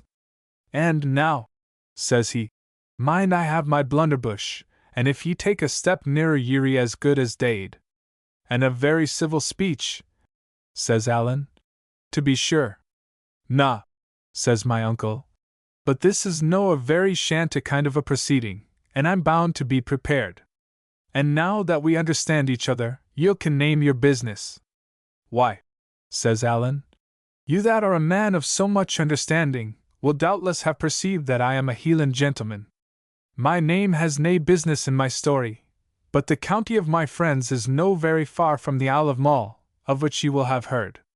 It seems there was a ship lost in those parts, and the next day a gentleman of my family was seeking wreckwood for his fire along the sands, when he came upon a lad that was half drowned. Well, he brought him to, and he and some other gentlemen took and clapped him in an auld, ruined castle, where from that day to this he has been a great expense to my friends. My friends are a wee wild-like, and not so particular about the law as some that I could name, and finding that the lad owned some decent folk, and was your born nephew, Mr. Balfour, they asked me to give ye a bit call and confer upon the matter. And I may tell ye at the off-go, unless we can agree upon some terms, ye are little likely to set eyes upon him. For my friends," added Alan simply, "are no very well off." My uncle cleared his throat. "I'm no very caring," says he. "He wasn't a good lad at the best of it, and I've nae call to interfere." "Aye," said Alan. "I see what ye would be at, pretending ye don't care, to make the ransom smaller." "Na," said my uncle. "It's the mere truth. I take nae manner of interest in the lad, and I'll pay nae ransom, and ye can make a kirk and a mill of him for what I care." "Hoot, sir," says Alan. "Blood's thicker than water, in the deil's name. Ye cannae desert your brother's son for the fair shame of it, and if ye did, and it came to be Kent, ye wouldn't be very popular in your countryside, or I'm the more deceived. I'm no just very popular the way it is, returned Ebenezer, and I dinna see how it would come to be Kent. No by me, onyway, nor yet by you or your friends. So that's idle talk, my bucky, says he. Then it'll have to be David that tells it, said Allan. How that? Says my uncle sharply. Oh, you, just this way, says Allan. My friends would doubtless keep your nephew as long as there was any likelihood of siller to be made of it, but if there was none, I am clearly of opinion they would let him gang where he pleased, and be damned to him. Aye, but I'm no very caring about that either, said my uncle. I wouldn't be muckle made up with that. I was thinking that, said Allan. And what for why? Asked Ebenezer. Why, Mr. Balfour, replied Allan. By all that I could hear, there were two ways of it. Either ye liked David and would pay to get him back, or else ye had very good reasons for not wanting him, and would pay for us to keep him. It seems it's not the first. Well then, it's the second, and blithe am I to ken it, for it should be a pretty penny in my pocket and the pockets of my friends. I dinna follow ye there, said my uncle. No, said Allan. Well, see here, you dinna want the lad back. Well, what do ye want done with him, and how much will ye pay? My uncle made no answer, but shifted uneasily on his seat. Come, sir, cried Allan. I would have you to ken that I am a gentleman. I bear a king's name. I am nae rider to kick my shanks at your hall door. Either give me an answer in civility, and that out of hand, or by the top of Glencoe, I will ram 3 feet of iron through your vitals. Man, cried my uncle, scrambling to his feet. Give me a minute. What's like wrong with ye? I'm just a plain man and nae dancing master, and I'm tryin' to be as civil as it's morally possible. As for that wild talk, it's fair disreputable. Vitals, says you. And where would I be with my blunderbush? He snarled. Powder in your auld hands are but as the snail to the swallow against the bright steel in the hands of Allan, said the other. Before your jottering finger could find the trigger, the hilt would dirl on your breastbane. Man, ways denying it, said my uncle. Pit it as ye please, hate your own way, I'll do naething to cross ye. Just tell me what like ye'll be wanting, and ye'll see that we'll can agree fine. Troth, sir, said Allan, I ask for nothing but plain dealing. In 2 words, do ye want the lad killed or kept? Oh, sirs, cried Ebenezer. Oh, sirs, me. That's no kind of language. Killed or kept? Repeated Allan. Oh, keep it, wailed my uncle. We'll have nae bloodshed, if you please. Well, says Allan, as ye please, that'll be the dearer. The dearer? Cries Ebenezer. Would ye foul your hands why crime? Hoot, said Allan. They're baith crime, whatever. And the killing's easier, and quicker, and surer. Keeping the lad'll be a fascious asterisk job, a fascious, kiddo business. I'll have him keep it though, returned my uncle. I never had naething to do with a nithing morally wrong, and I'm no gone to begin to pleasure a wild Highlandman. Ye're unco scrupulous, sneered Allan. I'm a man o' principle, said Ebenezer simply. And if I have to pay for it, I'll have to pay for it. And besides, says he, ye forget the lad's my brother's son. Well, said Allan. And now about the price. It's no very easy for me to set a name upon it. I would first have to ken some small matters. I would have to ken, for instance, what ye gave Hosea's son at the first off-go. Hosea's son, cries my uncle, struck aback. What for? For kidnapping David, says Allan. It's a lee, it's a black lee, cried my uncle. He was never kidnapped. He leed in his throat that told ye that. Kidnapped? He never was. That's no fault of mine nor yet of yours, said Allan. Nor yet of Hoseason's, if he's a man that can be trusted. What do ye mean? Cried Ebenezer. Did Hosea's son tell ye? Why, ye donnered auld runt, how else would I ken? Cried Allan. Hosea's son and me are partners, we gang shares, so ye can see for yoursel what good ye can do leeing. And I must plainly say you drove a fool's bargain when you let a man like the sailor man so far forward in your private matters. But that's past praying for, and you must lie on your bed the way ye made it. And the point in hand is just this: what did ye pay him? Has he told ye him so? Asked my uncle. That's my concern, said Allan. Weel, said my uncle, I dinna care what he said, he lead, and the solemn God's truth is this, that I gave him £20. But I'll be perfectly honest with ye, for by that, he was to have the selling of the lad in Caroliny, whilk would be as muckle mair, but no from my pocket, ye see. Thank you, Mr. Thompson. That will do excellently well, said the lawyer, stepping forward, and then mighty civilly. Good evening, Mr. Balfour, said he. And, good evening, Uncle Ebenezer, said I. And, it's a braw nicht, Mr. Balfour, added Torrance. Never a word said my uncle, either black nor white, but just sat where he was on the top doorstep and stared upon us like a man turned to stone. Allan filched away his blunderbuss, and the lawyer, taking him by the arm, plucked him up from the doorstep, led him into the kitchen, whither we all followed, and set him down in a chair beside the hearth, where the fire was out and only a rushlight burning. There we all looked upon him for a while, exulting greatly in our success, but yet with a sort of pity for the man's shame. Come, come, Mr. Ebenezer, said the lawyer. You must not be downhearted, for I promise you we shall make easy terms. In the meanwhile give us the cellar key, and Torrance shall draw us a bottle of your father's wine in honor of the event. Then, turning to me and taking me by the hand, Mr. David, says he, I wish you all joy in your good fortune, which I believe to be deserved. And then to Allan, with a spice of drollery, Mr. Thompson, I pay you my compliment. It was most artfully conducted, but in one point you somewhat outran my comprehension. Do I understand your name to be James? Or Charles? Or is it George, perhaps? And why should it be any of the three, sir? Quoth Allan, drawing himself up, like one who smelt an offence. Only, sir, that you mentioned a king's name, replied Rankeillor. And as there has never yet been a King Thompson, or his fame at least has never come my way, I judge you must refer to that you had in baptism. This was just the stab that Allan would feel keenest, and I am free to confess he took it very ill. Not a word would he answer, but stepped off to the far end of the kitchen, and sat down and sulked, and it was not till I stepped after him, and gave him my hand, and thanked him by title as the chief spring of my success, that he began to smile a bit, and was at last prevailed upon to join our party. By that time we had the fire lighted, and a bottle of wine uncorked. A good supper came out of the basket, to which Torrance and I and Allan set ourselves down, while the lawyer and my uncle passed into the next chamber to consult.